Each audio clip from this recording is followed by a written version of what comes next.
Oh, saya belum Berunda kenal agama. abang juga. Mungkin kau boleh kenalan dengan saya, Bang. Seger.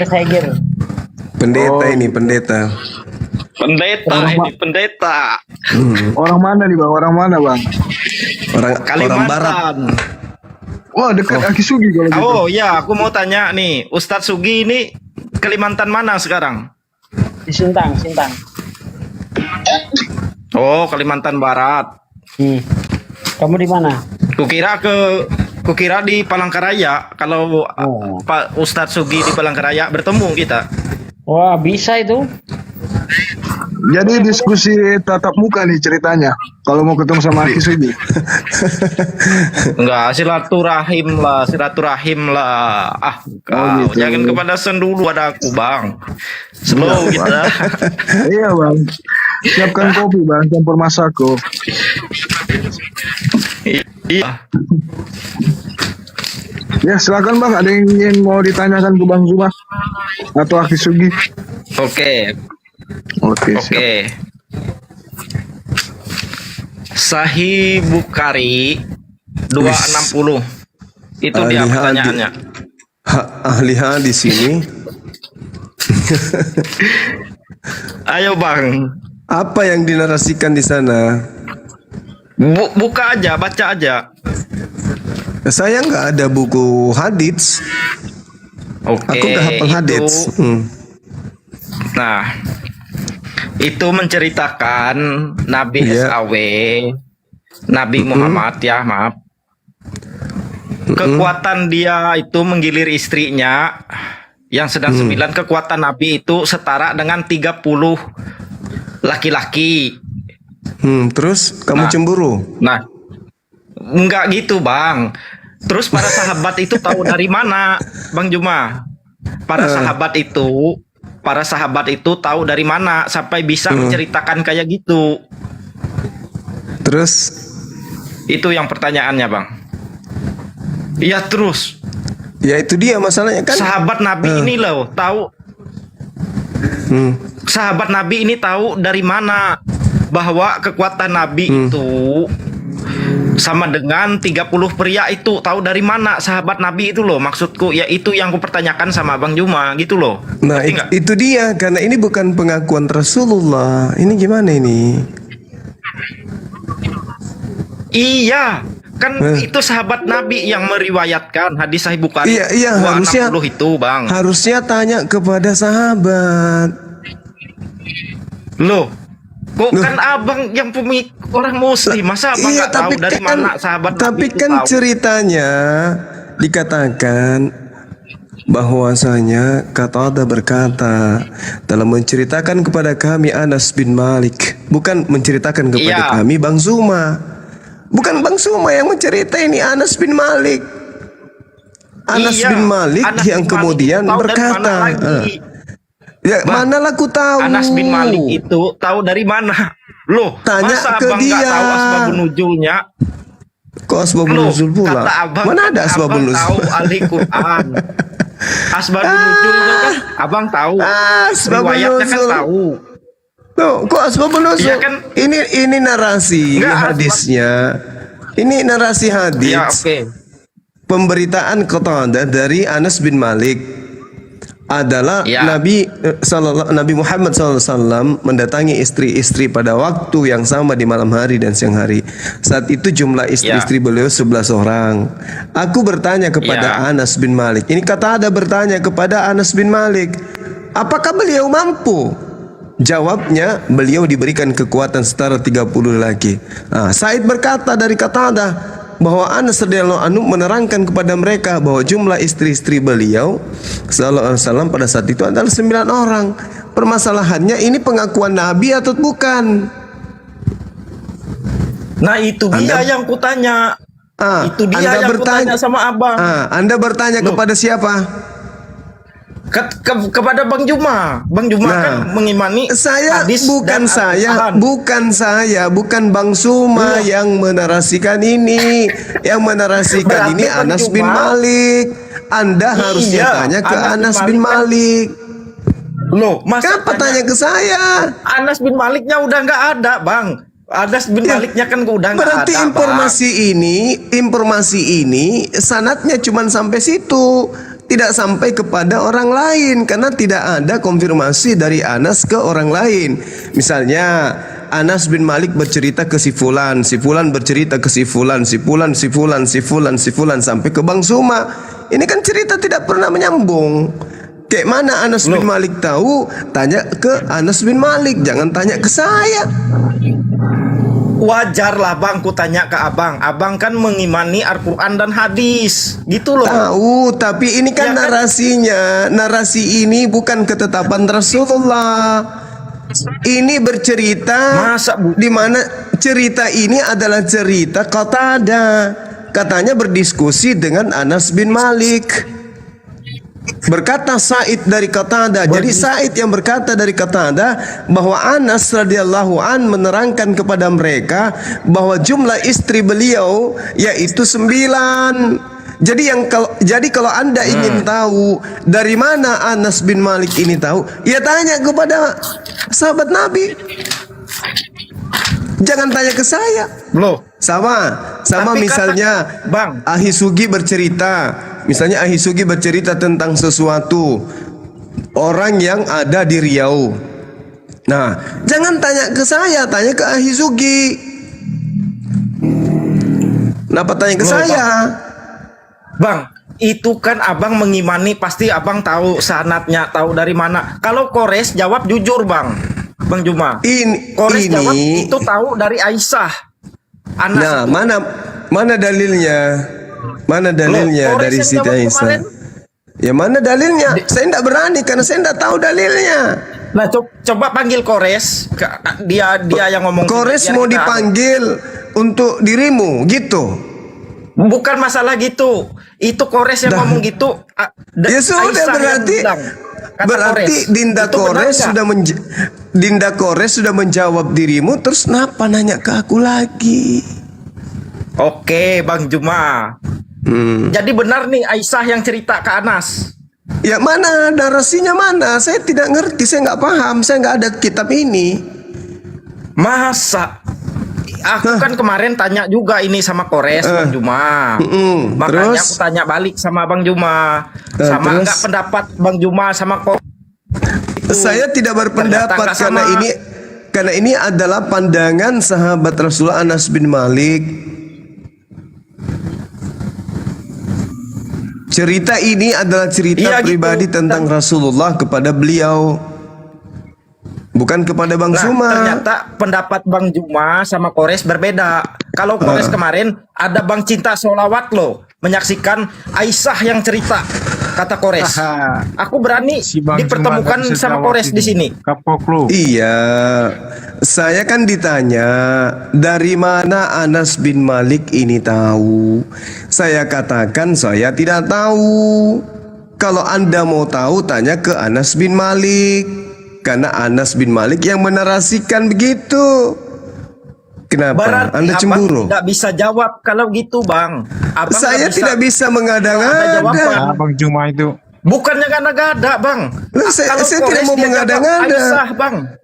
Bang, lah kalau memang kalau Siti Kores Aisyah dia terus jawab langsung Aisyah terus loh. apa permasalahannya sekarang ketika Siti Aisyah sekarang menerangkan aku itu? tanya, Bang, pendapat Abang sama Kores itu enggak pendapat Saya yang tidak bahwa bisa bercerita ke Anas berpendapat itu. karena di sini tidak diceritakan Anas yang menceritakan Anas menerima cerita ini dari Siti Aisyah. Kok maksa? Loh, tapi Kores yang ngomong gitu, Bang. Lah berarti Kores loh. Kores Bang menemukan Cinta Solawat. hadits di mana cerita itu disampaikan kepada Anas bin Malik. Oke, ke Anas bin Malik. Arti benar lah, setuju. Setuju kan? Iya. Aisyah Saya yang ceritakan setuju kepada dengan Anas. pengakuan yang ada di hadits ini. Ini adalah hadits Iya. Bukhari Artinya, Bang, 260. Saya kan tidak mengatakan Oke, bahwa Bang. narasi yang dibangun oleh Anas ini dari siapa? Umar bin Khattab. Kalau saya katakan dari Umar, Kores mengatakan Aisyah, berarti ada dua sumber. Seperti itu. Saya tidak berpendapat. Saya tidak berpendapat. Kenapa? Berita ini bukan dari Rasulullah. Berita ini dari Anas bin Malik. Enggak, yang kutanya ini loh Bang. Ya. Kutanya, Abang setuju nggak sama pendapat Kores itu? Itu dulu. Oke. Ya, saya tidak bisa mengatakan betul karena di hadits yang Anda bawa tidak menyetarakan nama Siti Aisyah. Apa sebenarnya Nah, yang justru Anda itu- ingin? Tunggu. Apa yang Anda ingin tahu dari hadits ini? Kok terlalu tinggi bertanya Anda?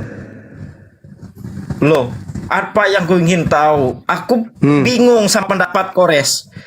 Itu Kenapa terang-terangan bingung? dia ada Bang Cinta. Enggak. Ya kenapa bingung? Lihat dulu Bang. Ya jangan potong dulu, biar aku dulu satu-satu Bang. Nah, Eh, ketika Kores ada Bang Cinta banyak situ, ada Cebi juga ya di room itu. Kores terus terang-terangan. apakah salah ketika dikatakan informasinya dari Siti Aisyah?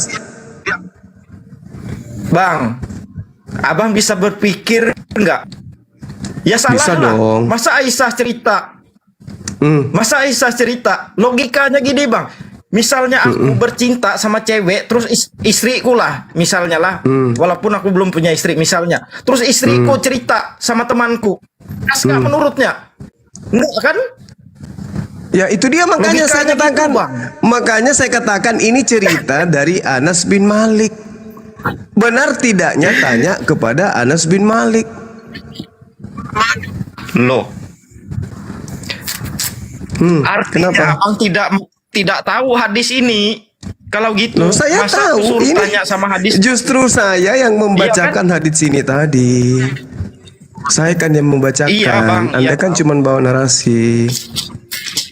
Iya. Terus apalagi? Enggak Bang. Nah, jadi gitu Bang. Apa? Logikanya gitu. Masa Apanya, seorang istriku Bang, misalnya, aku banyak teman nih, itu kan riwayatnya banyak tuh. Terus ku ceritakan. Ya mana Habis cerita week-week itu nih, misalnya mana? aku. Mana buktinya Rasulullah Muhammad sallallahu alaihi wasallam menceritakan ini mana? Iya, kan para sahabat itu Mana? tahu dari mana ayat itu, Nah, Bang. justru ini yang kita Yang setara tanya. sama dengan 30 pria itu. Ya, Itu loh informasi maksudku. dari mana? Dari mana Anas bin Malik ini tahu? Iya, justru itu yang kutanya sama Abang. Itu loh. Aku Ini kan rahasia tidak mau- keluarganya tidak, orang, itu. kenapa nggak tanya ke saya? Loh, kan Abang mengimani Al-Quran dan hadis. Iya, saya imani Wajar, aku tanya. Anas bin Malik. Saya mengimani Anas bin Malik memberitakan itu berdasarkan hadits itu. Terus kenapa Anda maksa saya harus mengatakan Rasulullah benar-benar seperti itu? Mana pengakuan Rasulullah? Mana? Mana pengakuan Rasulullah? Aku diberi kekuatan ini, mana pengakuan? Kan harus mengakui jika Rasulullah mengatakan itu. Mana?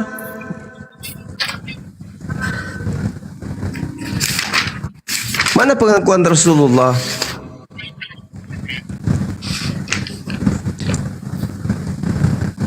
Pengakuan mana? Rasulullah tidak mengakui di situ memang tidak ada. Tapi para sahabat Terus? ini tahu dari mana, Bang? Ya justru itu, kalau Rasulullah tidak menceritakan ini, siapapun yang menarasikan itu ya, apa hubungannya dengan saya? Kamu iri. Satu kali goyang langsung tumpah. Dia punya Ada. kekuatan 30 laki-laki. Waalaikumsalam Nah, ini warahmatullahi Kores, wabarakatuh. kau bilang kemarin. Nah, ini Ya, Kores, ya. biar aku sama Kores. Kau bilang kemarin itu Aisyah yang cerita kepada Anas. Terus Jadi Terus lu aku bilang tanya apa? sama Bang Terus lu Juma bilang apa? pendapatnya setuju. Setuju dia Bang Juma, setuju enggak? Bang Juma. wah, lu atas pertanyaannya pendapat kemarin Kores. nggak gitu. Itu yang Berarti yang Kores saya jawab. ngomong bahwasanya Aisyah setelah week ngomong ke Anas. Lu ngomong gitu lu. Jangan kayak Yesus lu tukang bohong. Enggak. Ketawa dia Gurunda. Jangan itu, Ketawa Kores. dia Gurunda. Lu kayak Yesus lu lama-lama Enggak, tukang kau bohong. ngomong Aisyah yang cerita ke Anas. Kau ngomong ada Bang Cinta kemarin. Jangan kau Iya, ngomong di emang situ. gue bilang kayak gitu. Tapi lu ngomongnya kan, Nah. itu Kores ngomong tuh Aisyah setelah Iya, week kan langsung artinya ngomong ke benar. Anas. Lah, lu jangan bohong lu. Yesus lu Artinya malu benar, nih. Kores. Ngomong artinya gitu, ngomong benar. gitu nggak lu? Lu Eh. ngomong gitu nggak? Logikanya gini, gini, Kan? Kores. Logikanya. Coba Diam logikanya dulu, gimana kau diam, coba? jangan main potong. Coba logikanya gimana, coba, pengen tahu gua. Logikanya. Jangan Misalnya bohong lu kayak Yesus aku ya. nih punya istri. Mm-mm. Terus istriku nih cerita sama temanku, "Oi, kekuatan Seger ini week sama dengan 30 pria kekuatan dia." Masa Nah itu di istri mana? kayak gitu? Nah, itu Ustaz? coba. Ini kan Yesus. Nah, ini kan kelakuan Yesus. Kejadian lagi nih tukang bohong. Di mana hadis yang ngomong kekuatan week-weeknya? Di mana? Boh, Kenal coba lagi di kau sini. baca hadis dua. Si Seger nih di rumahku lagi di sini menghujat kan. ini. Makanya Jangan aku kayak turunin dia Yesus. kabur ke sini dia. Bukari Tukang 260 bohong itu. lu. Buka lagi hadisnya. Nggak ada yang bohong. Nggak ada yang Buka bohong. lagi hadisnya Kau lu. yang bohong. Seger. Kau yang Lu bohong. tadi ke rumahku Bukan lu yang menghujat bohong, Seger. lu yang bohong. Aku sepak Kau kau diam kok kabur dulu. ke sini Seger. Seger, kau tadi ke rumahku menghujat. Ku sepak kau malah kau lari ke sini. Hah? Nggak ada yang menghujat. Ger, Aku janganlah tetap- kayak Yesus, Walau- Ger. Yesus tuh orang jahat Yesus itu. Lu orang baik. Jangan suka Ya, tapi bohong. walaupun kau gitu, Kores, aku tetap mengasihi kau. Walaupun kau ngomong tentang Lu ngasih tentang apa itu, ke gua? aku tetap Lu ngasih apa ke gua? mengasihi kau. Apa yang lu Nah, kasih? sekarang mengasihi, aku tidak ada dendam sama kamu, sama Lu kalian. tidak ada dendam, Aku lu nggak tetap ngasih apa-apa. Lu ngasih apa ke gua? Kalau lu mengasihi, lu kasih aku apa? tetap mengasihi kau. Apa Walaupun yang lu kau kasih? menghina Tuhan Nah, ini kan lu Yesusku. kayak Ngerti omdo-omdo nggak? lagi lu. Lu omong doang nih. Jangan kebiasaan lu Allah kasih, Akbar. kasih, nggak ada yang lu kasih. Masya Masa Allah. Gak ada Masya aku Allah. ngomong doang, Kores. Gak Ya ada. apa yang lu Nah, kasih? Coba apa yang lu nggak ada, kasih? Kores. Pulsa, lu kasih Sekarang pulsa. Ini pulsa orang udah aku ganti. orang Kau. sakit Pulsa ini, udah orang gua ganti. sakit ini. Pulsa udah gua ganti. Gua nggak bahas pulsa. Assalamualaikum warahmatullahi Tadi. wabarakatuh. Waalaikumsalam warahmatullahi wabarakatuh. Waalaikumsalam warahmatullahi wabarakatuh. Tapi aku tetap Untuk kasih teman kalian, teman-teman. Seger, diam dulu kau nanya. Gas. Untuk informasi teman-teman yang mau mendaftar, sahabat-sahabat Zuma di sini, silakan masuk. Linknya sudah tersedia di bio ya.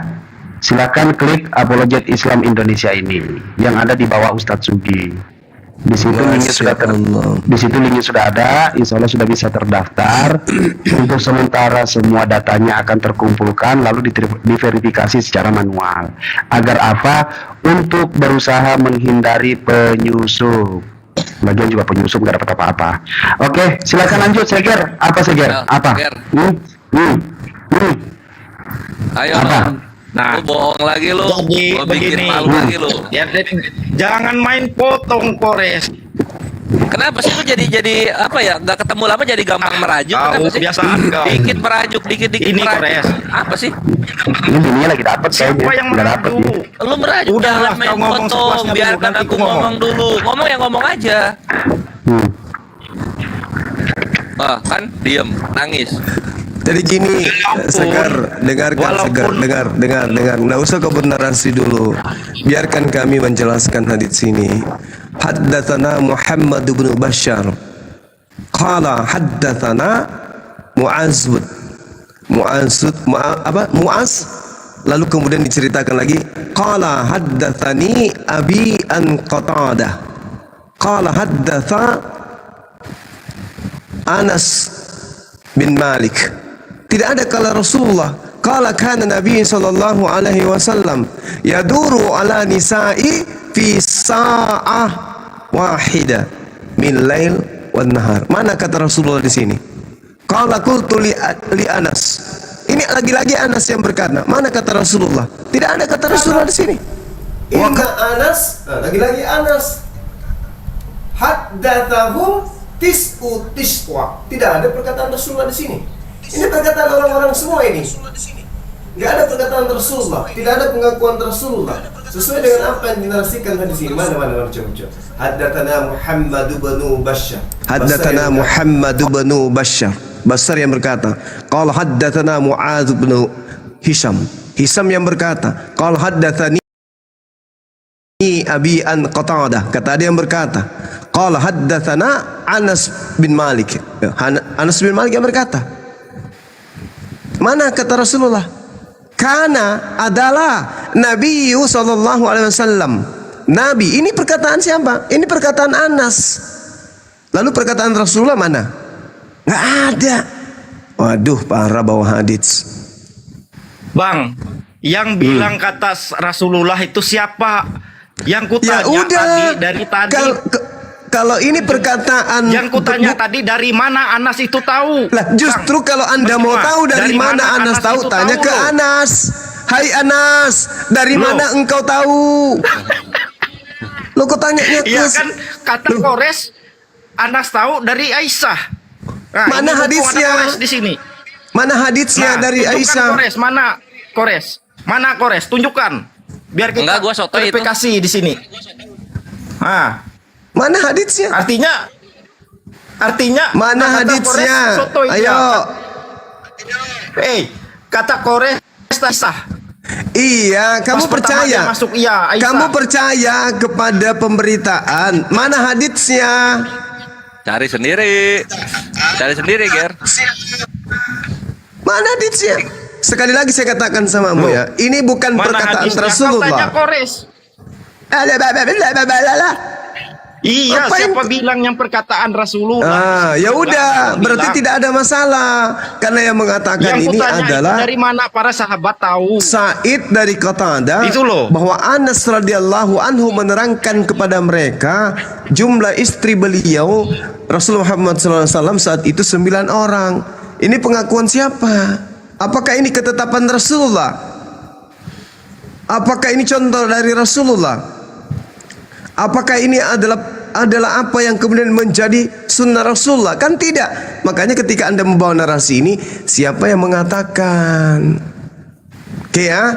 Nah, yang pasti yang saudara seger-seger harus tahu, Rasulullah Muhammad SAW itu melampiaskan syahwatnya dengan cara yang halal, yaitu kepada istrinya. Saya balik nanya sama saudara, Yesus itu makan, minum, pasti dia punya sperma di dalam tubuhnya. Pertanyaan saya, dengan cara apa Yesus melampiaskan spermanya? Silakan.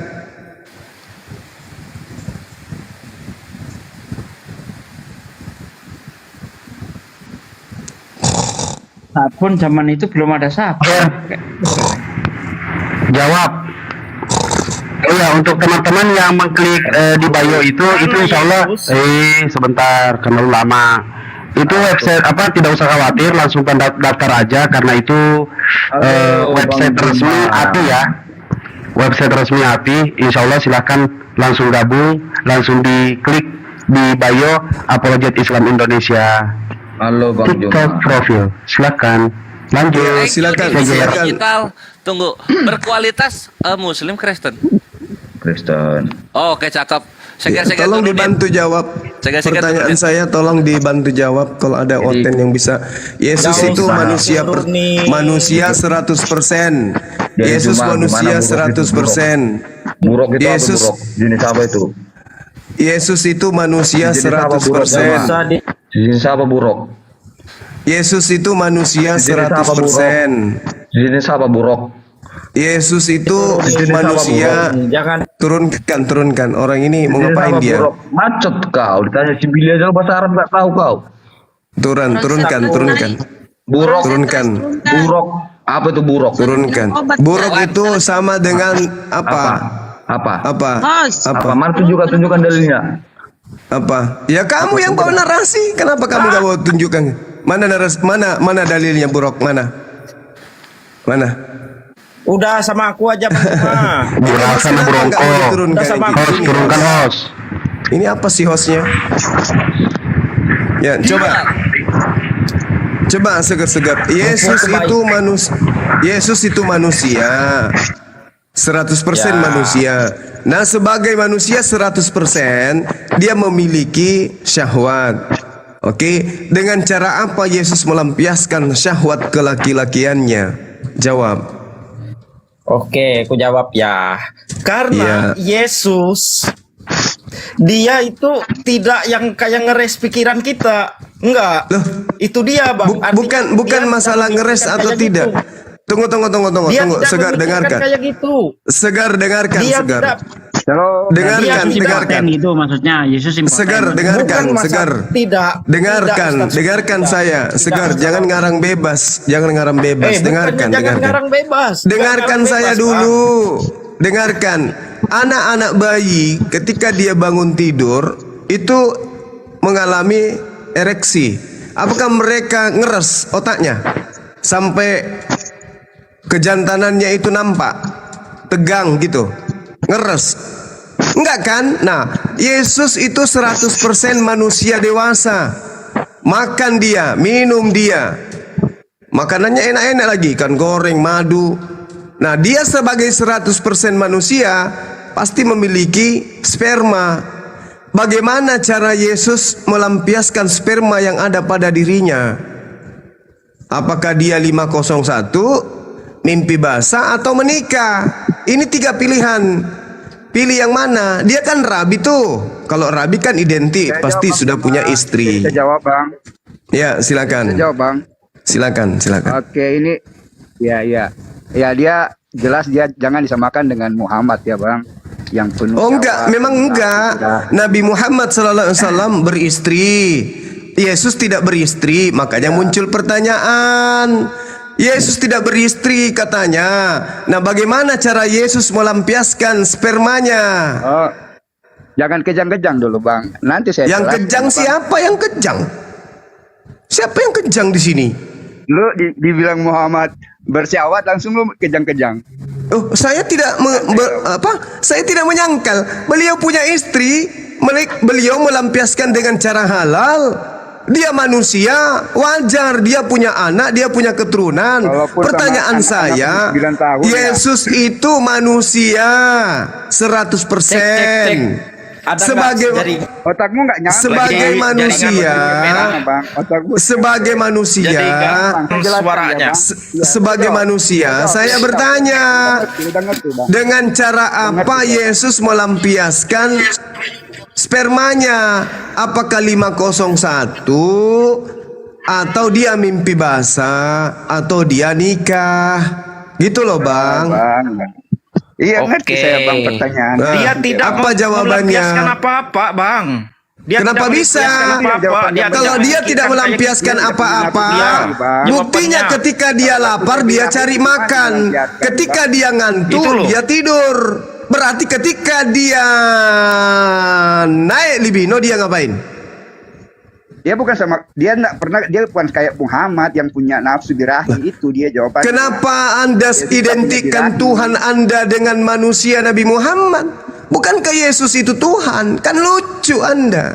Iya. Anda merendahkan Kalau Tuhan Tuhan Anda nggak punya menyetarakan nafsu, Bang. dengan manusia. Bang, otakmu Katanya nggak Tuhan nyampe. itu Tuhan nggak punya Tuhan nafsu. itu tidak setara dengan makhluknya. Maka pertanyaannya, karena dia di hari ke-8 nonotnya dipotong. Tentu pada saat nonotnya dipotong itu membuktikan dia punya nonot. Nah, sekarang ketika dia remaja dewasa, dia makan, dia minum, pasti punya sperma. Dengan cara apa dia melampiaskan spermanya? Ayo, jawab. Dia nggak pernah melampiaskan, bang. Dari mana Anda Dia tahu? ngarang. Dari mana Anda Berharap tahu? dia berdosa. Dari mana Anda tahu? Nggak ada ayatnya yang bilang kan? Tidak ada juga ayatnya, dia tidak ada juga ayatnya dia tidak melampiaskan syahwatnya. Tidak ada. Sementara dia manusia 100%. Dengarkan. Di dalam Filipi 2, dengar, jangan cuman teriak-teriak. Filipi 2. Filipi 2. Dengarkan. Filipi 2. Dengarkan. Filipi 2 nomor 7 nomor 8. Dengarkan nomor 7 nomor 8 dari Filipi 2. Yesus menyetarakan dirinya dengan manusia. Dia sama seperti manusia. Kalau sama, pasti dia punya syahwat. Pertanyaannya, dengan cara apa Yesus melampiaskan syahwatnya? Onani? Mimpi basah? Jawaban nggak ada. Mimpi basah? Lu maksa. Atau dia nikah? Nggak ada. Kenapa nggak ada? Maksa nggak ada, bang. Kenapa nggak ada? Dia tidak normal. Harus dia berdosa. Dia tidak normal gitu. Berdosa. Dia laki-laki tidak normal, Yesus itu. Buktinya Yesus itu laki-laki impoten. Buktinya Yesus itu laki-laki impoten. buktinya Hah? aku nggak ada juga. Belum nikah juga. Nah, gini ya. Yesus Ya, itu Bang, laki-laki jangan impoten terlalu menurut nafsu, Anda. Bang. Gitu loh. Padahal saya kasih 3 pilihan loh. Yesus onani, Lu, Yesus ngomongnya mimpi kayak basah, kambing menyosor. atau Ini Yesus dia itu bisa menikah. jawab. Saya kasih 3 loh. Yang mana yang rasional yang Yesus lakukan sebagai seorang utusan Tuhan? Onani kah? Terus gimana Mimpi saya basah kah? jawab? Atau menikah? Moncomu diam dikit. Moncomu diam dikit saya jawab. Nah, silakan. Tidak ada semuanya, Bang, yang kau narasikan itu. Silakan. Setuju nggak? Saya jawab dulu Bang, diam dulu kau. Ti- Saya nikah umur 21 tahun. Saya sudah punya sperma dari umur 14 tahun. Dari umur Terus? 14 tahun sampai 21 tahun, saya nggak pernah onani, nggak pernah masih perjaka. Terus kalau Yesus lebih hebat dari saya, kenapa dia harus melampiaskan? Begitu loh Bang, logikanya kau dipakai. Saya sudah ngaceng itu, udah kontol good, berdiri udah umur dari SMP. Saya perjaka sampai umur 21 tahun, Bang. Di mana saya melampiaskan? Apalagi Yesus yang suci, apa dia punya syahwat, punya nafsu seperti Muhammad. Otakmu dipakai, Bang. Ngomong apa sih? Jawaban logisnya. Lantas kalau Saya berbandingkan dengan saya. Bes, suaramu pecah, Bes. Ya memang sengaja. Kak Juma tadi mana? Di mana ada orang, di mana ada orang merasakan lapar, merasakan ngantuk, tapi dia tidak punya Itu nafsu. saya kasih contoh, Bang. Saya Contoh apa? kontolku udah berdiri dari umur 14 tahun. Bahasamu dijaga. Kamu ini orang tuamu ngajarin akhlak tidak? Jawab dulu, orang tuamu, kamu sekolah tidak? Siapa aja orang yang mengajari kamu yang namanya akhlak dalam berdiskusi? Tidak. Emang kalian Jawab. Bahlul. Enggak gini. Diam. Saya nggak bicara dengan kau. Saya nggak bicara dengan kau. Hah? Siapa yang ngajarin kau ngomong kayak begitu, ah? Orang tuanya. Coba kalian dengar. Kau bikin kalian ngomong apa? Nono, apakah itu kasar? Apakah itu kasar seperti pada umumnya yang kau dengar? Apakah itu kasar seperti pada umumnya?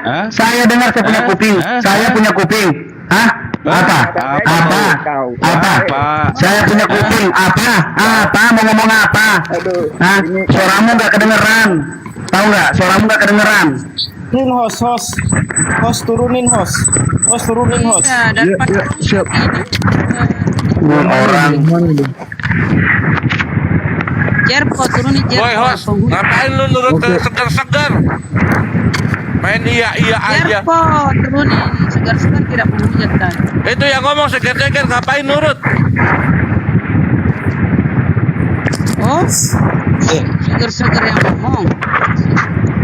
Bukan aku yang ngomong, itu tadi yang ngomong. Bukan, Aku iya, tadi yang tadi Jerpo. diam. Jerpo. Iya. Dari tadi orang diam. Kau ada kebencian pribadi ke Bang Sugi? Ya, Host, naikkan Bang Zuma, host. Iya, sudah, sabar. Oke. tapi pecah, Bes. Jelek suaramu, Bes. Iya. Kalau ada yang ini memang gunanya buat itu. Lanjut, Gurunda. Iya, bagaimana? Yesus ini 100% manusia. Dia punya syahwat, dia ngantuk, dia makan. Tentu di dalam tubuhnya itu ada sperma. Bagaimana cara Yesus melampiaskan? 1. Onani. 2. Mimpi basah. 3. Nikah. Pilih. Yang mana yang masuk logika Anda? Silakan. Yang dari abang tadi 3 itu aku tidak memilih apa-apa, abang. Loh, nggak bisa. Anda jangan mematikan akal Anda. Jangan mematikan akal Anda. Jangan. Kau tuh aneh Juma, menarasikan sesuatu yang tidak masuk akal. Iya. Ya memang nggak masuk akal karena manusia yang Anda tuhankan. Karena Anda menuhankan manusia, Anda malu. Ya, bukan Mau mengatakan Yesus itu onani, malu. Mau mengatakan Yesus itu mimpi basah, malu. Mau mengatakan Yesus itu menikah, malu. Ya Juma. Tapi pada kodratnya Yesus manusia 100% adalah manusia. Ini tidak ada hujatan di sini, Bung. Ini tidak ada Orang pada hujatan. tahu cuma siapa nabimu. Nonton sunnah Nabi aja orang udah tahu siapa nabimu. Iya, kenapa dengan nabiku? Ada apa? Apakah kalau umatnya kamu tahu kemudian kelakuan nabimu, dengar? nonton Apakah aja kau di umatnya? surah Nabi. Enggak, kau bisa nggak bisa dengar. Dengarkan. Bukan. Apakah Karena umatnya kau sendiri mengajarkan ngomongnya- ajaran? Dengarkan. Apakah umatnya mengajarkan Coba kau nikah dengar dulu saya sejenis ngomong di coba. masjid? Nggak usah Dengarkan. kau keluar-keluar. Dengarkan, apakah umatnya nikah sejenis di masjid? Hah? Hah? Kenapa? Apakah biar negara Malaysia aja Islam? tadi kau Apakah keok, negara Juma. Islam itu Oi, menjadi oi. negara tertinggi penyakit AIDS atau negara Juma, Kristen? Allahu Akbar, Masya Allah. Lihat nonton kelakuan Ya. nabimu. Kalau kau mengatakan seperti itu, nonton aja kau, bantah dengan ayat. Apa Bantah yang dengan harus ayat, kunonton? Alhamdulillah. Saya punya Al-Quran. Saya punya Di situ Al-Quran. kan. Saya tidak pernah menarasikan Yesus itu mencolok keledai. Bibel terjemahan Lah, iya. Kau tadi ngomong 1928. Hah? Hei. Dia Apa kau memasukkan sama-sama? anunya di Hey, keledai. Hei. Kalau kau mau cerita kayak begitu, kita juga punya, Bung. Kita juga iya, punya. Bibel terjemahan 1928. Yesus memasukkan anunya ke keledai. Kamu apa? Kau itu modal nelan tua doang Juma. Ya. Modalmu cuma nelan Jangan tua. kau pancing kita membuka Iya. aib kitabmu. Itu Iya. bukan Yesus pelakunya, tapi kitabmu Iya, yang menarasikan itu. Kenapa? Karena agamamu, Bantah di itu dulu gerejamu Itu. melegalkan pernikahan sesama jenis. Kau Paham cuma kau? modal Hah? nelan tua doang. Lah, Ya. ini fakta, Bung. Nah itu. Bibel Kau tuh Kristen pertama kali kau terjemahan tadi 1928. Yesus seperti ini. Memasukkan anunya ke Hei. keledai. Juma. Agama apa ini punya kitab suci kayak gitu, Hah? Tuhannya kayak begitu. Parah. Juma. Padahal Kau cuma pertanyaan modal tua saya, doang. pertanyaan Juma. saya sederhana loh, Bang. Yesus Astaga, itu melampiaskan Juma. nafsunya dengan cara apa? 1. Onani, 2. Mimpi basah, 3. Ya, kan? menikah. Coba Yang kamu mana pikir. yang betul? Yang mana yang masuk logika menurut saudara?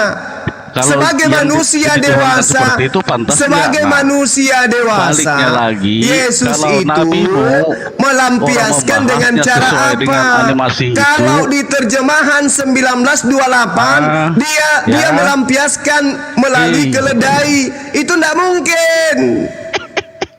Onani juga nggak Aduh. mungkin. Mimpi basah bisa jadi, tapi masa iya setiap hari mimpi basah? Aduh, Paling dia Juma, menikah. Juma. Apa buktinya dia menikah? Apa buktinya? Dia dipanggil rabi. Ujung-ujungnya kan akhirnya kan jadi seperti ini karena apa? Narasi awal bukan sudah salah. Apa yang salah? Itu. Apanya? Iya dengan Apanya? segala apalah mimpi basah apa kan salah seperti itu. Filipi 2 nomor 7 nomor 8 Iya. Yesus 100% manusia. Ya benar, tapi kan tidak seperti itu juga. Sebagai manusia, dia tentu memiliki sperma.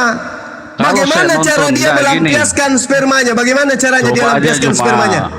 Kau Bagaimana bantah caranya? dulu itu. Nggak, Bagaimana ya, caranya? Nggak ada sampai spesifik Loh, itu kan? Kenapa Kalau nggak nabimu ada? kan udah jelas Yesus Jelas itu itu 100% Di manusia. surah Nabi itu kan ada ayat-ayatnya. Bantah aja itu dulu. Lah, saya tidak Ya. pernah membantah apa yang dinarasikan oleh hadis-hadis palsu yang dipakai oleh orientalis barat. Nggak pernah saya. Ngapain Apa saya di ngurusin situ? itu? Saya punya kitab. Saya punya Al-Quran. Saya kitab Bukhari, kitab Sahihah. Ngapain saya peduli dengan urusan orang-orang penghujat dengan mengatasnamakan hadis? Nggak, gini. Ngapain? Ngapain? Kan tidak terjadi seperti ini kalau nggak narasimu seperti tadi. Loh, Masa? tadi kau saya sampai ditanya, apa, dengarkan, makanya menyalurkan kamu baru sperma masuk. Iya, nggak, Bung, betul, kamu seperti baru itu masuk. seharusnya. Tadi Iya, nggak? si seger-seger Kau itu dengar membawa hadis. Dia bawa hadis Bukhari 260, Bung. Kau Dia itu katakan debat Rasulullah cuma dalam toa menggilir doang, modalmu. dan kekuatan Rasulullah 30 kali lipat. Ya, Menurut itu kan hadis memang yang dia bawa. tertulis. Nah, Memang ada tertulis ada di tertulis. ayat. Oke.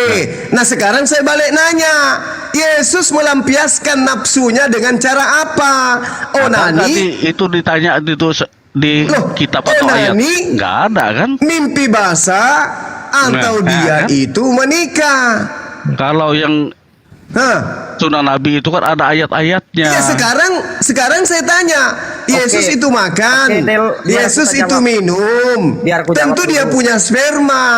Maka saya katakan kepada Coba saudara, gini, kalau Yesus biar tidak melampiaskan melebar spermanya kemana-mana, itu kau itu menarasikan dengan cara sesuatu jangan apa? seperti itu, Onanika, onanika, sakit juga kalau atau seperti betul, itu orang atau betul bertanya yang sama dinarasikan oleh Bible 1928 dia melampiaskan lewat keledai. Benar nggak itu?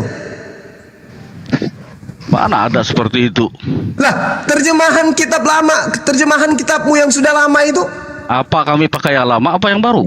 Nah, maka dari itu saya tanya samamu, Ya apakah itu betul? makanya. Jadi sudah direvisi sekarang nggak ada lagi keledai colok-colok keledai, gitu nggak ada lagi. Nah, kan iya kan. Oh, nggak ada Katanya lagi. kau guru Nah, ini karena cuma. itu saya kasih solusi. Harusnya mulutmu tuh dijaga. Tuhanmu, gitu loh. enggak. Kamu kan Kau tidak akan pernah bisa panutan, menghentikan ah, mulutku. Enggak. Bukan enggak. Saya tanya Apa? samamu. Saya Pantas tanya, aja Yesus otak-otak itu orang itu Yesus emosi. itu 100% manusia atau tidak? Aku nggak mau lagi membahas itu, soalnya sudah narasimu sudah aneh-aneh gitu loh. Yesus ini 100% Iya. manusia atau bukan? Saya tidak akan jawab Gurunda. itu. Gini, aku nitip pertanyaan Gurunda. Del, berat, kan? Yesus itu Oi, 100% oi. manusia atau 100% manusia nggak normal? Nggak usah kalian tanyakan itu lagi, karena tadi nggak mau, Juma ya, itu ya. sudah aneh-aneh narasinya tentang Loh, Yesus itu. Kenapa Kan makanya sampai aneh-aneh, Bung? saya Kenapa ngomong itu, aneh-aneh? saya Kenapa ngomong pun aneh-aneh? sesuai dengan ayat, karena memang ada tertulis kayak di surah Nabi. Saya bilang itu kan memang ada ayatnya, Iya, Bang. ayatnya disertakan Ini- itu. Ini dalilnya nih. Ada yang Melainkan telah mengosongkan dirinya dan mengambil rupa seorang hamba dan menjadi sama dengan manusia. Laki-laki mana berjenis manusia mana berjenis kelamin laki-laki Enggak, mencapai seperti dewasa ini. yang tidak mimpi basah. Kalau ini Menurutmu, Juma, kalau kau tidak dengarkan. menarasikan hal-hal yang aneh-aneh, menurut saudara, tidak menurut terjadi saudara, kita seperti ini. menurut saudara, Kalian kan seperti akan sakit dengar, juga dengar, kalau dengar, dengar, orang-orang, dengar, apa dengar, yang dengar, kau dengar, dengar, apa, dengar, kau dengar, itu cuma dengar, modal dengar, dengan dengar, tua aja. dengar, dengar. Laki-laki Kamu kan mencapai sendiri kan balik, sakit dengarkan. kan kalau diginikan, Laki-laki ya kan? mencapai balik Cuma- itu tanda-tandanya apa? Juma. Kalau wanita kan Kau haid, itu kalau Juma, laki-laki, modalmu cuma adalah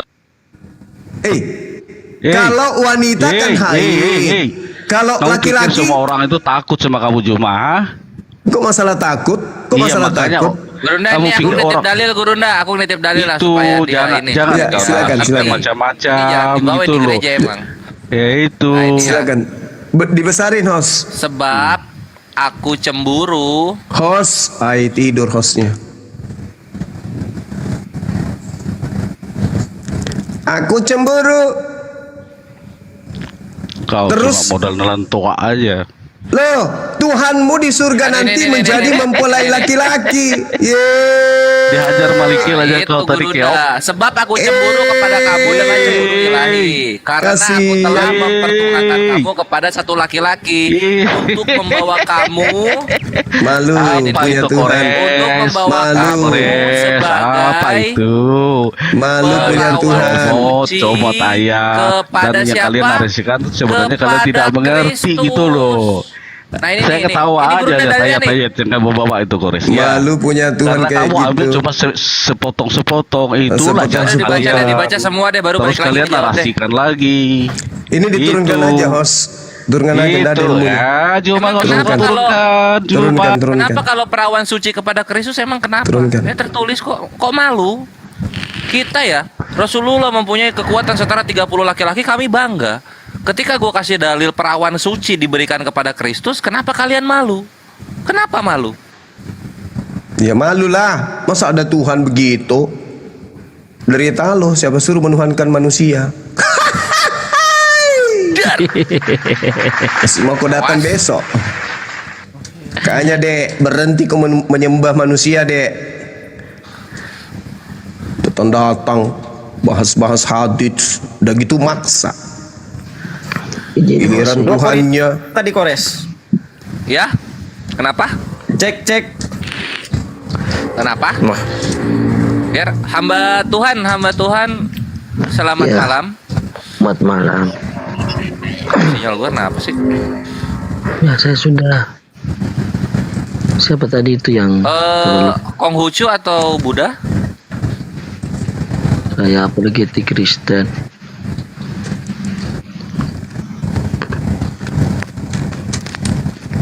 Halo host. Kores. 2 Korintus mau tanya. Tunggu. Itu Tuhan dari Konghucu atau Buddha? Meriam bambu. Kristen dia, Kristen. Sudah pernah ketemu sama Suma ini. Oh Kristen, ya udah silakan. Ada yang mau di siap deh. Nah, Ger, nanti dulu Ger lah. Lu tidak menjual Ger. Silakan sama Tuhan. Ya. Ini kayaknya saya sudah berapa kali ketemu sama Bang Suma.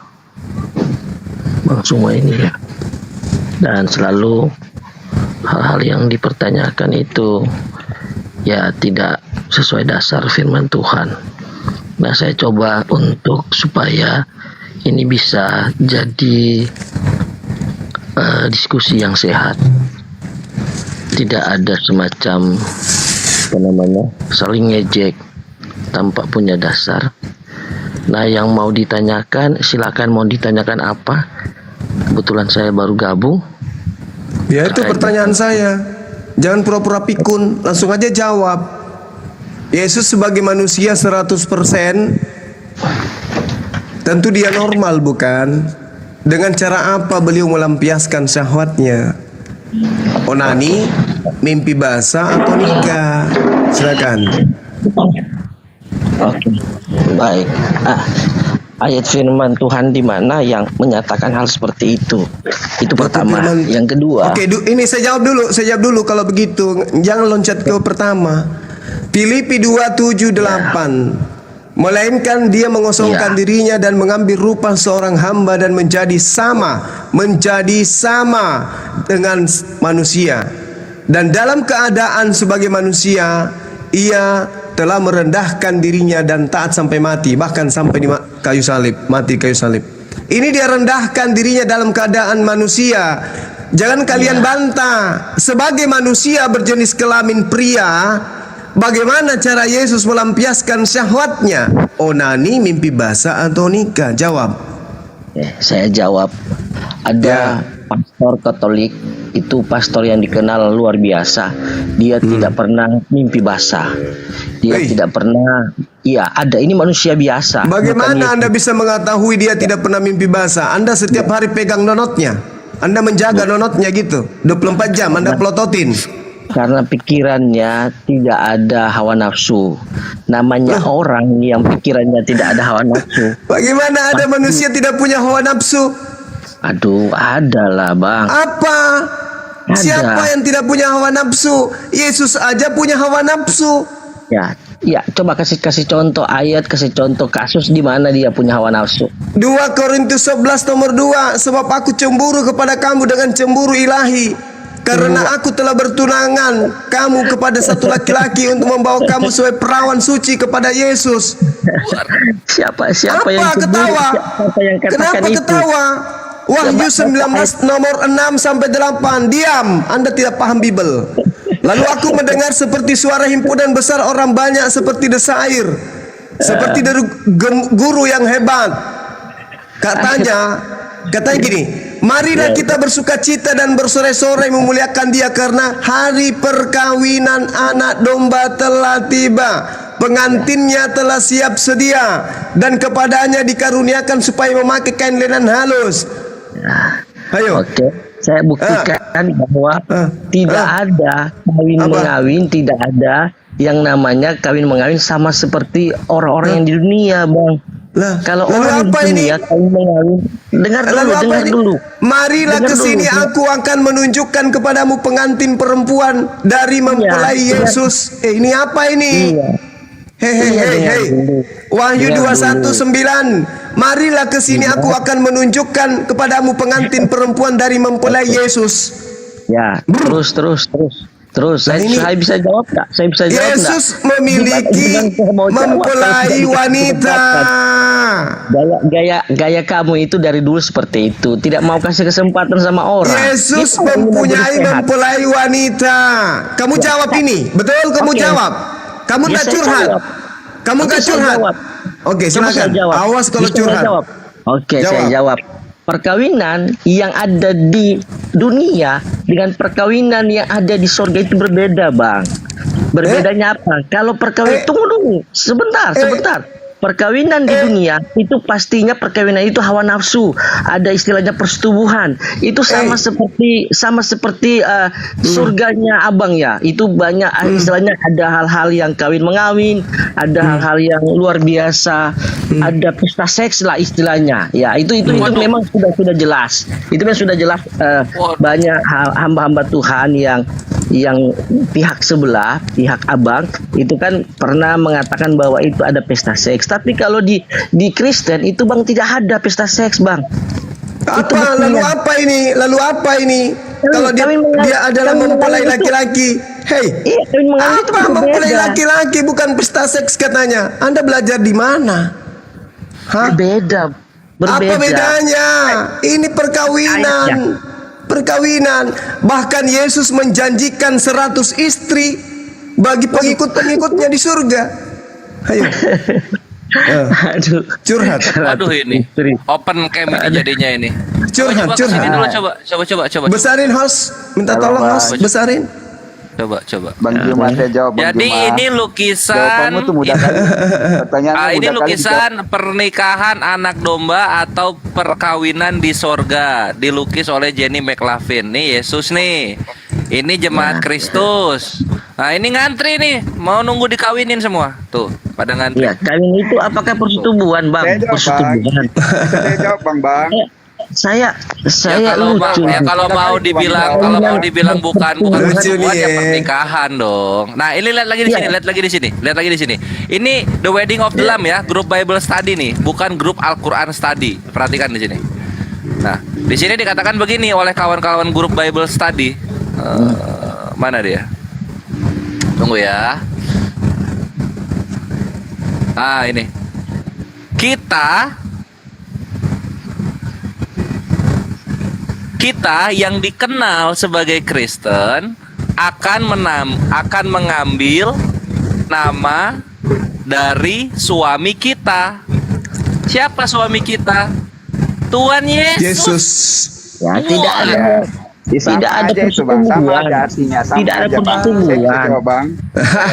Saya jawab, Bang. Persetubuhan, Bang. Nggak ada persetubuhan. Wah, kamu udah pernah ke sana? Saya jawab itu, Bang. Ya, ada bukti. Kamu udah pernah ke sana?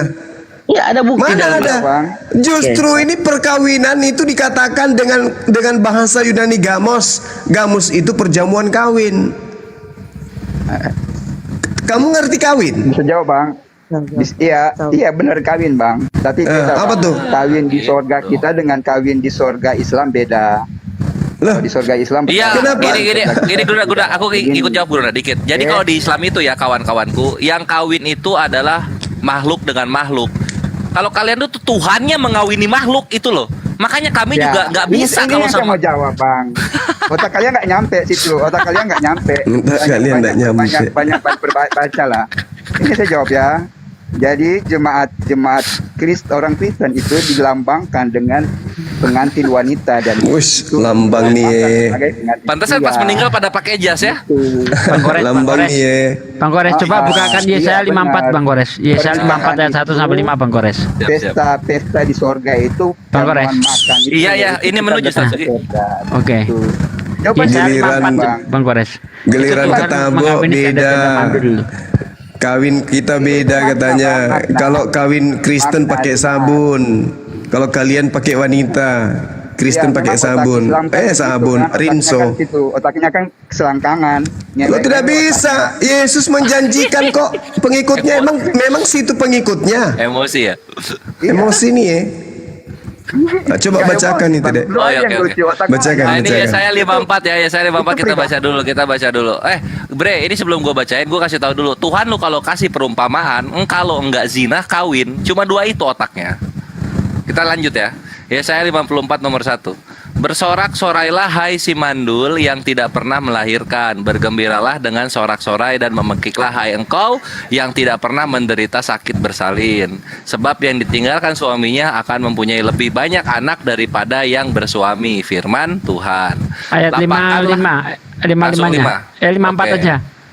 Yang 5 langsung. 54. Iya, ini 54. Oh iya. Yang 5 langsung. Iya. Oke.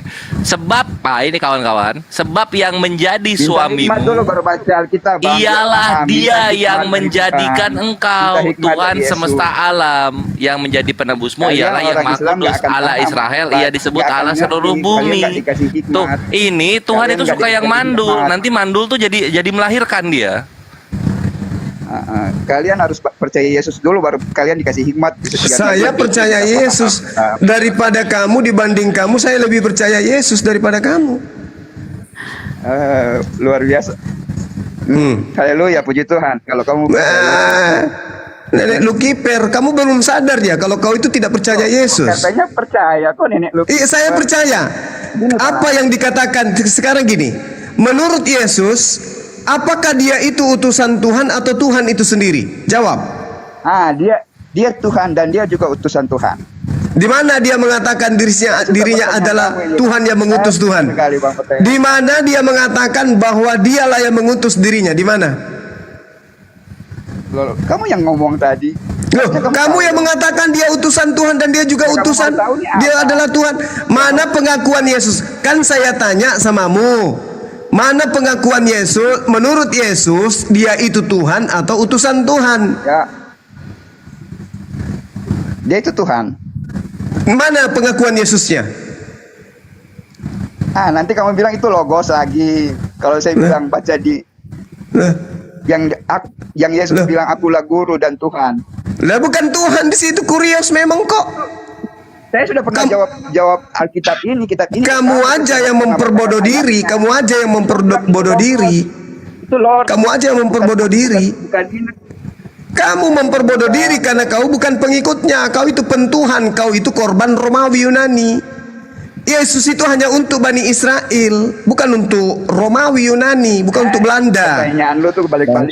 Bang Suma. Sudah dijawab semua. Halo, Bang balik Suma. lagi. Sampai kapan sih pertanyaanmu yang seperti Pertanyaan saya dari tadi Anda tidak jawab kok. Yesus manusia 100%. Dalilnya ada. Filipi 2 nomor 7 nomor 8. Dia datang dalam keadaan seperti manusia. Pertanyaannya, sebagai manusia, dia melampiaskan nafsunya dengan cara apa? Onani, mimpi basah, atau nikah? Jangan turunkan ya, saya jawab jangan turunkan ya. Tadi saya jawab, saya diturunkan.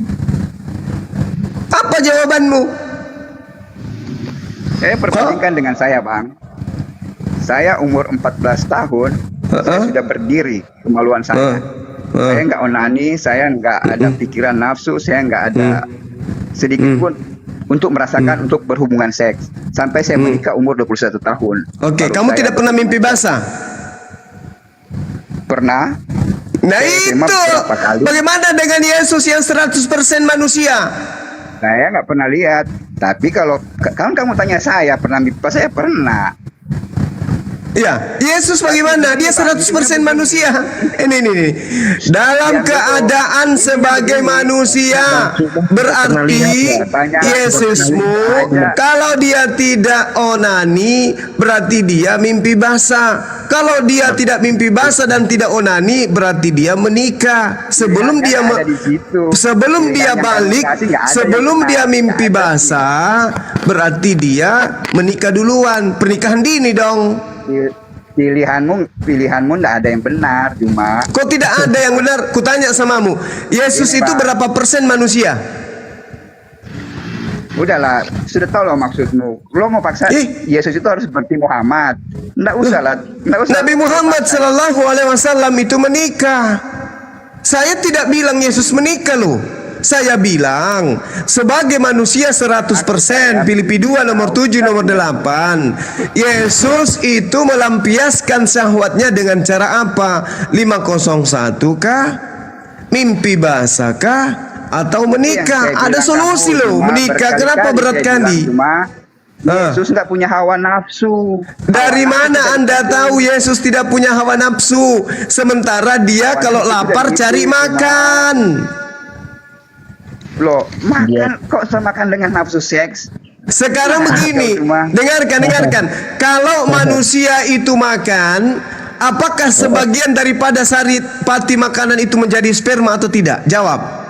Jangan samakan otak Muhammad dengan otak orang pengikut Yesus. Loh, kenapa jadinya kepada Nabi Muhammad? Ini kita sedang mengkaji kemanusiaan Yesus. Kenapa kau benci kali? Kenapa? Katanya kau ajaran kasih. Kenapa larinya kepada baginda? Yang kita tanya, apakah Yesus yang 100% manusia itu 501 mimpi basah atau dia menikah? Jawabannya adalah bahwa Yesus tidak punya hawa nafsu. Kalau dia tidak punya hawa nafsu, mustahil, karena dia makan. Muhammad yang penuh dengan nafsu. Saya tanya samamu, apakah ketika manusia itu makan, sebagian daripada saripati makanannya itu menjadi sperma atau tidak? Tanya dokter sana Zuma. Goblok. Emosi dia. Emosi. Makanya tinggalkan menyembah manusia.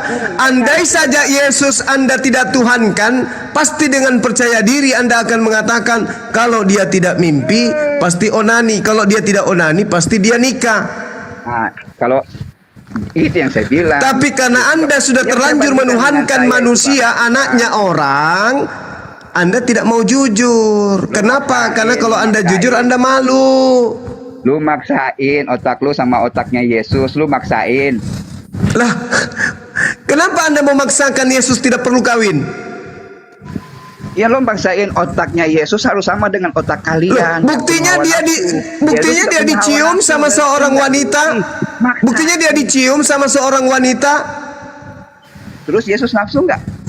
Lah, kalau dia tidak nafsu, berarti dia impoten. Kalau dia tidak nafsu kepada lawan jenisnya, berarti dia impoten. Betul Yesus impoten? Beda lah, itu yang saya bilang. Yesus nggak punya hawa nafsu sama seperti kalian. Dari mana Anda mengatakan Yesus tidak punya hawa nafsu? Dari mana? Buktinya lapar dia ngamuk. Begitu dia kelaparan, dia cari buah dari pohon ara. Dia datang ke pohon ara itu ingin makan, kelaparan dia. Begitu ditemukan pohon aranya itu tidak berbuah, dia ngamuk. Kenapa dia ngamuk? Karena dia tidak bisa menahan rasa lapar. Artinya dia punya nafsu. Kalau Yesus punya rasa ngantuk, punya rasa lapar, berarti dia punya nafsu. Makanya muncul pertanyaan. Hawa nafsu itu kan yang seperti kambing itu kan dari iblis. Yesus bukan dari iblis, itu aja Bang. Lu bedain lah, dia Tuhan kok mau samakan dengan manusia Muhammad sih gimana? Katanya Yesus manusia. Ini dalilnya. Filipi 2 nomor 7 nomor 8 ada dalilnya, Bung. Dia menjadi hamba sama seperti dengan manusia. Dia menjadi seperti manusia. Dia menjadi seperti manusia. Dan dalam keadaannya sebagai manusia, ia merendahkan dirinya. Dia datang dalam keadaan manusia 100%. Dan dia berjenis kelamin laki-laki. Kalau laki-laki setahu saya, kalau dia dewasa mimpi basah. Untuk membuktikan dia masuk ke fase kedewasaan balik. Begitu. Lah, otak kalian yang nggak punya hikmat itu seperti jadi itu. Yesus ini tuh gimana sih? Dia tuh 100% manusia biasa atau 100% manusia nggak normal? Gimana sih orang ini? Gua agak bingung ini. Itu tuh harus punya nafsu, harus punya nafsu seks. Ya seenggaknya kawin normal gitu dengan satu orang wanita kan bisa normal tuh. Normal. Ya otakmu nyala sih. Yesus kok mau paksakan dia harus seperti Muhammad yang punya nafsu dan harus kawin, harus melamar. Kalau Nabi Muhammad nggak nyampe, kan Nabi Muhammad kekuatannya setara dengan 30 laki-laki. Yesus jadi manusia normal aja, cowok normal, menyukai wanita, menikahinya gitu. Ya kalau nggak menyukai wanita, nggak menikahinya kan 100% manusia nggak normal gitu loh kawanku. Susah, masa otak kayak begitu nggak nyampe sih? Dia 100% manusia, tapi ingat dia juga 100% Tuhan. Nah, 100% manusianya ini yang kutanya. 100% manusia katamu kan? Nah, sebagai 100% manusia, tentu dia punya syahwat, punya nafsu. Pertanyaan saya, bagaimana cara melampiaskan nafsunya Yesus? Onani, mimpi basah, atau dia menikah? Jawab. Red. Alkitab mencatat Yesus tidak berdosa. Kalau dia punya nafsu, otomatis Alkitab tidak mencatat bahwa dia tidak berdosa. Aduh, aku masuk gak dikit Brunda ya. Gini Bre, kalau lu bilang Yesus tidak berdosa, kenapa waktu ada orang Yahudi ngelaporin ada pezina, Yesus malah ikut-ikutan gak ngelempar batu? Padahal aturannya kan yang tidak punya dosa silakan melempar batu pertama kali. Yesus lempar nggak? Oh iya. Oh ngelempar dia. Oh bagus. Ini penghakiman kan bukan manusia. Kalau dia suruh manusia nggak apa-apa, yang penting lu udah ngaku Yesus melempar batu. Nggak apa-apa, nggak apa-apa. Milik Tuhan, bukan milik manusia. Lah itu Yesus hakimi pelacur itu harusnya Tuhan, bukan manusia. Iya, Yesus kan ngomong. Yang tidak barang siapa yang tidak mempunyai dosa, silakan melemparkan batu pertama kali. Yesus kata lu ngelempar kan? Nah, nggak punya dosa dia. Sip. Saudara, ini kita berdiskusi. Tidak ada unsur kebencian di sini. Tadi di awalnya saudara kamu Kristen datang membawa narasi tentang hadits Bukhari 260. Kita balik nanya kepada dia. Di dalam 2 Yohanes 1 nomor 7 nomor 8, dengarkan saya. Sebab banyak penyesat telah muncul pergi ke seluruh dunia. Siapa mereka? Yaitu yang tidak mengaku Yesus datang sebagai manusia. Barang siapa yang tidak mengaku Yesus datang sebagai manusia, maka dialah si penyesat, dialah Dajjal antikristus itu. Sekarang pertanyaan saya, Al-Quran yang menyangkal dia disalib. Anda tunggu, tidak ada hubungannya. Kita tidak bahas itu. Kita tidak bahas itu sekarang. Anda imani tidak Yesus datang sebagai manusia? Jawab dulu. Anda imani tidak Yesus datang sebagai manusia? Oh iya. Dia sebagai anak Allah. Dia mengaku dia anak Allah. Sebagai manusia atau anak Allah ini nih. Penyesat itu, dengarkan. Penyesat itu adalah mereka yang tidak menerima Yesus datang sebagai manusia. Itulah penyesat dan antikristus. Sekarang kita mau uji, apakah Anda antikristus? Yesus Anda imani datang sebagai manusia atau bukan? Yesus Anda imani sebagai manusia atau bukan? Menjadi seperti manusia, bukan. Saya ulang. Tidak ada dikatakan menjadi seperti di sini. Dikatakan telah datang sebagai manusia. Pertanyaan saya, apakah Anda mengimani Yesus datang sebagai manusia? Ya, di Alkitab nulis begitu. Oke. Masalahnya di mana, Bang? Nah, harus dia manusia. Kalau tidak, maka Anda adalah antikristus. Cuma, Bang, kalau sebentar, dia Bang. datang sebagai Allah, semua orang bertobat. Dia datang sebagai manusia supaya orang baik. Berarti dia sudah Anda akui sebagai manusia. Sebagai manusia, dia melampiaskan syahwatnya dengan cara 501, mimpi basah, atau dia nikah. Jawab. Nggak ada semua yang kamu bilang itu nggak ada. Loh, kalau tidak ada berarti dia datang bukan sebagai manusia. Ayo. Lu mau samakan dia dengan manusia berdosa. Dia manusia suci. Dia nggak berdosa. Siapa bilang? Ini dia datang sebagai manusia, Bung. Ini datang sebagai manusia. Nih, datamu di dalam kitabmu. Bang, bentar bang. Bener bang. Bang Zuma. Lu harus bedakan dia itu manusia suci, kita ini manusia berdosa. Ini ada haters ini di atas. Namanya Astari. Dia komen di bawah, demi koin Zuma tidak menghormati Muhammad. Jangan berdebat tanpa ilmu. Tolong di ultimatum dulu bang. Ini Astari yang foto profilnya warna kuning. Demi koin, maksudnya apa Ya, lagi nih? demi koin semua tidak menghormati Muhammad. Jangan berdebat lo semua tanpa ilmu. Bukhari 2457. Ini dia penghujat ini. Nggak usah ditanggapi lah bang. Kok tersinggung dengan kata-kata begitu? Iya, Kalau lo diturunkan tanggapi aja, berarti benar. diturunkan aja. Turunkan aja. Kalau kau Diturunkan. tanggapi itu berarti itu benar. Diturunkan aja. Memang sekarang orang-orang Kristen ini tidak mampu berdaya, tidak berdaya dia melawan hadapi. Lu yang kejang, lu yang nggak mampu bang. Udah dijawab kamu kok. Udah dijawab. Yang mana ini? Sederhana jawabannya. Yesus Saya manusia Tuhan, apa bukan tuh? manusia biasa Maksudnya? seperti kita, manusia suci dia. Manusia suci gimana? Manusia suci kok gitu? Bang Suma. Iya. Kita masyarakat dia tidak berdosa. Itu aja bang. Nah dosanya Yesus apa coba? Oh, bagus. Pertanyaan yang sangat menarik. Anda diam. Anda bertanya, dosa Yesus apa coba? Udah Diam ya. tahu lu mau pisang tadi yang kambing, nyelek kambing gitu apa? Keledai. Bukan. Dengar. Tuhan mengatakan di dalam Ulangan 26:27, barang siapa yang tidak melakukan hukum Taurat dengan perbuatan maka terkutuklah dia. Yesus sendiri mengakui di dalam Matius 5:19, barang siapa yang meniadakan hukum Taurat meskipun yang paling terkecil dan mengajarkan kepada orang lain, maka dia akan menempati tempat terendah di dalam api neraka. Sekarang pertanyaan saya, siapa yang mati terkutuk di atas tiang salib membatalkan hukum Tuhan? Siapa? Bang, jangan kau samakan dengan Muhammad yang diracun, Bang. Loh, kenapa larinya ke Nabi Muhammad? Ini Anda mengatakan bahwa Yesus itu manusia suci kan? Kalau dia manusia suci, kenapa dia mati terkutuk? Halo Bang Suma. Bilang mati terkutuk. Galatia 3:13, Yesus mati terkutuk di atas tiang salib. Kalau dia manusia suci, kenapa dia mati terkutuk? Bang Suma. Hanya satu pertanyaan yang bisa menjawab itu, Bang. Alasan dia tadi apa, Bang?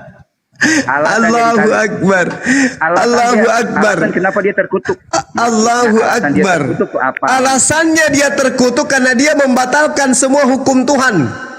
Ingat di dalam Ulangan yang tadi saya katakan, barang siapa yang tidak melakukan hukum Taurat dengan perbuatan maka terkutuklah dia.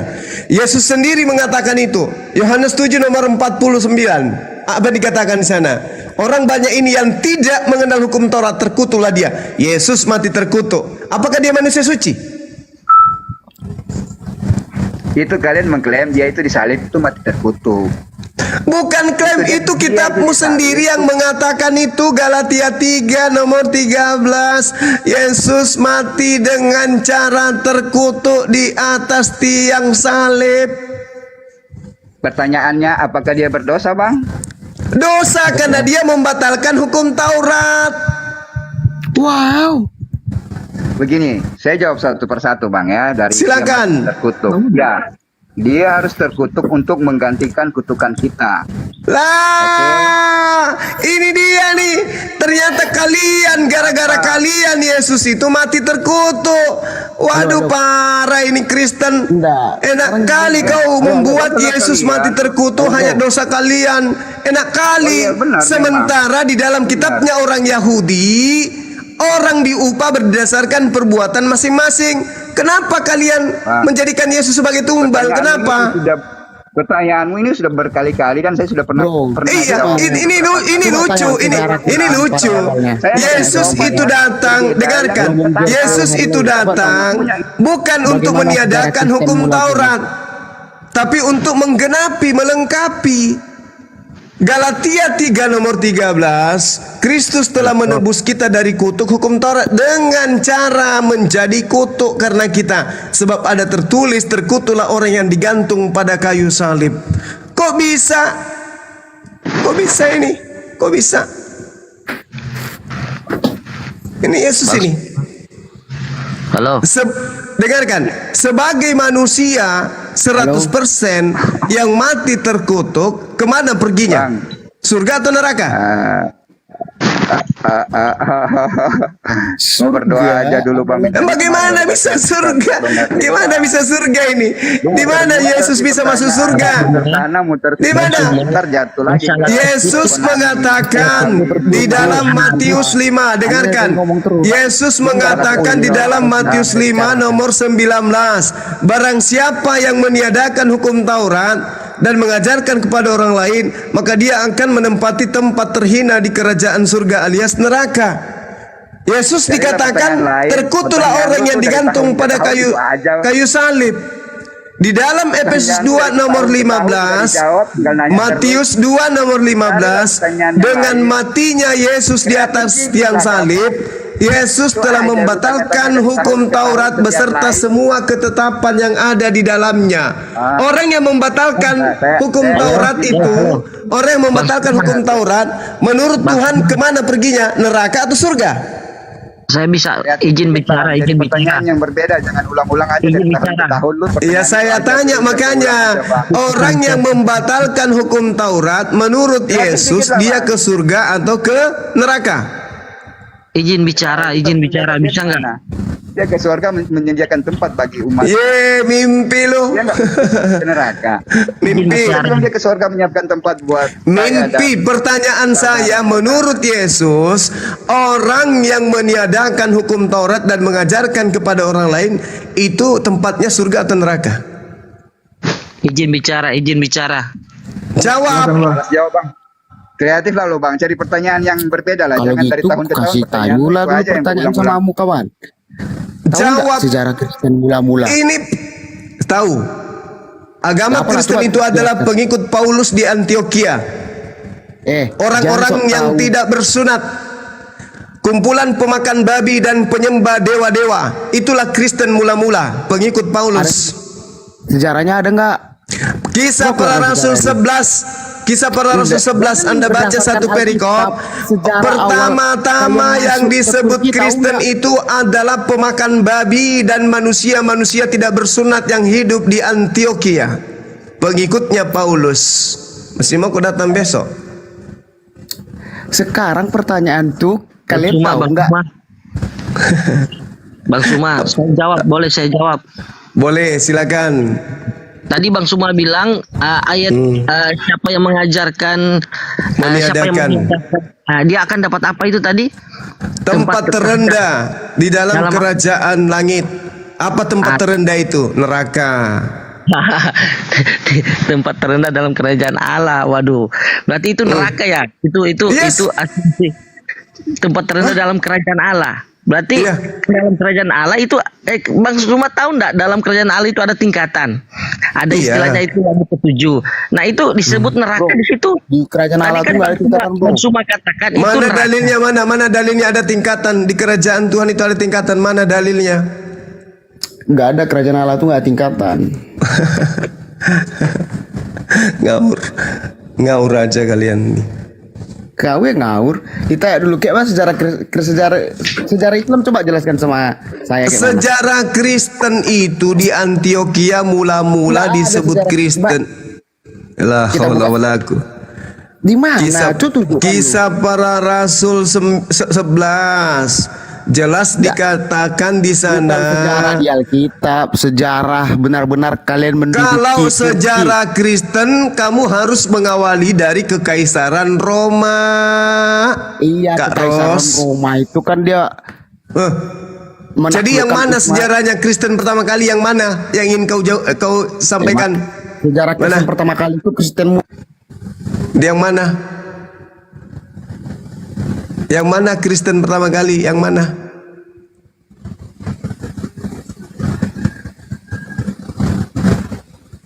Kristen pertama kali Kristen itu di mana? Halo.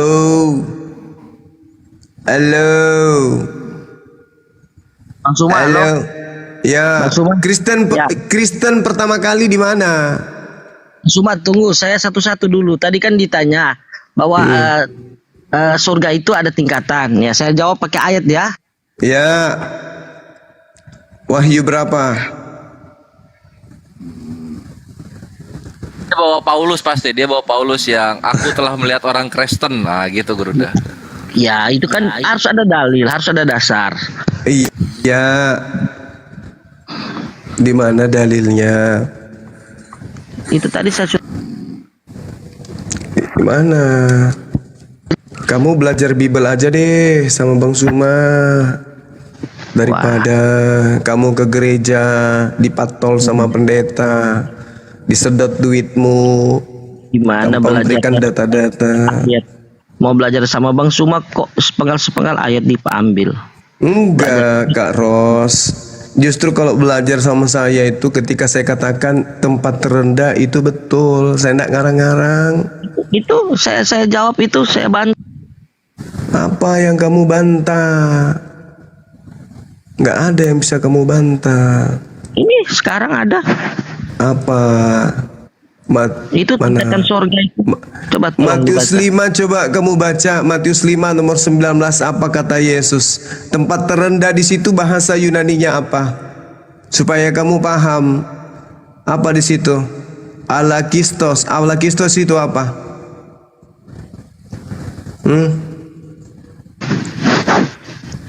Paling hina. Jadi tempat paling hina di mana? Tempat paling hina di mana?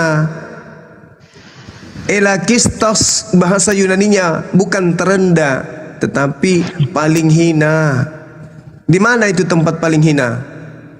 Ya, di dalam kerajaan Allah, di dalam kerajaan Allah itu ada tingkatan. Iya, menurut kamu tempat apakah di surga itu tempat terhina? Itu bukan hina, kan paling rendah. Itu yang saya bilang tadi. Bahasa Yunaninya elakistos. Elakistos artinya paling hina. Berarti paling rendah di situ terjemahan yang salah. Harusnya paling hina. Paling hina itu neraka. Itu. Gimana? Terjemahannya terendah. Bukan rendah, Kak Ros. Itu jelas dikatakan di sana paling hina. Makanya belajar dari sumbernya, aku bilang kan, elakistos itu bahasa aslinya. Elakistos itu artinya paling hina. Dia akan menduduki tempat yang paling hina di dalam kerajaan langit. Bukan dikatakan kerajaan surga, karena surga itu paradiso. Sementara di sini adalah Uranos. Uranos itu langit, beda dengan surga. Jadi kamu dipatol, dibuat olol-olol sama Bibelmu sendiri. Terjemahan yang sesungguhnya, dia akan menduduki tempat terhina di dalam kerajaan langit. Neraka itu di langit. Neraka itu adalah kerajaan Tuhan, tetapi kerajaan yang paling hina. Nah, orang yang meniadakan hukum Taurat, meskipun yang paling terkecil kata Yesus, dan mengajarkan kepada orang lain kata Yesus, akan menempati tempat terhina di dalam kerajaan langit. Sementara Paulus mengatakan di dalam Efesus 2 nomor 15, Yesus membatalkan hukum Taurat beserta semua perintah yang ada di dalamnya. Kalau begitu Yesus menempati tempat apa? Di kerajaan langit. Tempat tertinggi apa tempat terhina? Ya itu coba kita kasih ayat Alkitab, kasih ayat bahwa tadi kan Bang Suma bilang bahwa Yesus itu berdosa karena membatalkan. Ya yes, kan? Betul. Membatalkan. Nah sekarang kita kaji hukum Taurat itu kan bukan 1-2 hukum di dalamnya. Kan terus? Tidak ada dibatalkan semua. Yang dibatalkan itu yang pertama terkait dengan penghapusan dosa, terkait Saudaraku, dengan domba sembelihan. Saudaraku yang ganteng, Efesus 2 nomor 5 di situ dikatakan semua perintah, segala perintah. Original teksnya mengatakan entole. Semua perintah yang ada di dalamnya. Baca coba Efesus 2 nomor 15. Baca tuh. Sebab dengan matinya sebagai manusia, dia telah membatalkan hukum Taurat dengan segala perintah dan ketentuan yang ada di dalamnya. Apa tuh? Semuanya dibatalkan. Bukan 10, bukan 20, bukan 30. Segala perintah. Jangan engkau ini, jangan engkau ini, jangan ada ilah lain, jangan engkau mencuri, jangan engkau berzina, jangan engkau, jangan. Semua dibatalkan dengan matinya Yesus. Semua dibatalin. Setelah dibatalin perintah Tuhannya, Paulus membuat perintah-perintah baru. Makanya Yesus mengatakan, iblislah yang menjadi bapakmu. Dibatalkan dulu tuh dengan menjajakan Yesus. Setelah dibatalkan, bikin lagi Paulus surat-surat, 14 surat yang dia bikin. Itu untuk aturan-aturan baru yang dia bikin oleh Paulus itu sendiri. Nah sekarang perintah Tuhan atau perintah Paulus yang Anda ikuti? Perintah Paulus. Gitu loh bang. Belajar itu begitu. Jadi kalau Anda mengatakan Yesus itu manusia suci, menurut fitnahan Paulus, Yesus itu tempatnya paling hina nanti di kerajaan langit. Apa itu? Neraka. Karena dia telah membatalkan hukum Tuhan. Dan memang itu betul. Di dalam ulangan yang saya katakan tadi, bahwasanya barang siapa yang tidak melakukan perintah Taurat dengan perbuatan, maka terkutuklah dia. Ulangan 27 nomor 26. Yesus lagi mengatakan di dalam Lukas 16:17, barang siapa yang meniada, lebih mudah langit dan bumi lenyap daripada setitik hukum Taurat itu batal. Terkutuklah orang yang tidak menepati perkataan hukum Taurat ini dengan perbuatan, dan seluruh bangsa itu haruslah berkata amin. Yesus meniadakan hukum Taurat, maka dia terkutuk. Kemana perginya manusia terkutuk? Ke neraka. Kata Tuhan dan kata Yesus. Yesus dimakan sumpahnya sendiri. Barang siapa yang meniadakan hukum Taurat meskipun yang paling terkecil dan mengajarkan kepada orang lain, maka dia akan menempati tempat terhina di kerajaan langit. Kata Paulus, Yesus mati di atas tiang salib untuk membatalkan hukum Taurat beserta segala perintah yang ada di dalamnya. Sama dengan Yesus menempati tempat yang paling hina di kerajaan langit alias neraka. Jadi kalau ada yang mengatakan Yesus ke surga, itu bullshit. Kalau ajaran Paulus itu benar, maka Lukas bullshit dengan mengatakan melihat Yesus duduk di sebelah kanan Allah Bapa di surga. Bullshit. Karena Paulus mengatakan Yesus membatalkan semua perintah hukum Taurat, maka tempatnya di mana? Tempat terhina di kerajaan langit, bukan di surga. Yesus berdasarkan Paulus, dia adalah di neraka, tempat terhina, bukan di surga. Oke? Gitu ya, teman-teman. Tepuk tangan dulu dong. Di mana hukum Taurat itu dibatalkan secara aturannya? Kalau berarti Yesus melegalkan pembunuhan, begitu maksudnya. Sebab dengan matinya Yesus telah membatalkan hukum Taurat dengan segala perintah. Iya. Ini segala perintah. Jangan engkau membunuh. Itu sudah dibatalkan. Berarti ini yang saya bilang, ada kesalahan pemahaman bahwa satu ayat ini dipakai untuk mengeneralisir bahwa kalau Yesus membatalkan perintah-perintah, ternyata yang diasumsikan itu perintah-perintah jangan membunuh ya.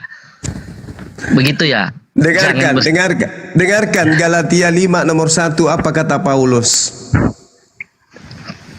Apa dikatakan? Dengan matinya sekarang kita bebas, sebab Kristus sudah membebaskan kita dan memerdekakan kita dari penghambaan. Kita dibebaskan dari mana? Dibebaskan dari hukum-hukum Tuhan. Gitu. Bukan. Itu jangan disalah-artikan. Loh, malah Paulus menganggap hukum Taurat itu adalah sampah. Nah, ini yang saya bilang, hukum Taurat itu jangan dibuat semua itu hukum Taurat yang dianggap sampah. Tapi kan ada hukum Taurat itu ada hukum terkait asusila, hukum Taurat terkait dengan budaya, dengan ajaran agama. Kan hukum Taurat itu bukan cuma satu jenis. Itu kan banyak segala perintah yang ada di dalamnya dihapuskan. Itu bukan begitu cara menafsirkannya, bukan begitu. Lalu? Karena kalau ayat ini dikatakan bahwa Yesus melegalkan pembunuhan, kenapa di ayat yang lain itu mengatakan bahwa jangan membunuh, ya kan? Bung, Kenapa saudara, begitu? Kenapa ada kontra seperti itu? Saudara, saya katakan sama saudara, yang mengatakan dan yang memfitnah Yesus membatalkan segala perintah bukan siapa-siapa, Paulus. Iya, tapi kan Paulus punya cara pandang, bukan semua perintah yang sesuai dengan ini apa ini? Bukan itu. Original teksnya kan tadi sudah kubacakan. Di situ dikatakan segala perintah. Segala perintah terkait hukum apa? Kalau hukum Taurat kan itu bukan cuma satu jenis hukum Taurat. Lah ini perkataan Paulus.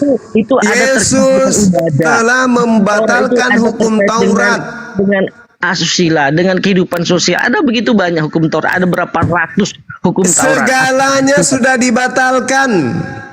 Itu bukan berarti 10 hukum Taurat, jangan membunuh, jangan berzina, itu sudah ditiadakan. Dia telah membatalkan hukum Taurat dengan segala perintah dan ketentuannya. Ini perkataan di dalam kitab saudara. Bukan itu cara menerjemahkannya. Sekarang mari kita uji. Bung, mari kita uji. Yesus menurut saudara itu Tuhan atau utusan Tuhan tok? Ya, Yesus itu Allah yang menjadi Allah yang adalah firman menjadi manusia di dalam Yesus. Itu penjelasan. Berarti dia adalah ilah. Ya, dia wujud Allah, kepenuhan kealahan ada di dalam diri Yesus. Berarti dia adalah ilah kan? Iya. Mari kita buktikan bahwa Anda sudah mengaminkan ajaran Paulus ini. Keluaran 20, Tuhannya Yesus mengatakan, jangan ada ilah lain di hadapanku. Tadi Anda mengatakan Yesus itu adalah ilah. Betul atau betul? Ya, ilah ini kan Allah. Pada saat kemudian Tuhan mengajarkan Nabi Musa, jangan ada ilah lain di hadapanku, Musa tidak membuat ilah-ilah lain. Yahudi tidak membuat ilah-ilah lain. Orang Roma membuat ilah baru bernama Yesus. Anda tadi mengatakan Yesus itu adalah ilah, sementara Tuhannya Yesus mengatakan jangan ada ilah lain di hadapanku. Artinya jangan kau menganggap Yesus itu sebagai ilah. Anda sudah menganggap, Anda membatalkan hukum Taurat angka pertama yang mengatakan jangan ada ilah lain. Ternyata Anda membuat ilah lain. Anda membuat ilah lain dari rupa manusia anak Maria. Kalau Anda tahu siapa Yesus, pasti Anda paham. Yesus itulah alasannya. Itulah alasannya Anda membuat ilah baru, karena Anda menganggap Yesus itu adalah Tuhan. Anda sudah melanggar. Anda sudah melanggar hukum ke-10 yang pertama. Jangan ada ilah lain di hadapanku. Justru Anda menggantikan ilahnya Bani Israel menjadi manusia Yesus. Dan Yesus itu Allah itu sendiri. Itulah yang dimaksud Anda tidak akan pernah bisa satu tempat ibadah dengan Yahudi. Karena Yahudi tidak pernah menggantikan ilah mereka dengan anak Maria. Anak Maria menjadi ilah, menggantikan Zeus, itu hanya ada di Romawi Yunani. Tidak diakui di Yahudi. Yesus itu ilahnya orang Roma, ilahnya orang Yunani, yang diajarkan sampai ke Belanda, Portugis ajarkan ke Indonesia. Bukan ilahnya Yahudi Yesus itu. Itu ilah baru buatan Roma, buatan Yunani melalui tangan Paulus. Pandangan kamu, tapi pandangan kami kan berbeda. Iya, itu pandangan Anda. Makanya sekarang saya tanya, apakah Bani Israel, dengarkan, apakah mereka praktisi Torah mengilahkan Yesus? Ya, itu urusan mereka. Bukan masalah urusan mereka. Bukan masalah urusan mereka. Memang mereka tidak menggantikan ilah mereka dengan anak Maria. Anak Maria jadi ilah untuk menggantikan Zeus, dewa matahari, Horus, yang diaminkan oleh Romawi dan Yunani. Jadi Tuhan kalian Yesus itu bukan Tuhannya Bani Israel. Yesus itu Tuhan hanya untuk Romawi dan Yunani saja. Oke. Nggak ada di ayat Alkitab itu mengatakan seperti itu. Loh, Tidak ada. Roma 14 nomor 9. Yesus, ini pengakuan Paulus kepada orang-orang Roma. Di dalam Roma 14 nomor 9 di kitab saudara jelas dikatakan Yesus, karena untuk itulah Yesus mati dan bangkit supaya dia menjadi Tuhan. Coba, Tuhan untuk siapa? Untuk Romawi Yunani. Ini tidak laku ini. Ini tidak laku ini suratnya Paulus untuk Romawi, nggak laku. Nggak laku. Untuk seorang siapa? Untuk siapa? Ini surat untuk orang Roma. Namanya juga kitab Roma. Untuk orang Roma. Ini kitabnya Paulus tidak ditulis untuk orang Yahudi. Makanya dalam 1 Galatia 1 nomor 16-17, aku diutus kepada non-Yahudi. Berarti Paulus melantik Yesus menjadi Tuhan untuk non-Yahudi, termasuk Anda. Yesus semua orang, bukan untuk Yahudi. Ya itu untuk Anda. Makanya saya tanya, orang-orang Yahudi percaya enggak kalau Hasem Tuhan mereka itu menjelma menjadi manusia? Percaya tidak? Kalau orang Yahudi sampai sekarang ada yang percaya, ada yang Siapa orang percaya dari Yahudi? Siapa? Orang yang tinggal Yahudi yang tinggal di Amerika. Yahudi yang tinggal di Jepang, di Cina. Mesianik ada. Mesianik itu siapa? Mesianik orang Yahudi. Mesianik itu. Ya, orang yang Yahudi yang Mesianik baru kemarin sore dibuat itu sekte, bukan orang Yahudi di situ. Allahu Akbar. Masya Allah. Masya Allah. La haula wala quwata illa billah. Jadi sekali lagi saudara-saudara, ya saya katakan kepada saudara, Yesus itu Tuhan untuk Bani Romawi dan Yunani, sampai ke Kekaisaran Belanda, ke Kerajaan Belanda, masuk ke Indonesia, begitu juga Portugis, masuk ke Nusantara, mengajarkan tentang Katolik dan Kristen. Oke ya. Jadi ketuhanan Yesus, kerasulan Paulus itu tidak diajarkan oleh Bani Israel. Ajaran Kristen dan Katolik itu diajarkan oleh Roma dan Yunani. Mereka mengambil kitabnya orang Yahudi, satu gepok diambil kitabnya Yahudi, ditempel di kitab Romawinya mereka. Maka ditulislah perjanjian lama, perjanjian baru. Ngapain coba kitabnya Yahudi nempel-nempel di kitabnya agama Romawi? Ngapain? Apa hubungannya? Sementara kitabnya orang Yahudi khusus untuk Yahudi saja. Kenapa diambil terjemahannya ditempel di kitabnya orang Roma? Untuk apa? Untuk dipakai nipu-nipu, agar dianggap bahwa perjanjian baru itu firman Tuhan, karena didukung oleh kitabnya Yahudi. Ditertawakan. Buktinya ada enggak tertawa? Sampai hari ini orang Yahudi tidak mengakui Kristen.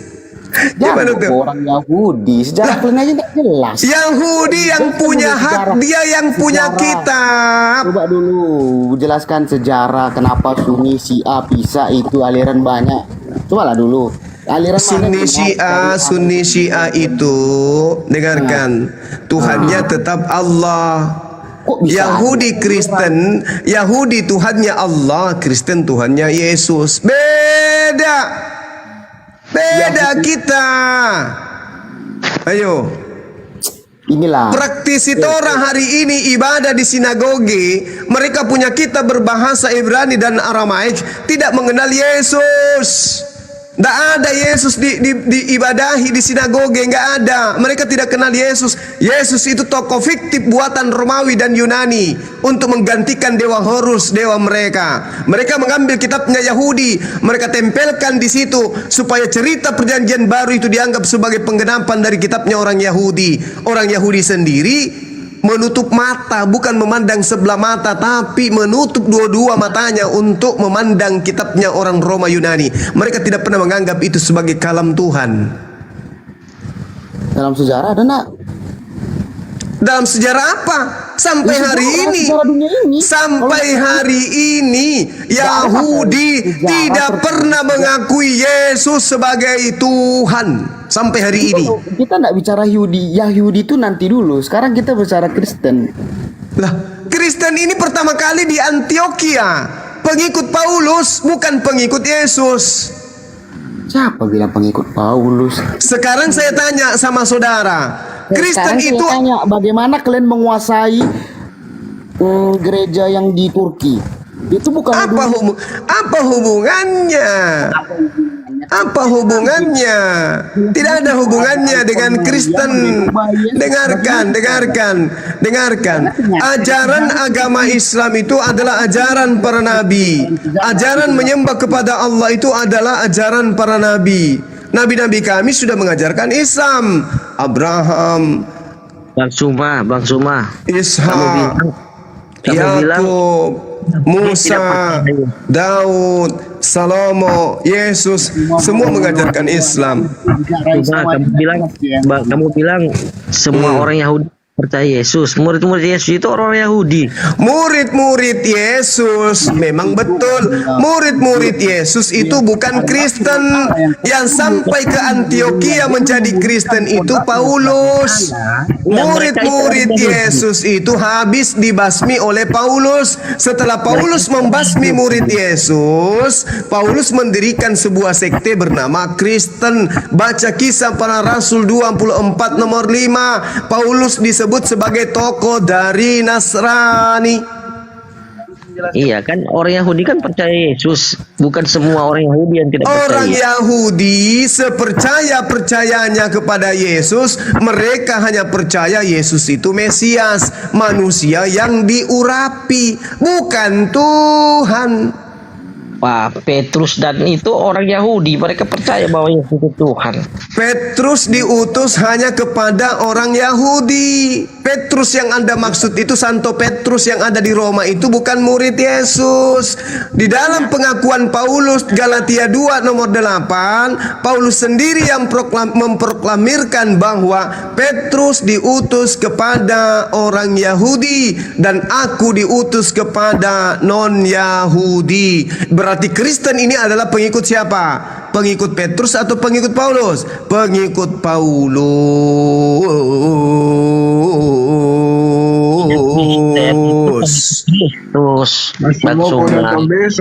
Masih mau datang besok. Namanya Kristen, pengikut Kristus. Betul. Layaknya slanker. Orang-orang yang ngefans kepada slang, tapi apakah mereka dikenal oleh kakak? Oleh orang-orang yang menjadi personil daripada slang? Kenal tidak mereka? Tidak, mereka aja ngaku-ngaku. Sama seperti yang ada di dalam kota Antioquia. Pertama kali disebut Kristen mereka itu adalah pengikut Paulus, bukan pengikut Yesus. Itu dalil di dalam kitab saudara sendiri. Baca kitabnya Anda supaya Anda paham. Kisah Para Rasul 11 nomor 26. Mereka tinggal bersama-sama. Siapa yang tinggal bersama-sama dengan mereka? Paulus atau Yesus? Mereka tinggal bersama-sama dengan jemaat itu 1 tahun lamanya sambil mengajar banyak orang di Antioquia. Murid-murid itu pertama kalinya disebut Kristen. Murid yang dimaksud ini siapa? Yesus, muridnya Yesus atau muridnya Paulus? Muridnya Yesus lah, bukan muridnya Paulus. Nenekmu kiper. Lalu pergilah Barnabas ke Tarsus untuk mencari Saulus. Dan setelah bertemu dengan Saulus, ia membawa Saulus ke Antioquia. Siapa Saulus ini? Paulus. Maka setelah tinggal bersama-sama dengan jemaat itu 1 tahun, sambil mengajar banyak orang di Antioquia lah, murid-murid itu pertama kali disebut Kristen. Siapa? Murid siapa? Paulus. Kristen itu singkat. Itu Kristen itu kan orang-orang yang melakukan perintah Yesus, yang mengikuti ajaran Yesus, bukan Paulus. Dengarkan. Kalau orang-orang yang disebut murid adalah mereka yang mengikuti perintah Yesus, mereka tidak akan mungkin ke Antioquia. Kenapa? Di Matius 10 nomor 5 nomor 6 Yesus mengatakan apa? Penulisnya mengatakan apa? Yesus berpesan kepada ke-12 muridnya agar jangan ke bangsa lain. Jangan ke Antioquia berarti. Berarti kalau ada yang ke Antioquia bukan murid Yesus. Siapa yang ke Antioquia? Paulus itu kan dapat tugas dari Yesus. Di mana? Yesus, dengar.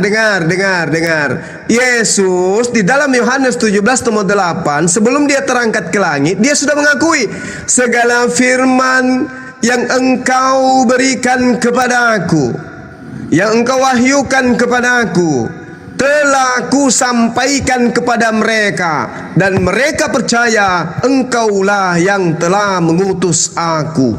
Telah ku sampaikan semua. Jadi sebelum Yesus terangkat ke langit, semua firman telah Yesus sampaikan kepada muridnya. Di situ tidak ada Paulus.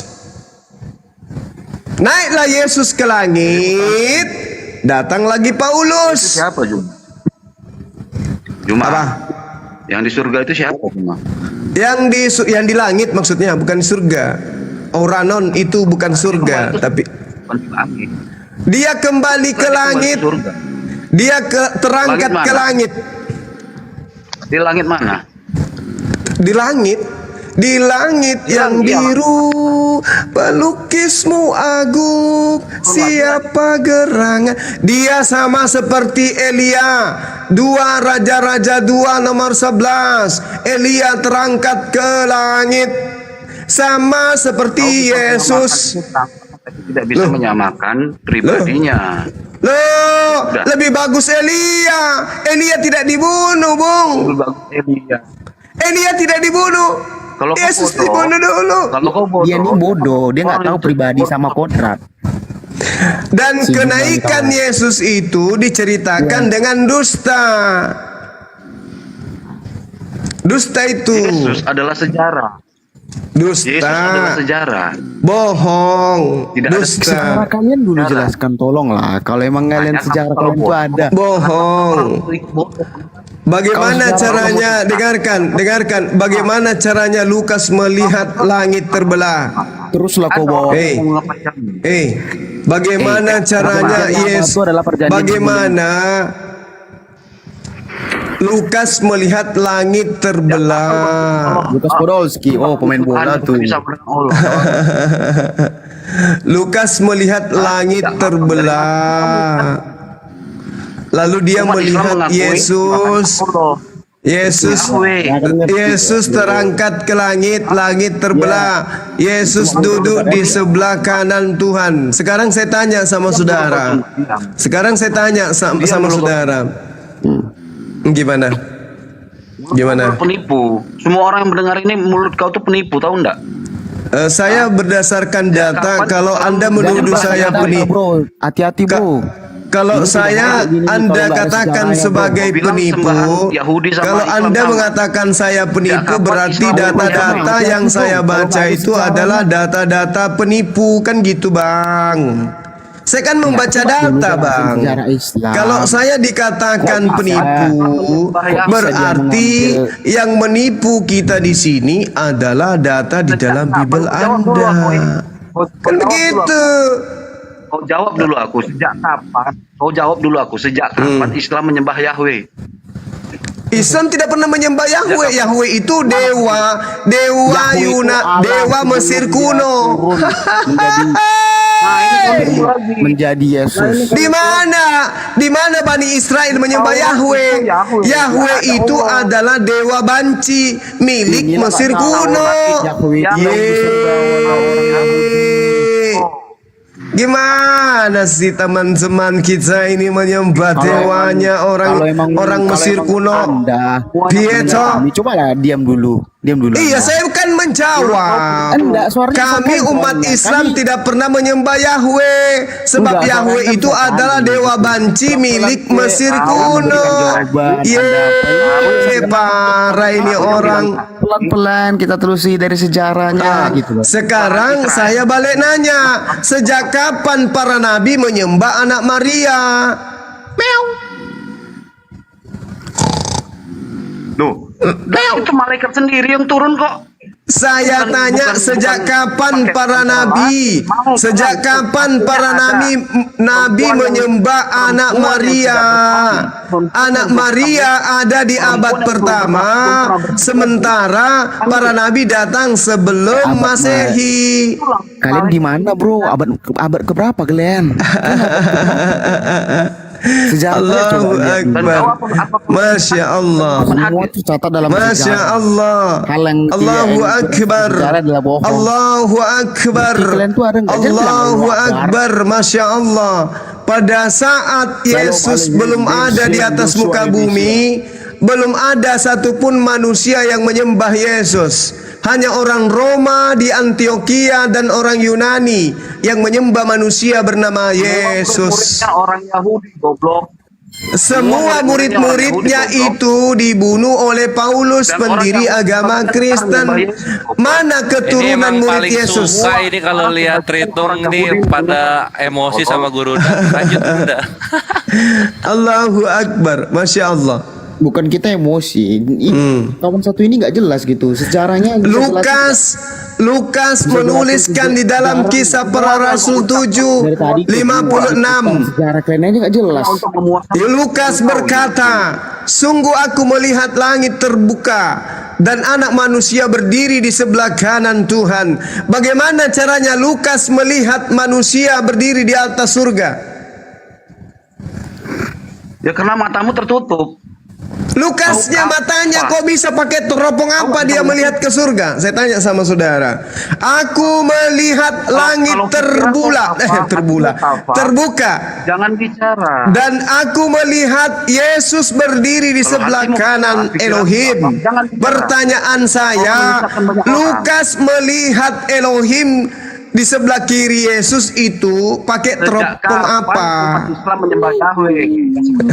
Pertanyaan saya sederhana loh. Kisah Para Rasul 7:56. Aku Lukas melihat dan berkata, sesungguhnya aku Lukas melihat langit terbuka dan Yesus berdiri di sebelah kanan Tuhan. Pertanyaan saya, Lukas menggunakan teropong apa kok bisa tembus ke surga? Melihat Allah. Ini ajaran apa iki? Kenapa ada bulan dan sabit di atas masjid? Bisa nggak sih gantian bicara? Halo. Kenapa kesurupan Anda? Anda harusnya membantah data-data dalam kitab saudara. Kisah Para Rasul 7 nomor 56. Lalu katanya, sungguh aku Lukas melihat langit terbuka dan melihat Yesus berdiri di sebelah kanan Elohim. Pertanyaan saya, bagaimana cara Lukas melihat langit terbuka? Dan bagaimana cara Lukas melihat Yesus yang ada di surga? Pakai teropong apa? Oke. Gini. Siapa yang mau jawab pertanyaan Banyuma? Angkat tangan. Mantap kandaku sudah datang. Siapa ya? Silakan hamba Tuhan yang lain diam dulu ya. Hamba Tuhan mau jawab, silakan. Oke, terima kasih. Nah, ini dalam firman Tuhan dalam Alkitab itu jangankan sampai ke surga. Ada begitu banyak orang-orang yang dipakai Tuhan untuk bisa melihat kedalaman hati orang. Nah, ini bicara hal yang spiritual, hal yang rohani. Apa yang disampaikan oleh Bang Suma tadi itu bicara tentang penglihatan, bahwa dia melihat secara alam roh, bahwa dia melihat langit terbuka. Jadi ini bukan karena pakai teropong, bukan karena mata telanjang begitu. Ini sudah ada campur tangan ilahi lah. Itu jawabannya. Mata batin ya Pak ya. Mata batin ya Pak Mbak ya. Ya, kalau kita bisa bandingkan dengan hal-hal yang spiritual, itu kan nggak bisa mau dilihat dengan hal yang udah paham Pak, udah stop. Mata batin dan hal spiritual Bang Juma, silakan. Ya ampun ya Allah ya Karim. Di dalam kitabnya orang Yahudi, Tuhan itu diceritakan tidak sama seperti makhluk. Bahkan di dalam 1 Timotius 1 nomor 17, Tuhan itu tak nampak. 1 Timotius 6 nomor 16, tidak ada manusia yang bisa melihat Tuhan, karena Tuhan itu tidak serupa dengan apapun dan Tuhan itu tidak terhampiri.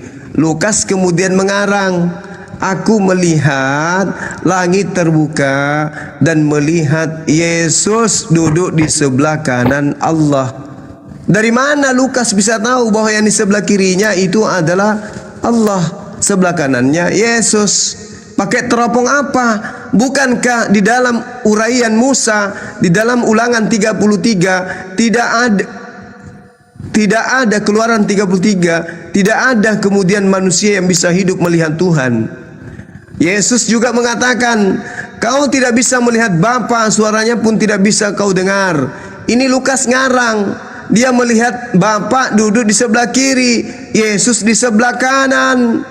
Ini agama apa pakai tipu-tipu kayak begini? Anda mengatakan itu penglihatan. Apakah Anda sudah bisa mengakui bahwa Lukas itu adalah nabi? Jawab. Ya, Oke, saya silakan. jawab. Ya, silakan. Saya jawab pakai ayat. Ya. Anda kalau buka ayat nggak kedengeran suara Bapak, sebutin aja. Kisah 9 ayat 10, coba tolong dibantu. Saya tidak bisa. Apa itu Pak? Kita bantu pakai apa? Kisah Para Rasul 9 ayatnya ke-10. Bisa 9. Bisa 9. Ayatnya ke-10. Ayat 10. Bisa 9 10 ya? Ya. Oke, saya bacanya Pak. Tenang aja Pak, kita bantu kok. Di Damsyik ada seorang murid Tuhan bernama Ananias. Firman Tuhan kepadanya dalam suatu penglihatan. Begitu? Oke, saya jelaskan ya. Nah, itu yang saya katakan tadi. Dalam firman Tuhan, dalam dalam kepercayaan kami orang Kristen, saya tidak tahu dengan kepercayaan yang lain. Dalam kepercayaan orang Kristen ada yang namanya pekerjaan Roh Kudus. Nah, pekerjaan Roh Kudus ini terkait dengan hal-hal yang spiritual. Penglihatan tadi yang dilihat oleh Lukas, ya kan? Yang dilihat oleh murid-murid Tuhan. Nah, ini juga terjadi kepada Ananias. Dia juga mendapatkan penglihatan, dia bisa melihat Tuhan. Artinya, kalau ayat Alkitab yang tadi disinggung oleh Bang Suma, itu kita tidak bisa lihat langsung Tuhan.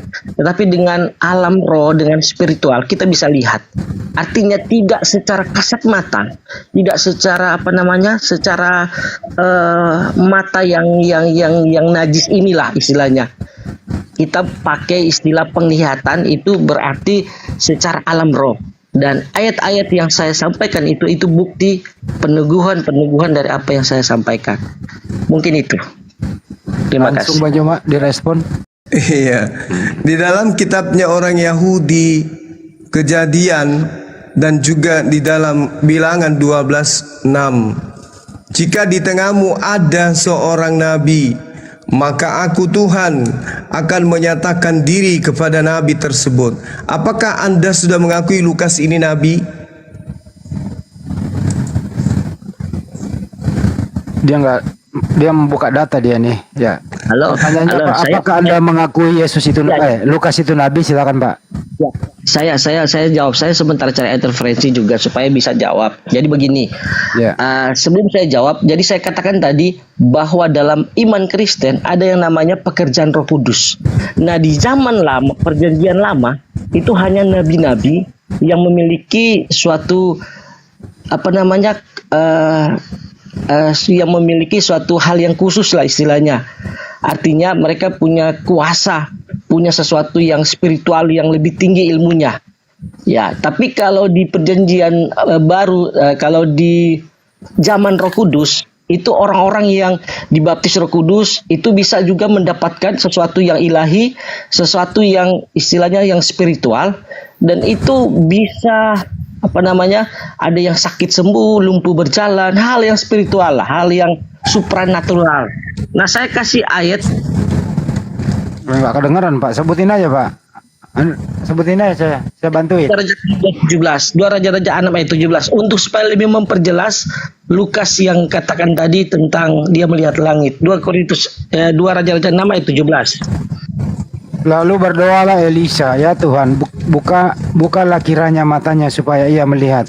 Begitu dan seterusnya, begitu? Ya, jadi itu bicara tentang hal-hal yang surgawi. Nah, waktu itu Elisa dengan bujangnya ini, Elisa melihat bahwa mereka banyak pasukan surga. Tetapi bujangnya itu berpikir bahwa saya tidak lihat apa-apa. Sehingga namanya dikatakan di situ Elisa berdoa agar supaya bujangnya ini bisa dibuka mata batinnya, istilahnya lah. Jadi mata Tuhan dipotong sejenak, Pak. Bang juga bertanya, apakah Lukas itu nabi sehingga bisa mendapatkan penglihatan seperti nabi lain? Itu saya bilang tadi, kalau zaman perjanjian lama itu turunan nabi, turunan imam-imam yang istilahnya Kalau Lukas gimana, Pak? Lukas cepat, Pak. Kalau Lukas saya jelaskan supaya tidak putus pengertiannya. Karena perjanjian lama dengan perjanjian baru itu punya konektivitas lah, punya hubungan. Jadi kalau perjanjian lama itu turunan nabi itu sudah jelas. Punya cerita. Punya apa namanya, punya keturunan. Jadi ada keturunan Nabi Elia, itu sudah keturunan, dan mereka itu punya kekhususan dengan Tuhan. Mereka punya hal-hal yang spiritual yang luar biasa. Nah, di perjanjian baru murid-murid Tuhan Yesus itu juga punya seperti hal yang itu, hal yang tadi dikatakan. Cukup, Pak, gantian dulu ya. Ya, sudah dijawab Bang Joma. Oke. Jadi Yesus itu mengatakan waspadalah kepada nabi-nabi palsu. Tanda-tanda nabi palsu menurut Yesus itu adalah satu, dia berkata melihat Mesias di padang gurun. Ketika Lukas itu mengaku melihat Mesias Yesus, itu bukti bahwa dia adalah nabi palsu, pengajar palsu. Apabila ada orang berkata kepadamu, lihat Yesus ada di padang gurun, jangan kamu pergi ke situ. Lihat, ia ada di dalam bilik, janganlah kamu percaya. Di dalam Ulangan 18 jelas dikatakan bahwa nabi palsu itu akan mengatakan sesuatu yang tidak pernah difirmankan oleh Tuhan. Di mana ada kemudian firman Tuhan, bukan nabi bisa menyatakan, Tuhan bisa menyatakan diri melalui penglihatannya. Lukas bukan nabi. Di dalam Ulangan bilangan 12 nomor 6, lalu Tuhan berfirman, dengarlah firmanku ini, jika di antara kamu ada seorang nabi, maka aku Tuhan menyatakan diriku kepadanya dalam penglihatan. Ini penglihatan ini. Anda mengatakan penglihatan. Apakah Lukas itu nabi? Bukan nabi, tetapi dia mengaku melihat Tuhan. Berarti dia pembohong, berarti dia nabi palsu. 1 Timotius 1 nomor 17, hormat dan kemuliaan sampai selama-lamanya, Raja segala zaman, Allah yang maha kekal, yang tak nampak, yang tak terlihat, yang esa. Amin. Ini siapa yang bohong dengan mengatakan melihat Allah di surga, Allah di surga, duduk di sebelah kirinya Yesus? Pendusta, pembohong. 1 Timotius 6 nomor 16, dialah satu-satunya yang tidak takluk kepada maut, bersemayam dalam terang yang tak terhampiri, seorang pun tidak pernah melihat dia, dan memang manusia tidak dapat melihat dia. Siapa yang mengaku melihat Bapa di sebelah kirinya Yesus? Pembohong.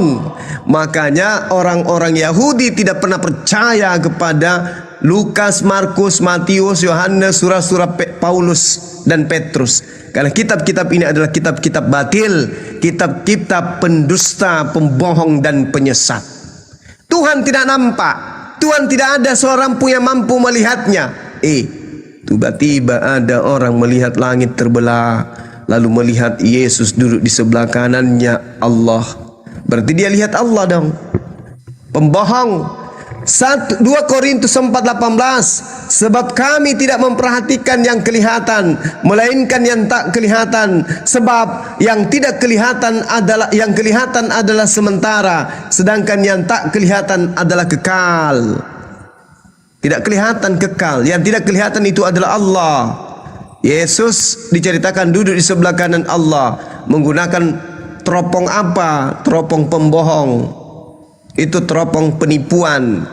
Makanya orang Yahudi tidak pernah memandang sebelah mata kitabnya orang Kristen, tapi tidak memandang sama sekali. Kalau memandang sebelah mata berarti masih dikaji, masih dipelajari. Tidak dipandang sama sekali, dianggap sampah oleh Bani Israel kitab-kitab Kristen itu. Ya, dengarkan saudara-saudara. Yang pertama kali kemudian dituliskan surat-surat di luar suratnya kitabnya orang Yahudi, itu dituliskan kepada orang Roma. Lalu kemudian kitab-kitab ini dikanon, diseleksi untuk dijadikan sebagai kitab suci di ajaran Romawi. Loloslah 4 kitab. Lukas, Markus, Matius, Yohanes. Ingat, dulu kitab-kitab ini tidak ada namanya, tidak ada sampulnya, tidak ada sampulnya kitab-kitab ini. Belakangan baru dituliskan Lukas, Markus, Matius, Yohanes. Pahami itu dulu.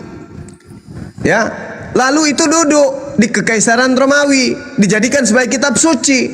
Lalu supaya dianggap benar, maka diambillah kitabnya Yahudi, diberilah julukan Perjanjian Lama. Supaya apa dipakai kitab itu? Supaya dianggap bahwa ini sudah usang, yang baru sekarang ini surah-surah Paulus dan surah-surah yang lain. Itu cara-cara penipuan. Padahal kitabnya orang Yahudi itu justru perjanjian baru. Yeremia 31 nomor 31, aku akan melakukan perjanjian baruku dengan Bani Israel dan Bani Yehuda. Aku akan memasukkan hukum Taurat ke dalam batin setiap Bani Israel. Berarti perjanjian baru adalah hukum Taurat. Romawi mengambil kitabnya orang dalam bentuk bahasa Septuaginta, lalu dikatakan ini perjanjian lama, yang perjanjian baru itu adalah surah-surah Paulus. Bohong, bullshit, penipu, penyesat. Kitabnya orang Yahudi itu perjanjian baru, Bung. Apa? Mana dalilnya? Yeremia 31 sampai 36. Makanya orang Yahudi tidak pernah memandang kitabnya orang Kristen, karena kitabnya Kristen itu bukan wahyu, bukan daripada sabda para nabi. Itu yang perlu saudara pahami. Jadi langit terbuka, melihat Yesus duduk di sebelah kanan Bapa, berdiri di sebelah kanan Bapa, itu adalah sebuah kebohongan yang nyata. Kenapa saya katakan kebohongan yang nyata? Di dalam Ibrani 10 nomor 20, tetapi dia telah mempersembahkan hanya satu korban saja karena dosa. Lalu dia, Yesus, duduk untuk selama-lamanya di sebelah kanan Allah. Duduk di sebelah kanan Allah. Dalam bahasa Yunani, katiso dalam bahasa Yunani.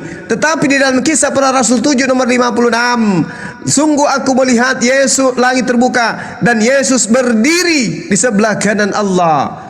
Paulus mengatakan dia duduk selama-lamanya. Lukas mengatakan berdiri di samping kanan Bapa. Yang mana yang benar ini? Paulus mengatakan duduk selama-lamanya. Lukas mengatakan berdiri di sebelah kanan Allah. Antara kata katiso antara kata katiso dan kata hestime itu berbeda. Dengarkan dulu, jangan panas. Nanti anda ada giliran Anda. Paulus mengatakan Yesus katsito deinekes, duduk selama-lamanya. Sementara Lukas mengatakan hestemi, Yesus berdiri. Satu mengatakan duduk selama-lamanya di sebelah kanan Allah, satunya mengatakan berdiri di sebelah kanan Allah. Semuanya dua-duanya adalah pembohong dan pendusta dan penyesat. Tidak mungkin kemudian ada manusia biasa bisa melihat Allah. Ibrani 10:12, Paulus mengatakan duduk selamanya. Kisah Para Rasul 7:56, Lukas mengatakan berdiri. Yang mana yang benar? Duduk atau berdiri? Berdiri atau duduk? Duduk atau berdiri? Jangan-jangan dia baring. Silakan. Oke. Kalau stempel dulu, ini urusannya hamba Tuhan yang bicara ya. Silakan. Ya. Ini terlalu lama, Bang Suma, ini terlalu lama diberi waktu. Saya hanya berapa menit. Ya, Anda boleh lama juga, nggak dipotong. Silakan. Oke, makasih. Oke, jadi begini, Bang Suma ini kan nggak tahu dalam kekristenan itu ada namanya penglihatan. Penglihatan itu bukan secara letterlek, artinya secara rohani. Jadi apapun yang terjadi oleh nabi, oleh rasul, oleh pengikut-pengikut Yesus, bahkan murid-murid Tuhan, bahkan jemaat Tuhan di zaman sekarang, itu penglihatannya itu bicara tentang kemuliaan Tuhan. Nah, itu tadi berdiri, duduk atau apapun itu bicara tentang kemuliaan Tuhan. Artinya mereka melihat sesuatu yang ajaib, sesuatu yang luar biasa mulia, dan ini tidak bisa dinilai secara orang yang tidak percaya Yesus. Karena kalaupun Bang Suma nilai ini bahwa ini pasti juga akan dikatakan bahwa ini tidak masuk akal, ini penipu, ini tidak masuk akal atau apalah, pasti itu penilaiannya. Nah, ini kan iman kami, dan ini juga yang terjadi dalam jemaat Tuhan di zaman sekarang. Nah, kami sering kali juga dalam ibadah, dalam penyembahan, kami sering lihat hal-hal yang luar biasa, melihat kerajaan Allah, melihat malaikat, melihat cahaya kemuliaan Tuhan, dan itu tidak ada yang salah, itu tidak ada yang keliru, bahkan dikatakan itu penipu, itu akal-akalan manusia atau gimana. Itu kan karena Bang Suma tidak mengalami. Nah, mereka yang tidak mengalami kemuliaan Tuhan, tidak mengalami yang namanya penglihatan, hal yang supernatural, pasti mereka akan bantah. Itu yang memang sangat menyedihkan, bahwa cara membantahnya Bang Suma ini terlalu terlalu kasar lah istilahnya. Hal-hal yang supernatural yang dialami oleh orang-orang Kristen, bahkan oleh para rasul, oleh murid-murid Tuhan, itu dikatakan itu bullshit, omong kosong, penipu atau apa ya, itu urusannya Bang Suma lah. Tapi bagi kami orang Kristen, ketika mau mengartikan yang namanya firman Tuhan, itu tidak bisa secara letterlek, tidak bisa secara hurufiah. Itu harus dipahami dan dimengerti bahwa ini konteksnya dalam hal supranatural, dalam hal yang memang betul-betul tidak masuk akal lah istilahnya. Karena kan akal manusia tidak mampu mengilhami hal-hal yang luar biasa dari Tuhan. Kita terbatas. Sehingga kalau kita bicara di luar logika, pasti itu dibantah. Kalau kita bicara yang masuk akal, pasti itu diterima. Contoh, kalau kita bicara tentang manusia, Allah menjadi manusia, itu kan pasti tidak masuk akal. Pasti tidak masuk akal. Tetapi yang terjadi, tapi mereka percaya manusia berasal dari tanah. Ya, itu karena kalau Allah menjadi manusia kan itu tidak akan ada terjadi. Itu kalau Tuhan menciptakan manusia dari tanah. Saudara muslim percaya itu kan bisa dia berdua dulu, biar dia berdua. Apapun yang dia mau. Iya. Jadi memang kalau kita mau samakan persepsi, mau samakan pemahaman, pasti kita nggak akan bisa ketemu. Jadi kalau ini diskusinya sehat, saya minta kepada host, setiap kali contoh, kalau Bang Suma bicara tentang iman Kristen, itu berarti kan itu menyerang kami. Nah, ketika kami kasih pemahaman, bahkan ada ayat-ayat Alkitab yang sudah saya sampaikan, bahwa ini sebuah penglihatan alam roh, bukan secara kasat mata. Tuan, bisa nggak ambil satu data yang bisa memperkuat argumentasi Anda bahwa itu mendukung supranatural itu, ada nggak? Itu tadi yang terjadi di Ananias itu kan penglihatan, dia melihat Tuhan. Itu kan artinya begini, artinya dalam suatu ibadah yang kusuk itu kita bisa melihat. Nah, ini saya kasih bukti dulu ayat Alkitab. Ya, sabar dulu teman-teman ya. Dia ingin membuktikan supranatural yang tidak masuk akal. Sabar dulu, tungguin dulu. Kita hormati tamu kita. Beri waktu yang sama. Supranatural menurut dia itu tidak masuk akal secara logika sehat manusia, tapi harus penuh iman dengan Roh Kudus, baru bisa percaya. Tapi terlalu lama ini tunggunya ini, Pak. 1 Korintus 2 ayat 13. Saya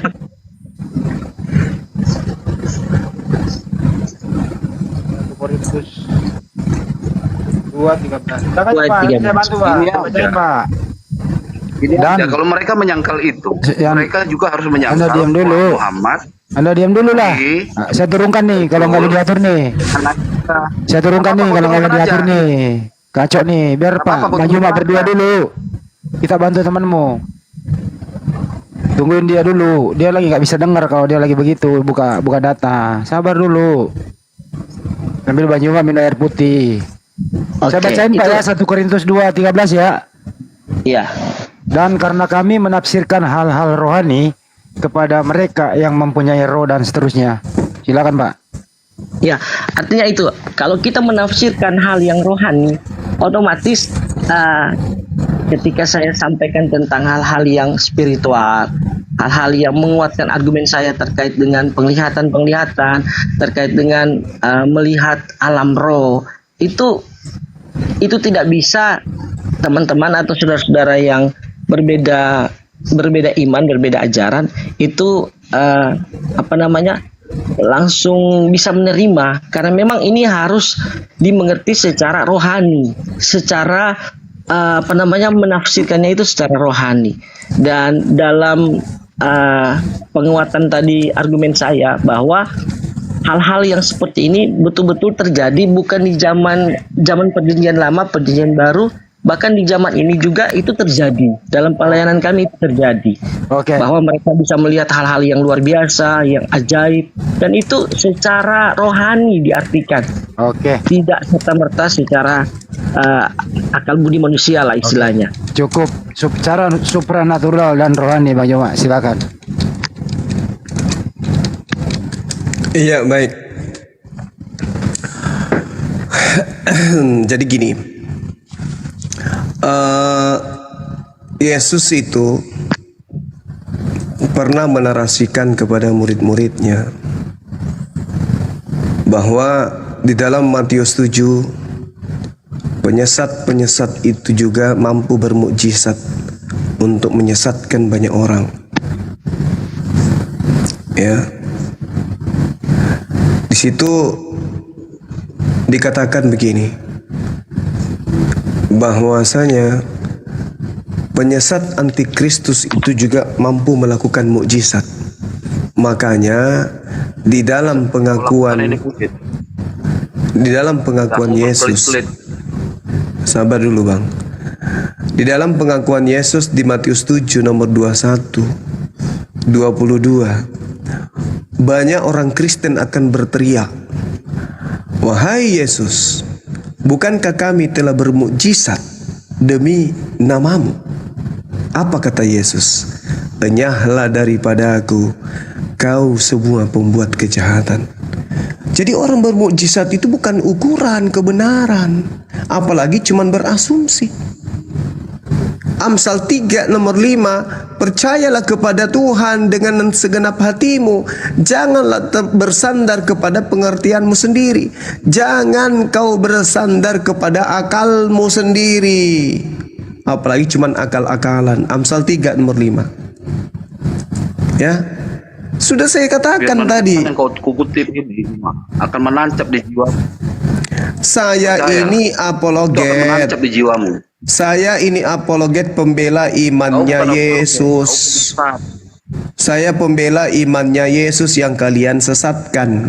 Paham? Makna dari semua ayat-ayat itu. Tidak ada yang saya putar balikkan. Kalian yang menyesatkan ajaran Yesus. Yesus mengajarkan dirinya manusia, kalian mengajarkan dia Tuhan. Sebagai apologet saya harus membela dan mengajarkan itu kepada manusia. Tolong standby dulu, ini giliran Bang Joma yang bicara. Mau diatur nggak sih? Manusia mana yang bisa? Habis ini hamba Tuhan yang ngomong. Anda diam dulu, Anda nggak termasuk. Anda diam. Yang bisa membangkitkan orang. Kalau Anda arogan saya turunkan ya. Ada nggak? Kalau Anda arogan saya turunkan. Anda diam dulu. Tadi Anda saya persilakan bicara, nggak mau. Hamba Tuhan yang terpilih di sini gitu loh. Kalau kalian turun. Anda diam dulu, ganggu aja diskusi ini. Jangan panas Bang, ini apa? Jangan panas. Santai dulu. Anda nggak penting di sama sini. saya orang yang bisa membangkitkan orang mati semua. Banyak. Petrus bisa dia Saya membangkitkan. nama akun saya nggak penting karena kalian orang-orang nggak penting. Lah kalau nggak penting ngapain ke sini? Anda standby dulu ya. Anda standby dulu. Silakan. Dan terusin. Bahkan kalau di Al-Quran surah Al-Baqarah, daging sapi bisa membangkitkan orang mati. Allahu Akbar. Jadi sekali lagi saya katakan, kalau Yesus ini mengatakan gini, waspadalah kepada nabi palsu. Dulu Bang Joma. Host turunkan dulu sementara dia di bawah deh. Anda nggak penting, Bung. Bagi saya Anda sampah, nggak penting. Anda nggak penting bagi saya.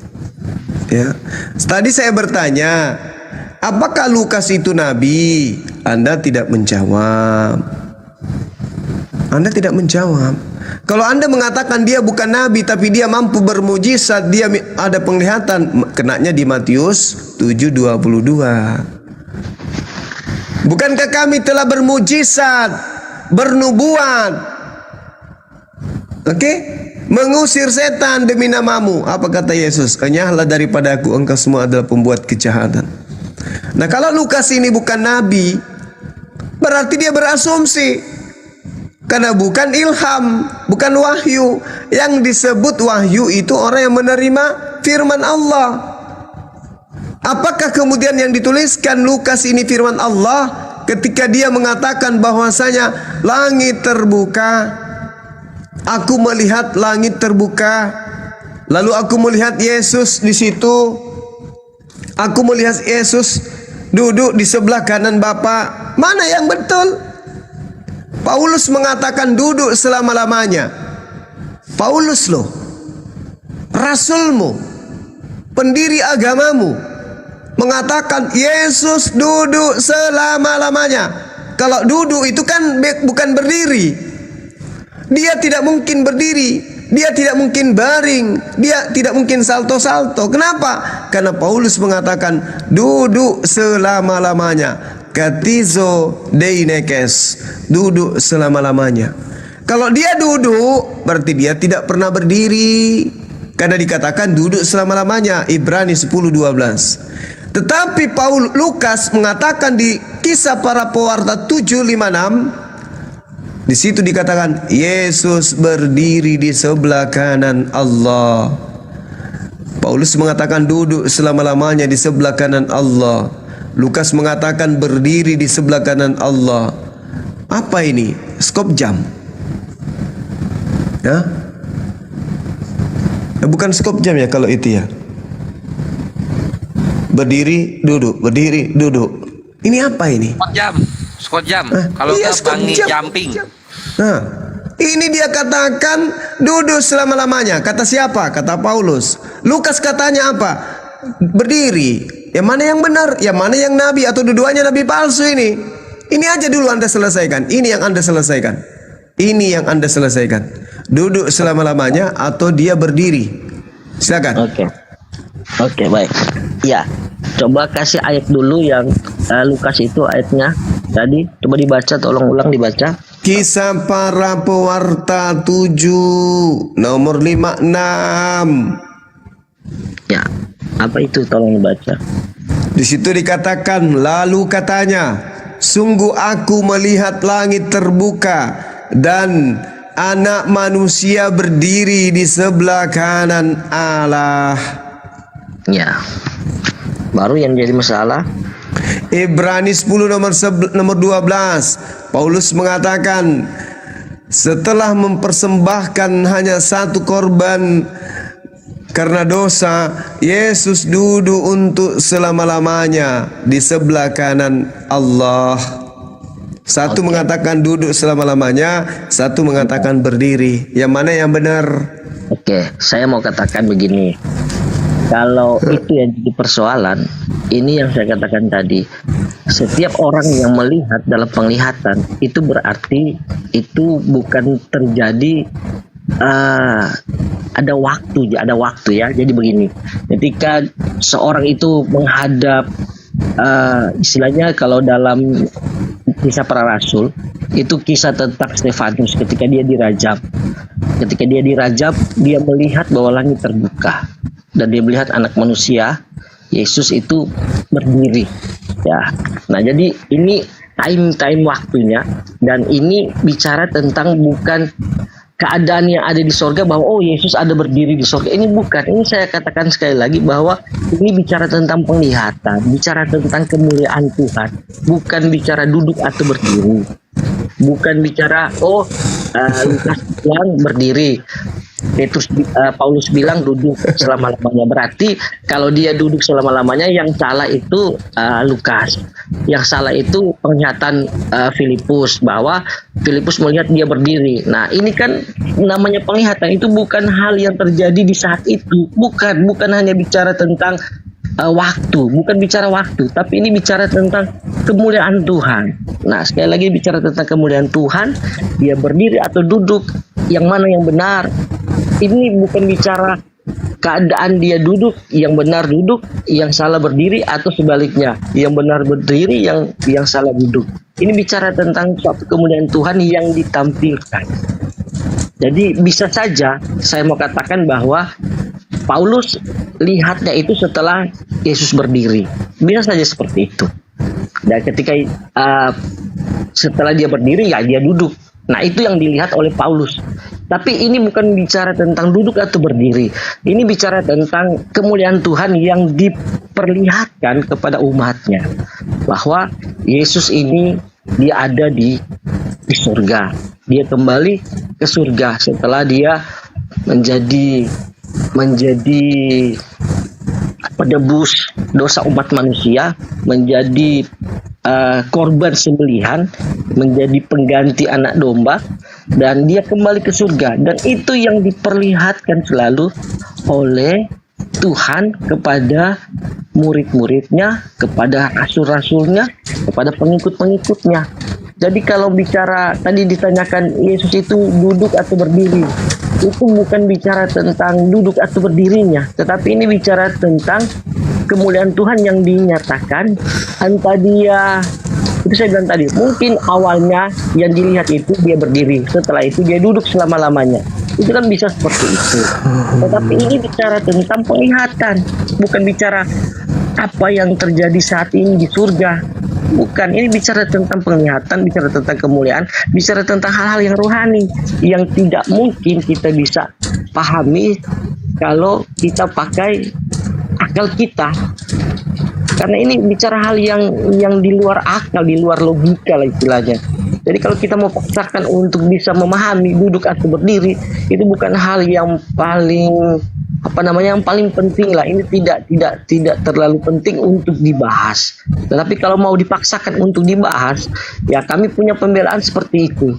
Ini bicara tentang penglihatan yang dinyatakan kepada umat Tuhan melalui rasul, melalui murid, bahkan melalui jemaat Tuhan. Nah, seperti itu jawabannya.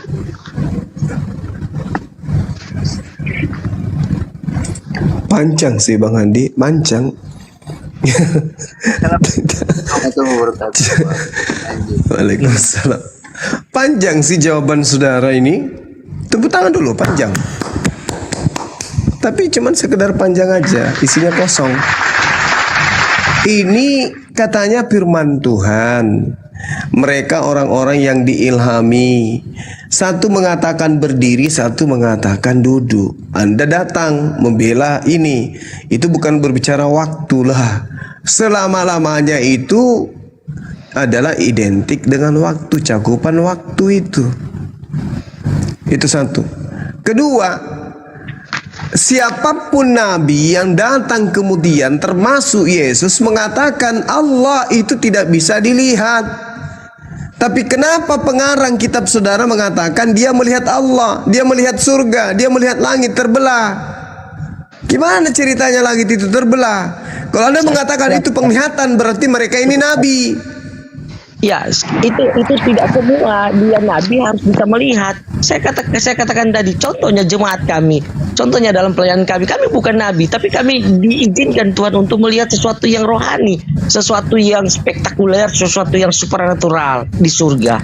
Apakah kami nabi? Ya kan? Wow. Tidak seharusnya begitu. Wow. Lalu bagaimana pengakuan daripada kitabnya orang Yahudi yang mengatakan apabila ada orang yang berkata melihat Mesias di sini, melihat Mesias di sana, jangan kau percaya. Saya tidak percaya dengan apa yang Anda sampaikan, melihat ini, melihat itu. Apakah saya katakan bahwa saya melihat Mesias ada di sini, ada di sini? Ini kan penglihatan. Namanya penglihatan itu sah-sah saja.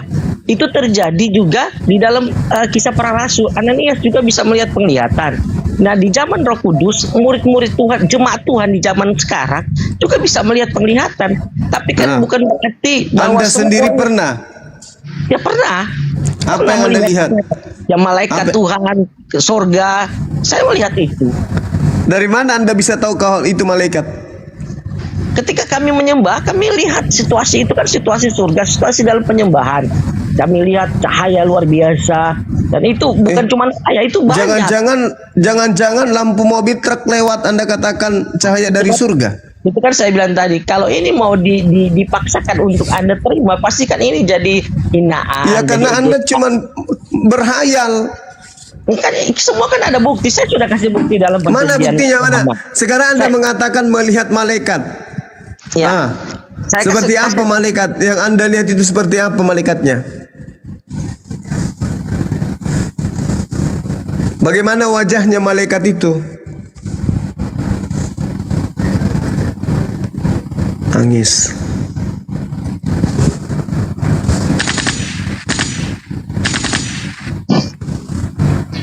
Yes, yang ada open ini.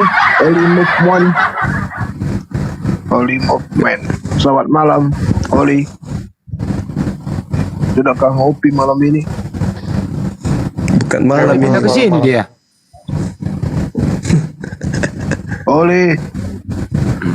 Ada orang kah? Ya, selamat malam. Malam. Iya, ada yang mau ditanyakan? Enggak. Saya kasih bukti dulu. Izin saya sambung lagi. Saya lagi cari ayat. Saya sambung lagi. Enggak, pertanyaan cuma begini, Bang. Kalau Anda melihat malaikat dengan batin, rohani itu, bisa nggak Anda gambarkan bagaimana bentuknya, wajahnya seperti apa begitu? Itu pertanyaannya, Bang. Gimana? Ini ke saya ini. Iya, kepaham. Diulang lagi Bang Jumat tadi gimana? Iya, Anda mengatakan Anda melihat malaikat. Ya. Iya kan? Bagaimana Anda bisa mengatakan itu malaikat sementara iblis juga pun bisa menyamar seperti malaikat? Iya, itu kan pertama begini. Kita bilang begini, dari buahnya lah nabi-nabi palsu itu bisa diketahui dari buah. Artinya begini, artinya ketika kita dalam peribadatan dan kita mengalami yang namanya kepenuhan. Nah ini saya akan bilang ini pasti Bang Suma tidak akan bisa terima karena memang ini hal yang kami alami.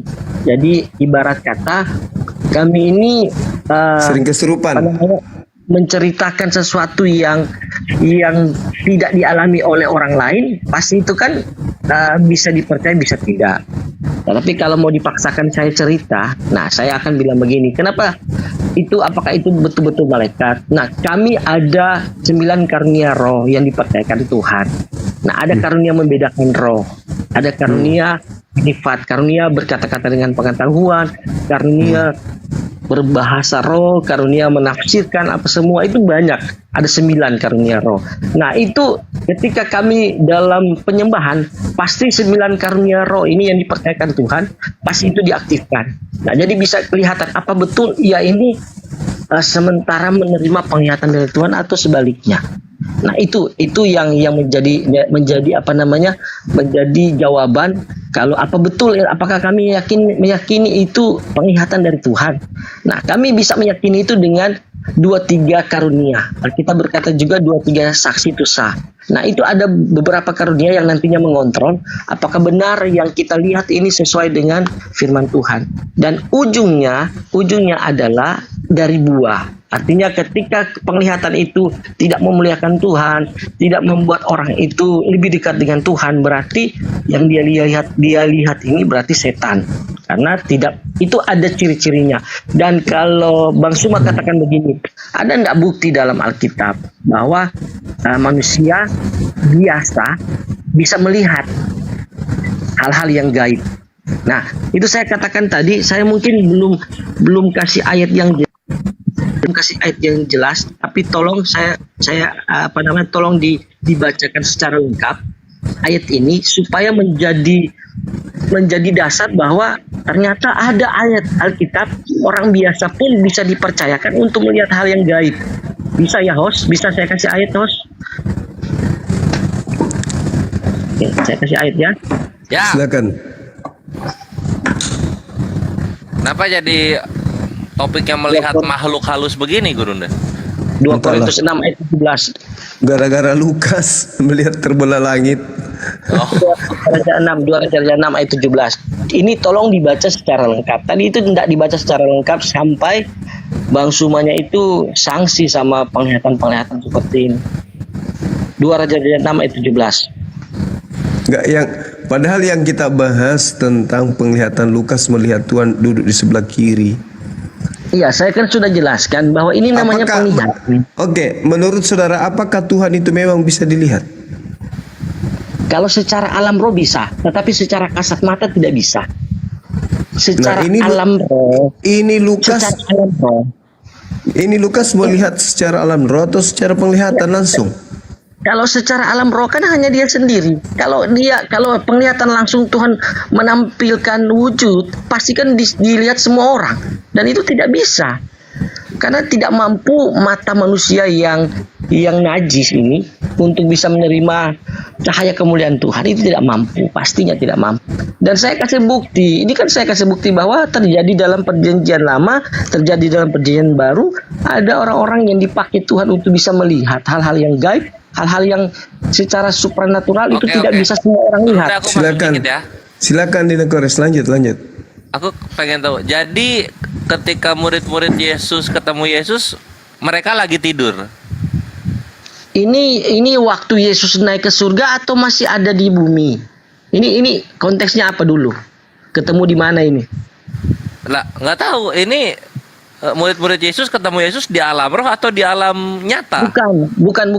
Ini jadi begini. Dalam iman Kristen, kita bisa semacam dalam peribadatan. Ini kan peribadatannya, ini kan kita di satu tempat. Kita bisa dalam peribadatan itu, jika dia sudah istilahnya sudah mengalami kepenuhan dalam hadirat Tuhan, itu bisa ada orang-orang tertentu yang bisa dipercayakan untuk bisa melihat alam roh. Nah, bisa melihat orang Kristen ketika kepenuhan Tuhan bisa lihat alam roh. Iya, itu iman kami, dan itu sudah terbukti. Dan kalau mau ditanyakan ada enggak di ayat Alkitab? Ada. Bukan karang, ada. Oh. Ya, coba 2 Raja-Raja 6 ayat 17 supaya bisa mengerti, supaya tidak mengambang pikirannya. Alam roh tuh kayak gimana? Kayak kota. Coba baca 2 Raja-Raja 6 ayat 17 supaya bisa mengerti, baca 2 Raja-Raja 6 ayat 17. Supaya bisa mengerti. Raja-Raja 6 ayat 17. Ini kan bicara penglihatan. Oh. Coba dibaca. Lalu berdoalah Elisa, ya Tuhan, bukalah kiranya matanya supaya ia melihat. Maka Tuhan membuka mata bujang itu.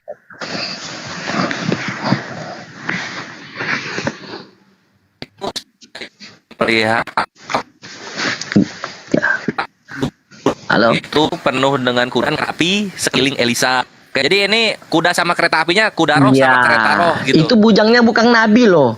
Iya kan? Bujangnya bukan nabi.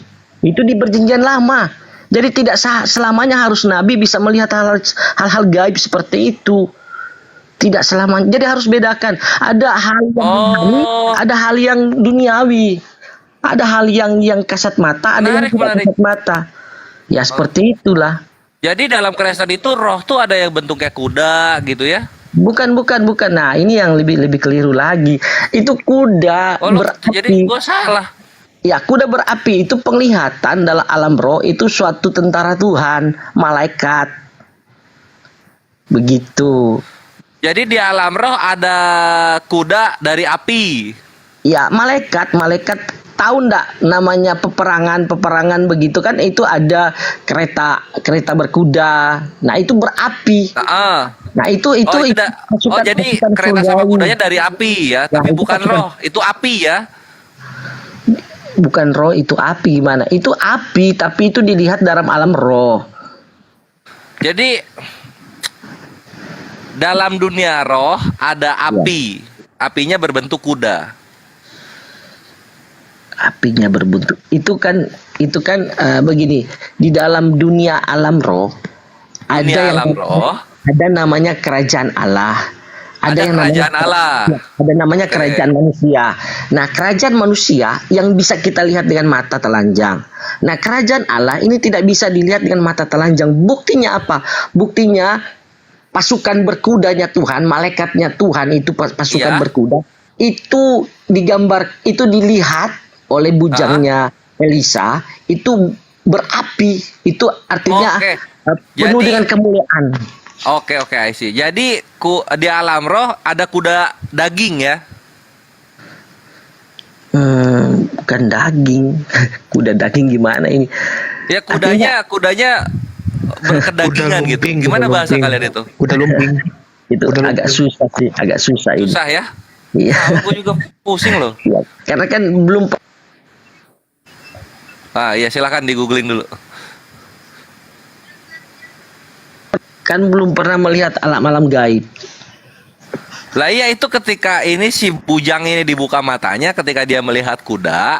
Menurut iman Kristen, ini kudanya kuda daging atau kuda roh? Kan kalian tuh suka dua tuh. Kalau nggak daging ya roh gitu loh. Ya kalau daging kan itu berarti bisa dilihat dengan kasat mata. Kuda roh kalau gitu kan?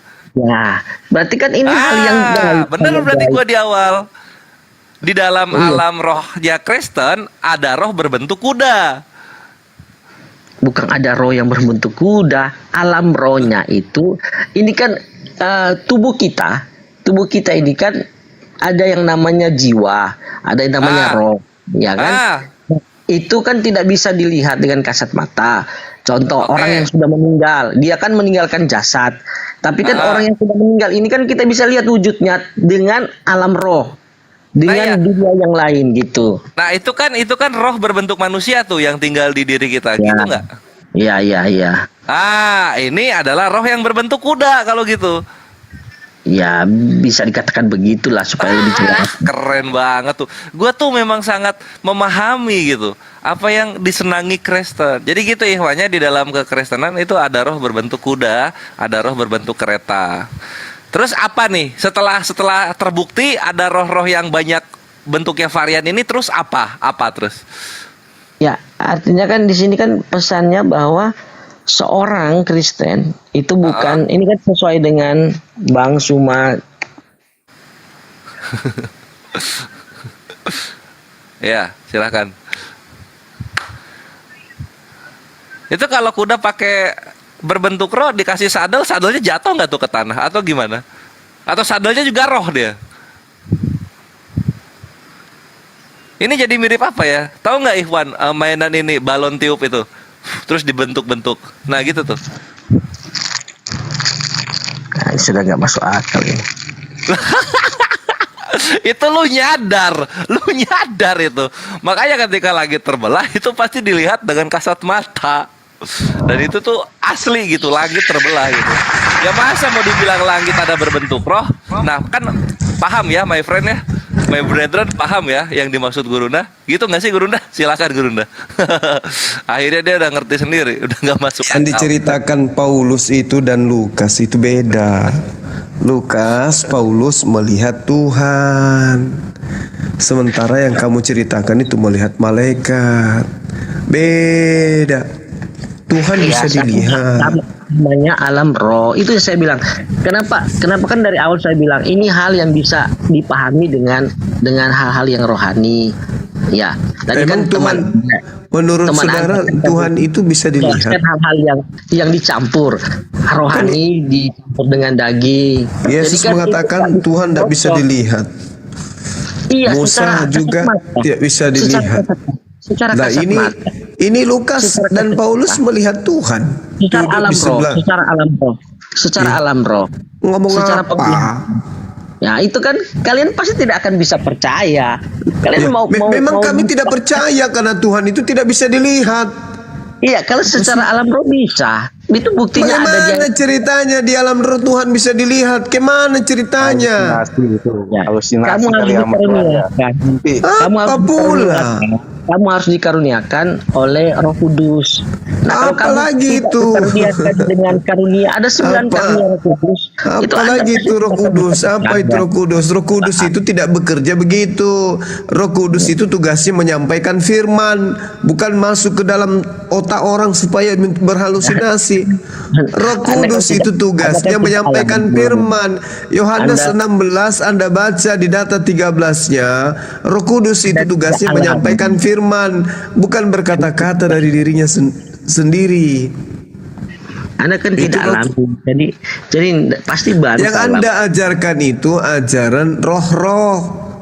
Orang juga tidak harus menjadi seorang agamais untuk kemudian mengikuti apa yang Anda alami. Orang yang suka bertapa, orang yang suka minta nomor butut di kuburan juga mengalami hal yang seperti Anda rasakan. Para dukun, para tabib juga mengalami hal yang Anda rasakan. Itu bukan faktor bertuhan itu. Mana ceritanya orang bisa melihat Tuhan dalam roh? Mana ceritanya? Banyak lah. Buktinya banyak. Dalam perjanjian lama saya sudah sampaikan tadi. Mana di perjanjian lama Tuhan orang melihat Tuhan di mana? Ya, secara alam roh atau secara kasat mata. Kalau secara kasat mata ataupun dalam roh itu mana tertulis? Kasat mata tidak ada, dalam alam roh itu bisa ada. Nah, kalau dalam perjanjian lama itu saya kasih bujangnya Elisa itu melihat malaikat Tuhan. Di mana? Itu tadi saya suruh baca. Malaikat yang dilihat kan bukan malaikat yang dilihat Lukas sama Paulus, Tuhan. Oke, saya kasih lagi yang Ananias itu. Apakah mau kasih ayat lagi Ananias? Ketika Ananias mendapat penglihatan yang melihat Tuhan, mau dikasih ayat itu? Di mana diceritakan tentang Ananias itu melihat Tuhan? Di mana? Di mana? Tertulis di mana?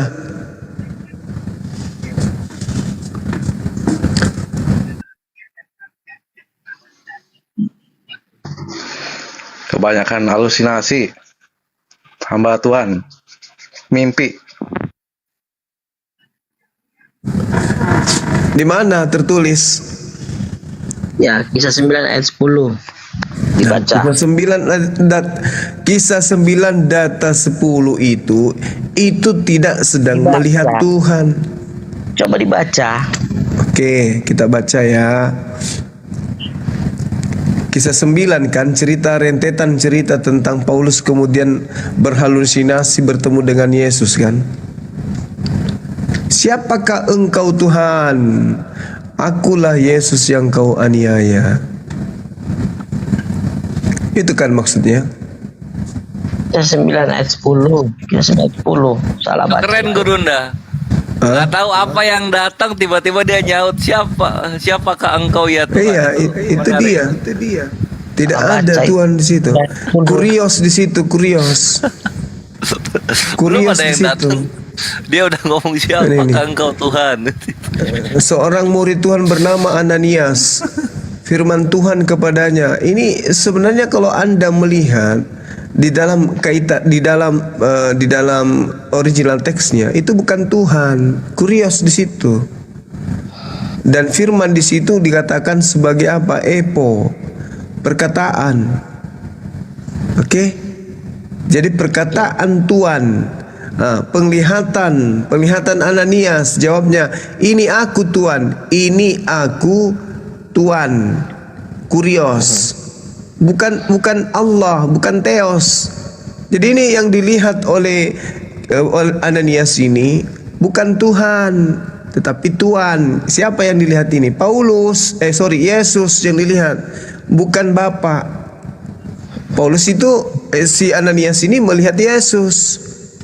Yang saya tanya melihat Tuhan. Tuhan itu lain kan di dalam Ibrani yang tadi yang saya katakan samamu, di situ Paulus mengaku melihat Allah dan juga melihat Yesus. Berarti dia melihat dua-duanya. Dia melihat Theos dan juga melihat Kurios. Begitu juga siapa? Lukas. Tuhan. Yesus itu kan Tuhan. Berarti ada berapa Tuhan yang dilihat di situ? Satu atau dua? Satu lah, itu yang saya bilang itu bicara tentang perkataan. Ini duduk bersebelah-sebelahan. Iya, itu bicara tentang penglihatan, itu bicara tentang manifestasi Tuhan. Tentang kebohongan. Bukan, itu tentang manifestasi Tuhan. Pertama, kebohongan yang pertama, satu mengatakan duduk selama-lamanya. Yang satu mengatakan berdiri. Kebohongan pertama. Kebohongan kedua, dia melihat Tuhan, Theos, duduk di sebelah kanan, sebelah kiri Yesus. Itu kebohongan kedua. Kebohongan ketiga, dia mengatakan langit terbuka. Ini kebohongan ketiga. Kebohongan keempat, dia mengatakan melihat Yesus. Ini kebohongan keempat, dia melihat Yesus. Ini kebohongan demi kebohongan ini di dalam kitab saudara nih. Satu mengatakan katizo, satu mengatakan hestemi, satu mengatakan duduk, satu mengatakan berdiri.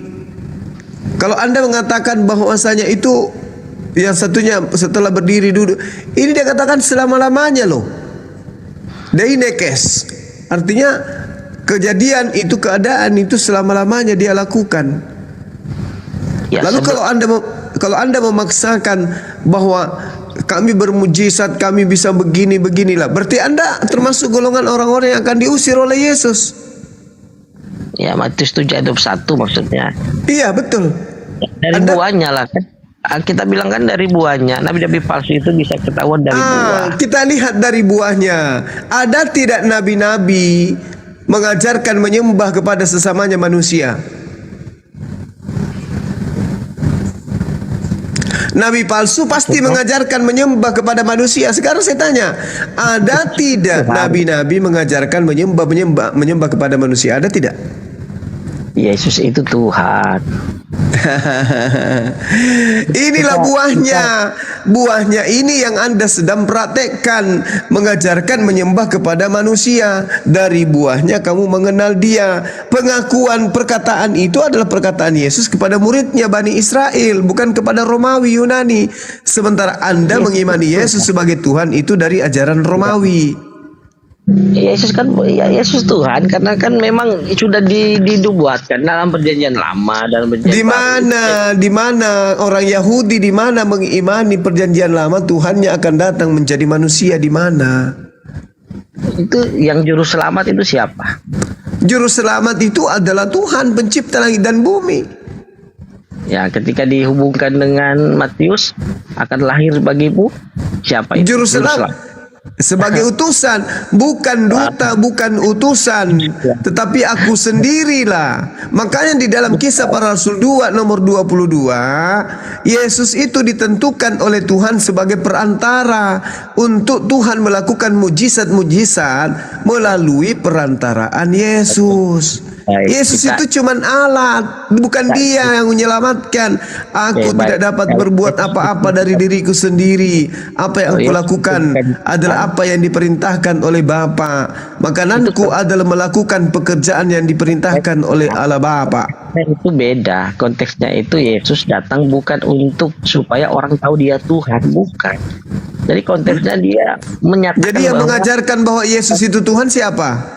Nah, setelah dia naik ke surga, itu kan dikasih tahu Roh Kudus yang memberitahukan hal-hal yang belum terpahami, itu diberitahukan oleh Roh Kudus. Nah, sekarang saya tanya sama saudara, di mana pernah Roh Kudus datang kepada orang Yahudi mengajarkan bahwa anak Maria itu adalah Tuhan itu sendiri? Murid-murid Tuhan Yesus kan itu. Yang mana murid Tuhan Yesus yang menulis surat? Yang mana? Ya ini Paulus itu kan bukan orang Yahudi. saya tanya kepada saudara, orang Yahudi mana yang didatangi oleh Roh Kudus? Orang Yahudi, Paulus, orang Yahudi yang didatangi Yesus.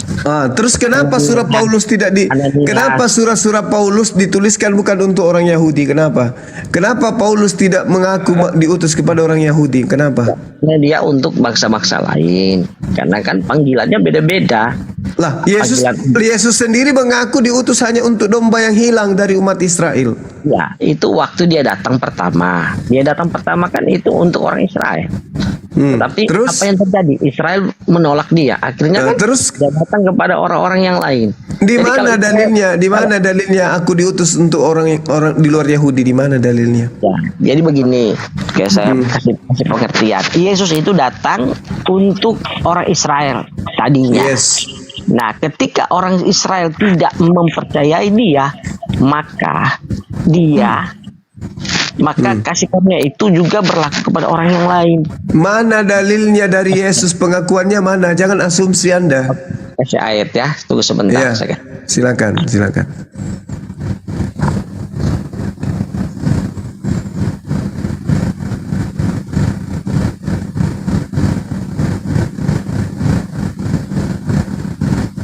Bang Zuma. Ya. Sudah ngopi kah? Belum.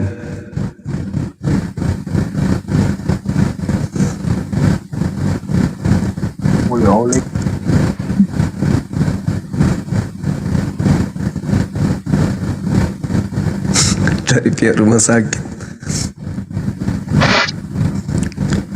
Aduh, gimana Anda mau bercerita tentang yang gaib-gaib? Bible aja Anda tidak hafal. Katanya punya Roh Kudus, punya mujizat. Tapi membaca Bible enggak tahu, harus keluar dulu, harus Google dulu. Ini apa ini? Giliran cerita roh. Cerita roh hebat. Wak wak wak wak wak, berapi-api. Data Biblenya sendiri butuh roh Google. Gimana iki, Mas? Halo Hans, Redman. selamat malam Hans.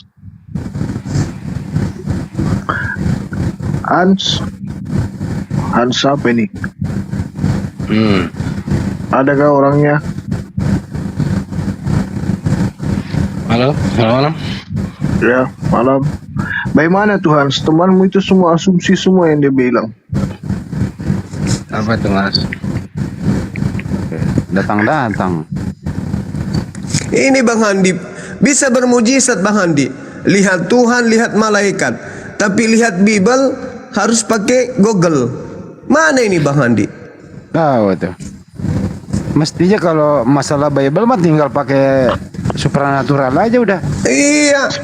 Tidak semua lah, tidak semua itu dipakai hal begitu. Loh, gimana ceritanya? Giliran lihat setan Anda bisa. Lihat kemudian firman Tuhan Anda tidak bisa. Gimana ceritanya ini?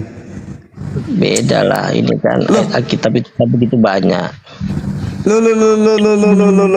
Alam roh Anda bisa, alam nyata tidak bisa. Itu namanya kucluk. Itu manusia, Bang. Iya tahu, tapi kan Anda bisa melihat roh, Anda melihat Tuhan, Anda melihat cahaya di langit. Tapi kenapa giliran Bible Anda Google? Tidak sempurna. Maksud Nurahing? Tidak sempurna lah manusia. Apanya? Loh. Anda punya mujizat, bisa melihat malaikat, bisa melihat surga, bisa melihat Tuhan. Melihat Bible tidak bisa. Aduh, parah ini teman-teman Kristen. Mestinya orang kayak gini nggak hidup di dunia nyata. Ini kalau kayak gini ketemu lu katampunan, selesai nih urusan nih. Aduh, hidup di dunia hayal. Mabuk tua itu mah. Aduh, dunia hayal ini Bang. Habisin waktu aja di sana udah jam 4 loh Bang Juma. Itu dia makanya. Bang, sudah dapat Bang. Gimana? Lukas 2 ayat 31. Iya, apa yang dikatakan di sana Bang? Bang Handi. Bang Handi itu paling cepat. Maaf Bang Zuma, kami dari pihak rumah sakit sudah berusaha ngobatin pakai baygon tapi tidak mempan. Apa sih? Jangan gitulah. Ini hostnya juga nggak dengar. Hostnya juga ini kurang ajar mulutnya. Udah pinter dia tuh. Sejak bergaul sama gua itu sih Sabdi udah. Apa Lukas 2:31 kenapa Bang? Lukas 2 ayat 30 sampai ayat 31 itu tolong dibaca. Iya, kenapa dia data itu kenapa emang? Nah, itu untuk bangsa lain, bukan hanya untuk orang Yahudi kan? Apanya? Yesusnya, keselamatan itu. Iya, apa? Ini semakin tengah malam kayak semakin halu kita nih. Itu kan ditanya bahwa Yesus itu hanya untuk orang Yahudi. Mana buktinya untuk Yesus itu untuk orang yang bukan Yahudi? Yesus berkata, aku akan diutus kepada domba yang hilang di Israel, Pak. Iya, itu kan konteksnya Yesus mau menebus dosa. Berarti kan ketika dia mau menebus dosa, istilahnya dia harus diterima oleh orang Israel. Tapi kan kenyataannya dia tidak diterima oleh orang Israel. Maka dia mencari umat yang paham. Iya. Untuk itu dia domba yang hilang di Israel. Tapi untuk menjadi Tuhan dia harus mati di salib. Terus nyebrang ke Romawi gitu. Kan begitulah.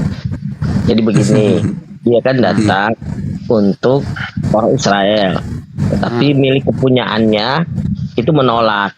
Nah, berarti kan kalau dia menolak, kasih karunia itu kan keselamatan itu Oh iya, paham.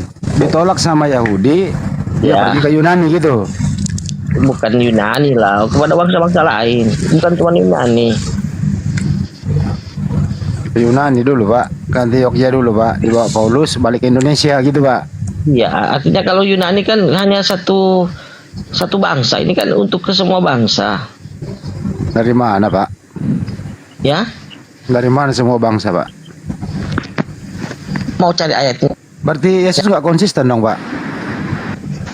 Gimana nggak konsistennya? Yesus berkata, aku diutus kepada domba yang hilang di Israel. Iya, itu saya bilang tadi, kan dia datang untuk ke Israel agar Israel menerima bahwa dia itu Mesias, bahwa dia itu anak Allah. Tapi kan buktinya dia ditolak. Buktinya kan dia Anda ini menambahkan tugas lain kepada Yesus gitu. Emang Anda Tuhan? Tugas lain gimana? Itu kan orang ayat yang diutus Alkitab. domba Israel, Anda tambahin tugas untuk seluruh dunia. Iya, karena dia ditolak. Karena dia ditolak, berarti emang Anda bosnya Yesus? Emang Anda bosnya Yesus nambahin tugas buat dia? Bukan, itu kan Alkitab yang bilang bahwa dia datang kepada milik kepunyaannya. Tunggu saya kasih ayatnya ya. Tunggu sebentar, saya kasih ayat. Datanglah. Sadli, kau belajar dulu lawan dia Sadli ah. Siapkan dah.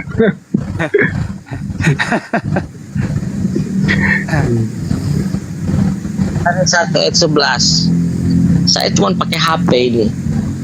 Yohanes 1 ayat 11. Coba tolong dibaca. Apa itu Pak? Baca aja Pak. Pergilah ke seluruh dunia, beritakan Injil ke segala makhluk gitu. Itu Pak. Inna belale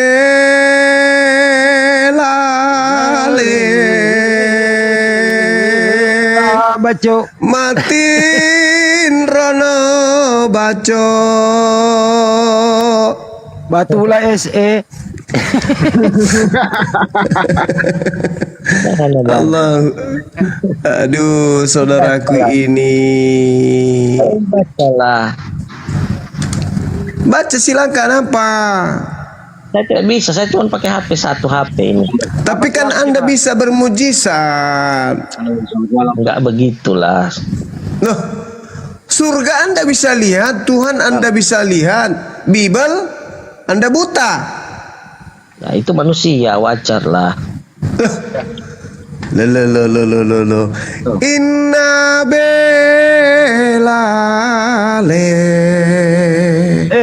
Lah bacok kutu.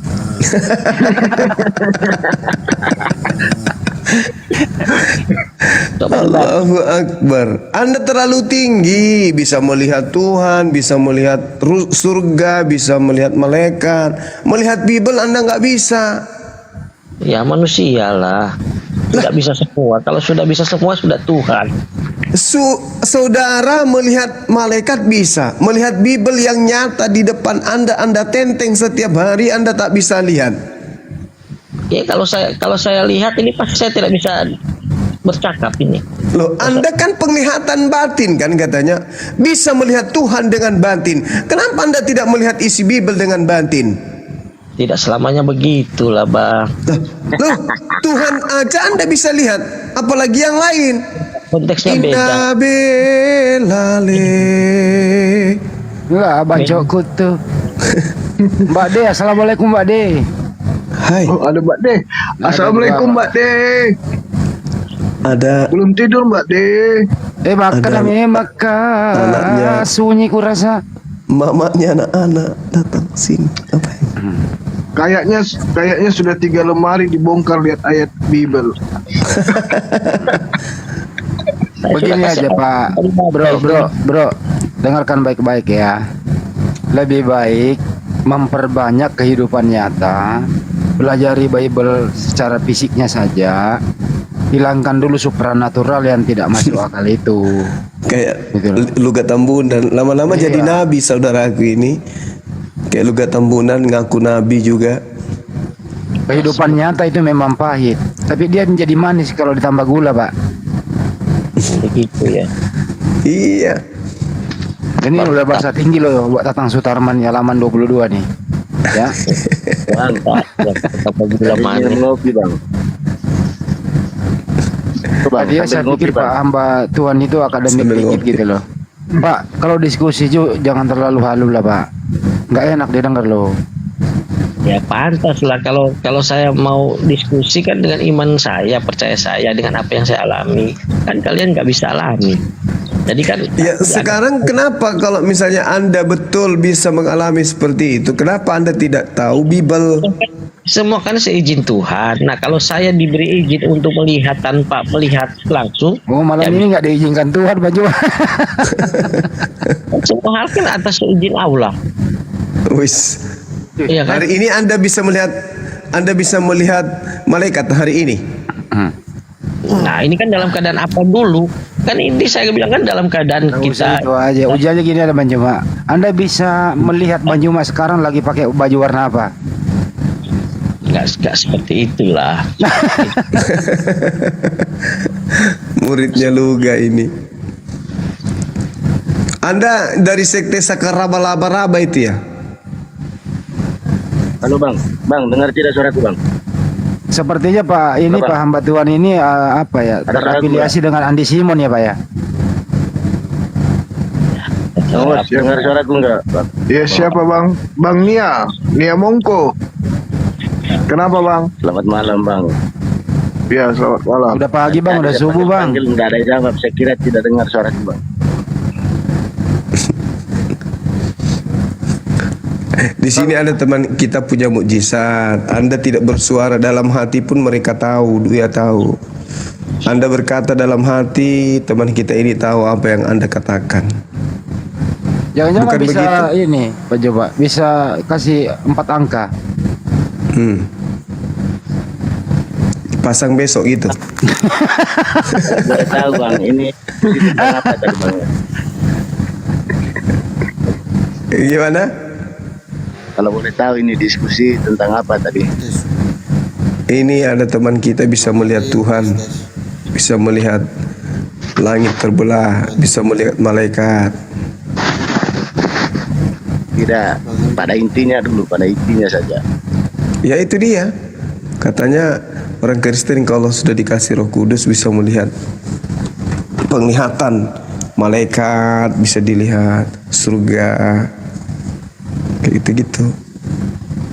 Ini jaringan. Tapi giliran ditanya, giliran bahas Bible, dia harus lihat Google.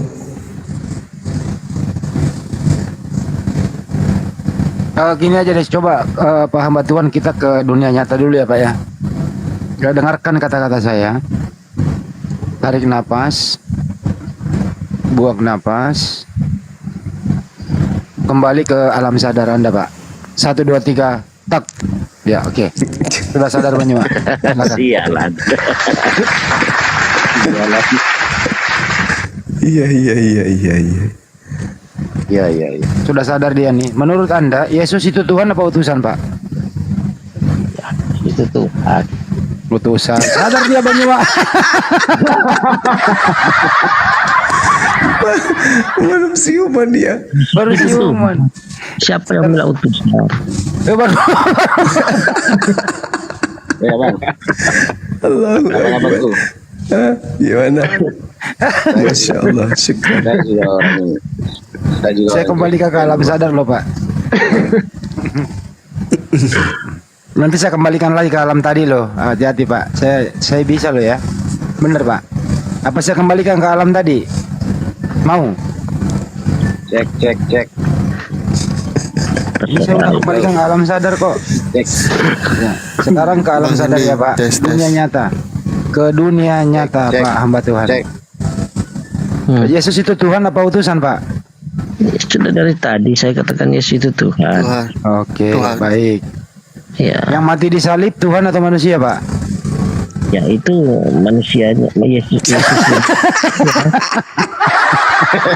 Di dalam dirinya ada Tuhan. Aduh, Pak. Tadi Tuhan, sekarang manusia. Tes. Ini yang benar yang mana sih Pak? Konteksnya. Jadi kalau mau bicara mau tanya konteks. Bentar dulu Madohe, lu diam dulu di situ, jongkok dulu di ujung. Bentar dulu. Dalam konteksnya dulu. Allahu Akbar. Subuh-subuh bukannya kita ngantuk malah ketawa. Bang Andi, jangan ulang-ulang pertanyaan. Ntar dulu lu jangan ikut campur dulu, ini urusan orang tua. Diam dulu Kak Ros. Pertanyaannya berbobot dikit. Iya, ntar dulu, ini lagi pertanyaan dikembalikan ke alam sadar. Kalau lawannya berbobot, pertanyaannya pasti berbobot. Ini pertanyaan pelan-pelan mengembalikan ke alam sadar. Tadi di alam jangan roh. turun dulu Mbak De, sini aja napa? Iya, jangan kemana-mana Mbak De. Ini kita mau kembalikan ke alam sadar teman kamu ini Madohe. Pelan-pelan. Jadi sini Yesus aja. itu Tuhan, yang mati adalah manusia gitu ya Pak. Jangan mengolok-olok gitulah. Nanti kalian nasib kayak Agustan ntar. Ya kok mengolok-olok pula kita? Kenapa almarhum dibawa-bawa bro? Nenekmu juga mati kan? Ini Bang Madohe. Ya udahlah, jangan dulu lah campur-campur. Pak hamba Tuhan, Yesus itu Tuhan. Kenapa yang mati manusia Pak? Kok bolak-balik? Nah, Bang. Ya kan, saya mau jelaskan ini dalam konteks. Jadi jangan potong-potong begitu. Iya, silakan Pak. Begini. Tapi alam sadar ya. Ya, ini dari tadi sadar. Iya. Allah menjadi sadar tapi Tuhannya kadang dibilang Tuhan, kadang dibilang bukan. Gimana ceritanya? Ya, ini kan konteksnya kan berbeda. Jadi kalau kita itu hamba Tuhan. Tuhan itu tergantung konteks. Ya namanya Tuhan selamanya Tuhan. Namanya Tuhan itu kekal selamanya jadi Tuhan. Kok tergantung konteks? Ada kalanya dia Tuhan, ada kalanya dia bukan Tuhan. Ini apa ini namanya nih? itu saya bilang tadi. Itu halu. Di dalam dirinya ada kepenuhan kealahan. Jadi Allah itu berdiam diri. Kepenuhan apa? Ember penuh air.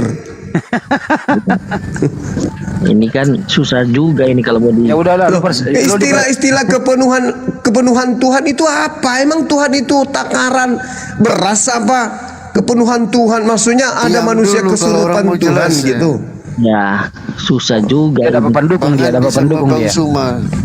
Iya, susah juga dulu kalau orang mau jelasin. Apa yang mau dijelasin Tuhan mati pada saat dia di lain sisi dia tidak mati. Apa itu Dede? Jadi itu apa kamu pikir Tuhan itu PLN? Lah justru kalian yang kualat Tuhan mati. Kayak mana ceritanya ada Tuhan mati? Hah? Siapa yang pernah mengajarkan Tuhan pernah mati? Siapa yang mengajarkan pernah Tuhan itu mati? Siapa yang ngajarin? Kalau bukan Romawi dan Yunani. Orang-orang Yahudi tidak pernah mengajarkan Tuhan itu mati.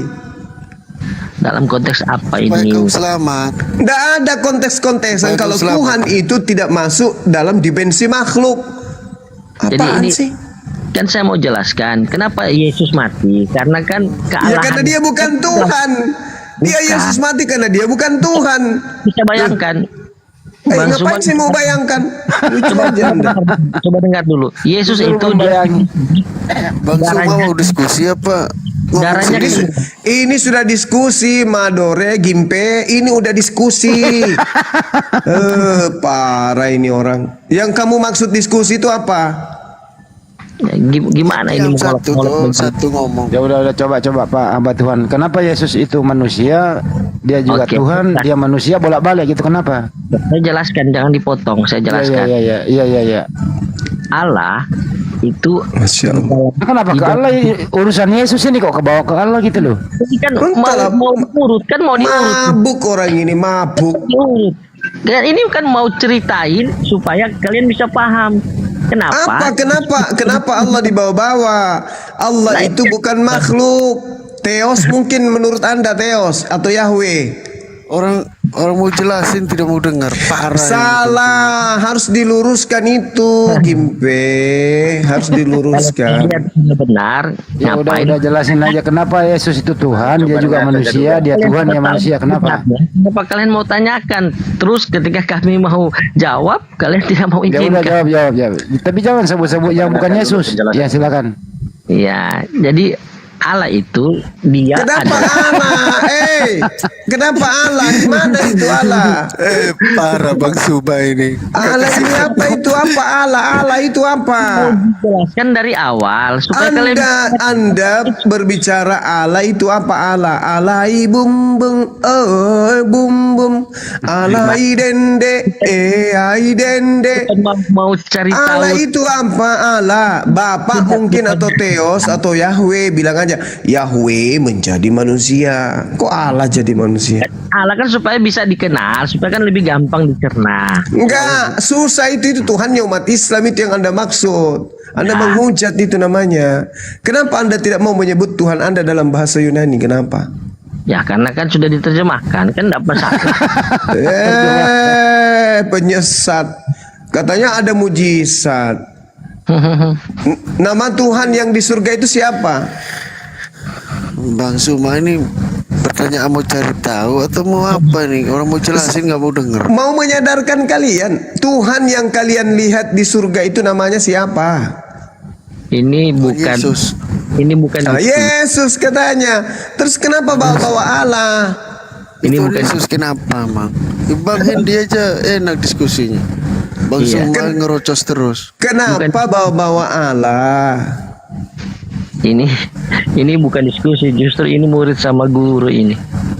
Ya, Saya tanya sama Anda kenapa tidak pakai bahasa Yunani aja dalam penyebutan Tuhan kalian? Kenapa? Kan lebih mudah, kan itu di Alkitab. Oh, tidak bisa itu menghina kucluk. Mau ndak kau Yesusku sebut sebagai kucing?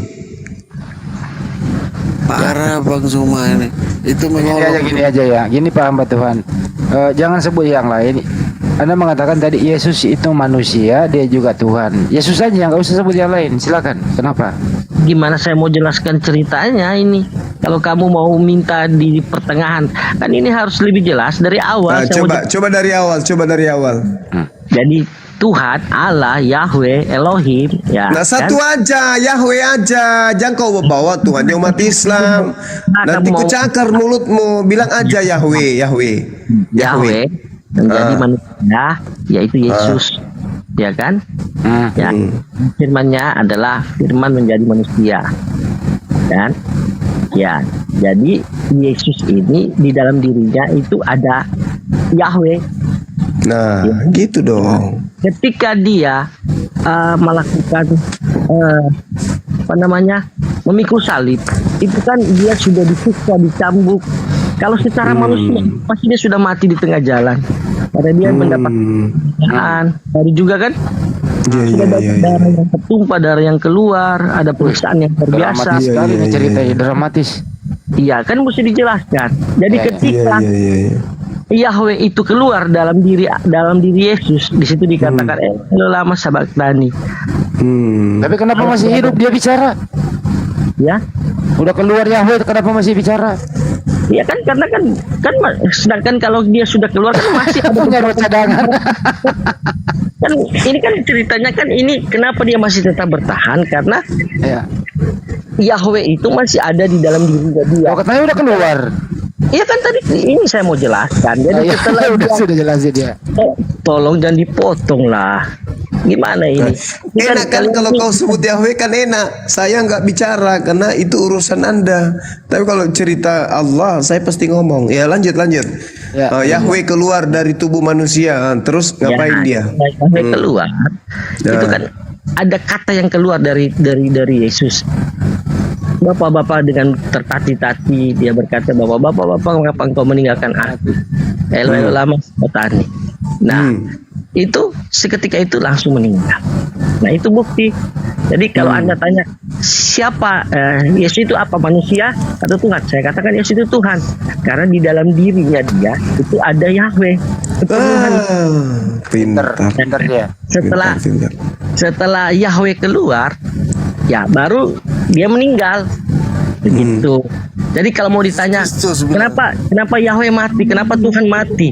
Ya karena memang di dalam dirinya Yesus itu ada Yahweh yang sudah keluar sehingga sudah meninggal. Begitu, jadi kalau mau yang meninggal ini Tuhan Anda.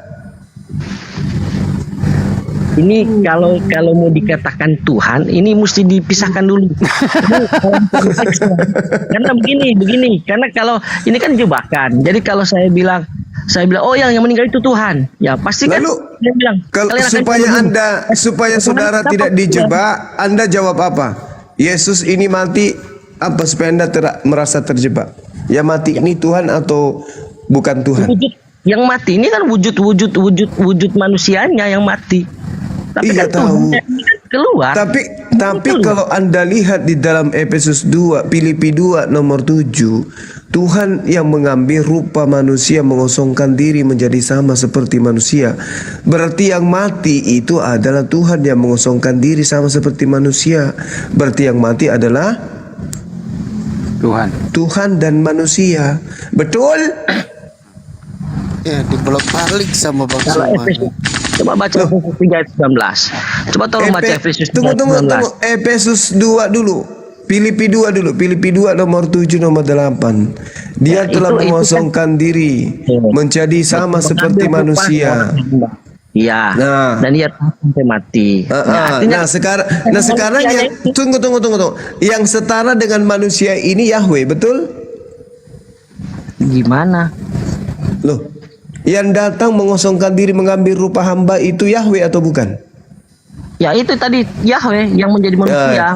Iya, Yahweh. Berarti Yahweh pada saat itu sudah manusia kan? Dalam wujudnya Yesus yang manusianya itu ada Yahweh di dalam. Bukan begitu. Yahweh-nya mengosongkan diri dan menyetarakan dirinya dengan manusia. Betul? Itu harus dipisahkan bahwa Yahweh ini wujud manusianya Yesus. Saya tidak tanya itu. Yahweh itu maha kuasa, maha perkasa, maha segala-galanya. Mengosongkan kemahakuasaannya dan kemaha segala-galanya untuk menyetarakan dirinya menjadi manusia sama seperti manusia. Betul? Ya itu betul ayat firman Tuhan. Betul atau betul? Betul, Pak. Betul. Betul, Pak. Jawab dong. Betul atau betul? Saya jawab, Modohin jawab betul. Emang kenapa? Betul. Berarti yang mati ini siapa? Yang mati Tuhan, wujud manusia. Yang jadi manusia tadi itu kan Yahweh, betul? Iya. Yang mati ini Yahweh kan? Kamu jangan pikir bahwa ketika dia mati itu Tuhan. Jangan pikir seperti itulah. Dengarkan, Filipi 2 nomor 7 nomor 8. Yahweh mengambil rupa menjadi hamba, mengosongkan diri sama seperti menyetarakan dirinya dengan manusia. Betul? Betul. Nah, betul. Yang mati ini siapa? Tuhan atau siapa? Tuhan yang menjadi manusia yang meninggal, manusianya tapi kan tidak meninggal. Kan sudah mengosongkan. Dengar. Tadi dia mengosongkan dirinya, menghilangkan kemahakuasaannya, menghilangkan dimensi keilahiannya, menjadi hamba setara dengan manusia. Betul? Bang Suma bisa lihat Tuhan, supaya Bang Suma bisa lihat Tuhan. Supaya Bang Suma bisa lihat. Dengarkan dulu. Filipi 2 nomor 7 nomor 8. Yahweh mengambil rupa hamba menjadi manusia, mengosongkan dirinya, menyetarakan dirinya dengan manusia. Pada saat Tuhan menyetarakan dirinya dengan manusia, mengambil rupa hamba, apakah di sana masih ada ketuhanan? Supaya Bang Suma bisa lihat Tuhan. Kalau dia datang dalam kealahannya mati semua. Dengar. Anda nggak nyambung, kepala Anda gepeng. Dengarkan. Pada saat Yahweh datang mengambil rupa hamba, menyetarakan dirinya pada saat dia mengosongkan diri. Dia tidak menetapkan kemudian kekuasaannya kepada dirinya. Dia lepaskan kekuasaannya, dia lepaskan kodrat keilahiannya. Dia mengosongkan diri setara dengan manusia. Pada saat dia menyetarakan dirinya, mengosongkan dirinya, mengambil rupa hamba, pada saat itu dia sudah tidak punya sisi keilahian karena dia sama seperti manusia. Betul? Betul. Yang walaupun dalam rupa Allah itu kan mesti dibaca kasih lengkap. Apa sih ini orang? Bang Suma ini yang walaupun baca dalam rupa sepotong-sepotong. Iya, Ini yang saya walaupun sudah dalam baca rupa- lengkap. Saya sudah baca lengkap malahan. Di Filipi 2 nomor 7 di situ terang sekali dikatakan bahwa Baca dari Tuhan baca dari atas lah, baca dari atas. apa yang saya Oke, saya baca Ayat-ayat dari atas. Oke, baik paman, baik, dengarkan. Pada saat diterangkan di dalam kitab saudara seperti yang saya narasikan barusan, Anda malah memerintahkan saya membaca dari data pertama. Baik, meskipun saya ngantuk sambil tidur ya. Demi untuk keselamatan kalian. Dan ini pertanggungjawaban saya sebagai seorang apologet. Jadi karena dalam Kristus ada nasihat, Ia memberikan hiburan kasih dan persekutuan roh dan kasih mesra dan belas kasih sayang. Karena itu Jangan baca sempurnakanlah sukacita. Apalagi baca yang betul lah. ini ku sudah baca ini. Karena itu sempurnakan. Ku robek mulut kau nanti ya. Udah capek-capek ku baca, kau banyak komentar pula. Enggak usah dibaca banyak, Pak. Buang waktu. Gimpe ulu kau. Ini sudah ku bacakan dari awal ku katakan. Nasib kayak Agustan. Nenekmu kiper lah. Nah, di sini dikatakan begini. Melainkan telah mengosongkan dirinya sendiri. Dirinya sendiri yang mengosongkan diri, nggak ada yang suruh kok. Dia sendiri yang mau. Ayat 6. Yang walaupun dalam rupa Tuhan. Yang walaupun dalam rupa Allah. Nah, artinya Tuhan apa? kucluk. Iya. Gimana? Walaupun dalam rupa Tuhan tidak menganggap kesetaraan dengan Tuhan itu sebagai milik yang dipertahankan. Dia tidak mempertahankan dirinya sebagai Tuhan kan? Betul. Karena dia tidak mempertahankan dirinya sebagai Tuhan, melainkan telah mengosongkan dirinya sendiri dan mengambil rupa hamba dan menjadi sama dengan manusia, dan dalam keadaannya sebagai manusia ia merendahkan dirinya. Pada saat Tuhan mengambil rupa diri, tidak mempertahankan kodratnya sebagai Tuhan, dia mengosongkan diri setara seperti dengan manusia. Dia sudah tidak punya ketuhanan, keilahian pada dirinya. Betul? Betul. Ya, supaya lebih jelas Kolose 2 ayat 9 tolong dibaca. Jangan kemana-mana dulu. Ini dulu diselesaikan. Ini ada hubungan. Di data ini kamu jujur dulu. Katanya kau bisa bermujizat. Ini gimpe lu lama-lama kupukul skop kepala kau ya. Madohe lu diam dulu Madohe. Diam dulu aja berdua Madohe. Bang Hendi bantu dulu Bang Hendi. Madohe diam dulu. Apa sih orang lagi gantung-gantuknya ini. Tolong dibaca Kolose 2 ayat 9 supaya lebih jelas. Sebentar, saya akan baca satu Bible kalau Anda butuhkan. Ini jelas sekali. Tuhan tidak menganggap kesetaraan dengan manusia, dengan dirinya Tuhan sebagai pemilik yang harus dipertahankan. Dia mengosongkan diri. Dia tidak mempertahankan keilahiannya. Dia mengosongkan diri sama seperti hamba setara dengan manusia. Pada saat itu dia adalah manusia 100% sebab dia telah melepaskan keilahiannya. Betul. Kasih kami kesempatan menjelaskan. Kasih kami kesempatan. Betul atau tidak ini? Ini dulu. Iya, itu kan ya, itu derajatnya itu dia ambil rupa. Mungkin keilahiannya masih ada atau sudah tidak ada? Allah Maha Kuasa Bang Suma. Ya. Nenekmu kiper. Ini dia 29. Ini aja banyak makasih pertanyaan pamungkas gini aja berdua ya. Paham ya Tuhan? Dengerin. Waktu susah untuk menjadi manusia. Mau deh dengerin dulu. Gua pukul lo. Gua pukul betong. Waktu Yahweh menjadi manusia, apakah manusia ini masih ada Yahweh-nya atau enggak ada? Penjelmaan Tuhan dengan penjelmaan manusia itu beda. Pertama, kalau kembalikan ke alam sadar. 1 2 3 dengarkan baik-baik. Tarik nafas, buang nafas, kembali ke alam sadar. Tak. Waktu Yahweh menjadi manusia, apakah manusia ini ada Yahweh-nya? Tetap ada Bang Andi. Loh tadi dia mengosongkan diri, melepaskan, dia tidak mempertahankan keilahiannya, kucluk. Itu derajat. Ini dalil di kitabmu. Kasih kesempatan orang jelasan. Ini dalil di kitabmu ini. Dengarkan. Dan walaupun dalam rupa Yahweh tidak menganggap kesetaraan dengan Yahweh itu sebagai pemilik yang harus dipertahankan, melainkan si Yahweh mengosongkan dirinya sendiri. Si Yahweh mengambil rupa seorang hamba. Si Yahweh menjadi sama dengan manusia. Si Yahweh dalam keadaannya sebagai manusia. Si Yahweh telah merendahkan dirinya. Si Yahweh taat sampai mati. Bahkan si Yahweh sampai di kayu salib. Siapa yang mati? Manusia. Apa Yahweh?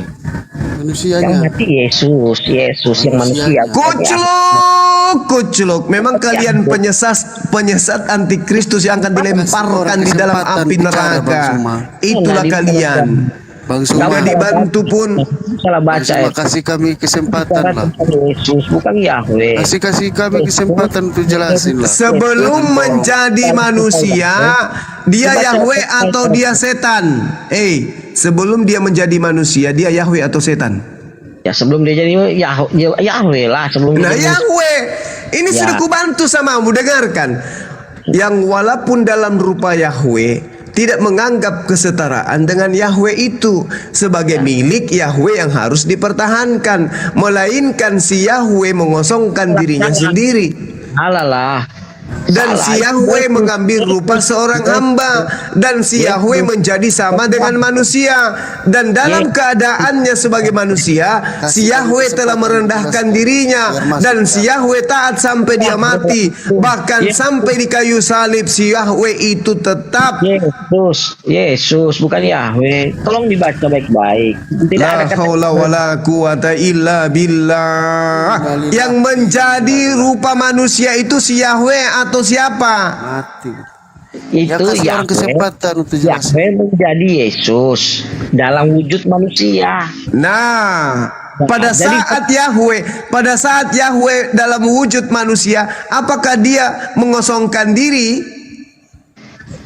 Kalau kamu mau samakan Yahweh dengan Yesus, ketika Yesus mati, kamu bilang Yahweh itu mati, itu salah besar. Lah, kan tadi yang menjadi manusia ini siapa, kucluk? Lama-lama kurobek juga mulut kau. Yang menjadi manusia ini siapa? Yang menjadi manusia ini kan Yahweh yang menjadi manusia. Yaitu Yesus. Ketika Yahweh menjadi manusia, itu berarti nasi telah menjadi bubur, kucluk. Ya terus kenapa? Ketika buburnya menjadi basi, yang basi siapa? Nasi atau bubur? Itu yang saya bilang. Kalau kamu mau paksakan penjelmaan ini sama seperti otak kamu, ya susah sampai. Karena kutanya samamu dulu. Tunggu. Kamu yang mau diwaraskan di sini, kau harus tahu diri. Kutanya samamu. Kutanya, ketika Madohe menjelma menjadi babi, apakah masih ada Madohe dalam rupa manusia? Beda. Nah, itu yang saya bilang beda penjelmaan manusia dengan penjelmaan Tuhan. Ketika Tuhan menjadi manusia, bukan berarti Tuhan itu sudah hilang. Nenekmu kiper, ini dalil dalam agamamu. Dia tidak mempertahankan miliknya sebagai Yahweh. Kuculuk, gudebuk. Itu derajat. Emosi Bang Suma. Derajat. Kami tidak emosi. Nampak ada manusia gini. Kolose 2 ayat 9 supaya kamu jelas baca Kolose 2 ayat 9. Coba dibaca. Supaya bisa tenang dulu hati. Betul-betul benar-benarlah manusia kucluk ini.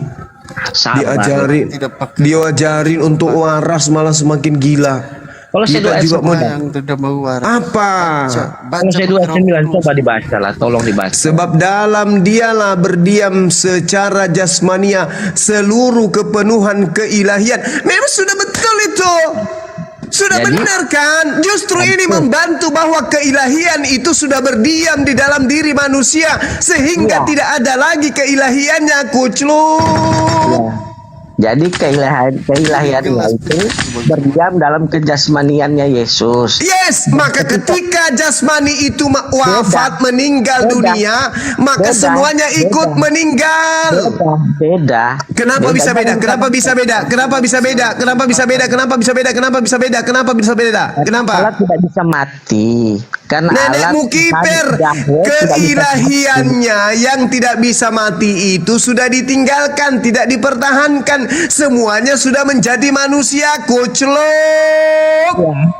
Kan bukan berarti menjadi manusia terus Allahnya mati, terus Tuhannya mati, Yahwehnya mati. Kan begitu.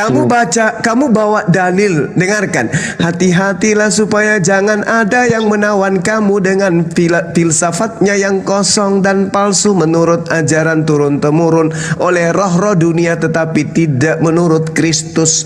Sebab dalam Yesus berdiam secara jasmaniah. Di dalam Yesus berdiam secara jasmaniah, bukan rohaniyah. Sebab dalam dialah berdiam secara jasmaniah seluruh kepenuhan keilahian. Berarti ilahi di sini adalah jasad. Oke? Ketika jasad ini mati, maka yang mati adalah salah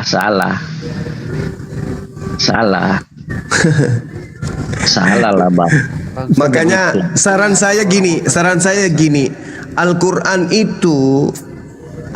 itu datang menerangkan tabiat orang-orang kafir seperti Anda itu seperti hewan, mendengarkan apa yang ada tapi kamu tidak ngerti.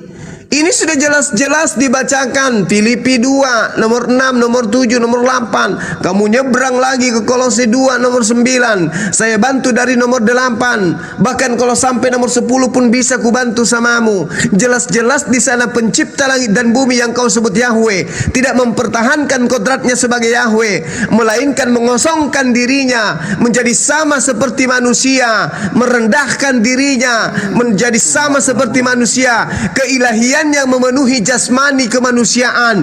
Begitu dia mati, maka yang mati adalah Yahweh karena jasmaninya yang mati, sedangkan yang penuh keilahian adalah jasmaninya. Datanya sudah jelas, akurat, tidak bisa diragukan. Andai saja kamu tidak seperti hewan, maka kamu akan mengerti. Tetap aja kau salahkan karena kamu hewan. Ya, bukan begitulah, bukan begitu. Anda salah memahami. Ini kamu, kalau ku ceritakan ya, ini data kalau ku ceritakan kepada guguk, kepada sapi, sama pendapatnya samamu. Tidak bergeming dengan apa yang tertuang di dalam kitab kamu sendiri. Kenapa? Karena kamu sama seperti yang tadi ku bilang. Innal ladina kafaru min ahlil kitab wal musyrikina fi nari jahannam khalidina fiha ulaika sarrul bariyah. Itu jelas. Kamu tidak bisa. Allahu Akbar. Itu ayat kebencian itu yang kau baca. Iya. Kamu penuh dengan kebencian. Kamu tidak bisa memahami. Ya udahlah, kamu yang lebih paham lah dari kitabmu sendiri, kali kitabmu ya. Thank you, kan Anda sudah menggantikan penyebutan Allah dengan sebutan Yahweh. Derita-deritamu lah. Yahweh jadi manusia, Yahweh dipotong nonotnya, Yahweh dibunuh manusia, terserahmu lah. Itu bukan urusan saya. Saya hanya memberi peringatan. La ikraha fiddin. Tidak ada paksaan di dalam ajaran agama Islam. Karena Islam mengatakan wa mathalul ladina kafaru kamathalil ladina ikubi ma la yasma'u illa du'a wa nida summun bukmun umyum fahum la yaqilun. Orang-orang kafir itu hanya seperti hewan yang mendengarkan suara tapi mereka tidak mengerti arti suara itu, sebab hatinya buta, hatinya bisu, matanya, mulutnya bisu. Mereka tidak pernah berpikir tentang itu. Summun bukmun umyum fahum la yaqilun. Mereka buta sebab mereka tidak pernah berpikir. Itulah kalian. Data di dalam kitab kalian sudah nyata, betul-betul nyata, tetapi tetap aja ditolak. Sama seperti kambing, ketika diceramai kambing itu menggunakan ayat-ayat suci, kambing itu cuma melotot matanya dan mengembek.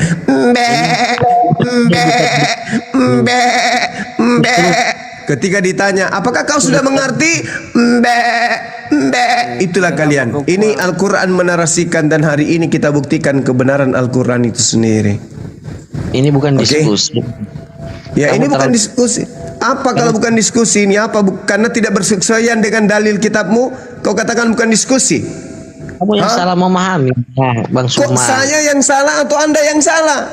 Yahweh mengosongkan diri, tidak mempertahankan kodratnya sebagaimana semestinya, melainkan mengosongkan dirinya. Yang menjadi manusia, menjadi bayi, menjadi oro, itu adalah Yahweh. Ulang-ulang itu Bang Sumar. Kenapa? Panas telingamu. Ya udahlah kalau begitu, teman-temanku Oten, yang jelas saya sudah menyampaikan kebenaran kepada kalian. Sebagai apologet saya membela ajaran Yesus. Kalau Anda mempertahankan ajaran Paulus ingin melantik Tuhan menjadi manusia, itu adalah hak Anda. La ikraha fiddin, tidak ada paksaan. Kata Yesus, jangan kau lemparkan mutiara kepada babi, dan jangan kau melemparkan mutiara kepada guguk, gitu ya. Dia tahu ayat itu. Oke, saya kira sudah selesai, host Bang Handi. Kita tutup. Bang Handi sini udah mau azan. Teman-teman kita ini ternyata kita tidak berhasil untuk mengobati mereka. Bocor yang ada di otak sudah sangat parah, nggak bisa lagi ditempel Alteco sekalipun, karena kita sudah pakai data-data dari kitabnya sendiri, tapi mereka tidak bisa paham. Summum bukmun umyum fahum la yarji'un. Mereka buta, bisu dan tuli. Mereka tidak pernah bisa berfikir lagi. Demikian, subhanakallahumma bihamdi asyhadu an la ilaha illa anta astaghfiruka wa atubu ilaik. Salam tauhid, salam satu Tuhan. Jayalah Islamku, jayalah Indonesiaku. Assalamualaikum warahmatullahi wabarakatuh. Sahabat, saudara Kristen, terima kasih telah berdiskusi dengan aneh. Barakallah. Ya, rah bentuk kuda. Wassalamualaikum warahmatullahi wabarakatuh. Ya udah, yuk. Oke, terima kasih semuanya. Terima kasih sahabat. Terima kasih Bang Handi, Bang Kores, Bang Wan Abe. Sampai ketemu lagi besok. Demikian diskusi kita untuk pagi hari ini. Saya ucapkan terima kasih. Assalamualaikum warahmatullahi wabarakatuh. Waalaikumsalam warahmatullahi wabarakatuh.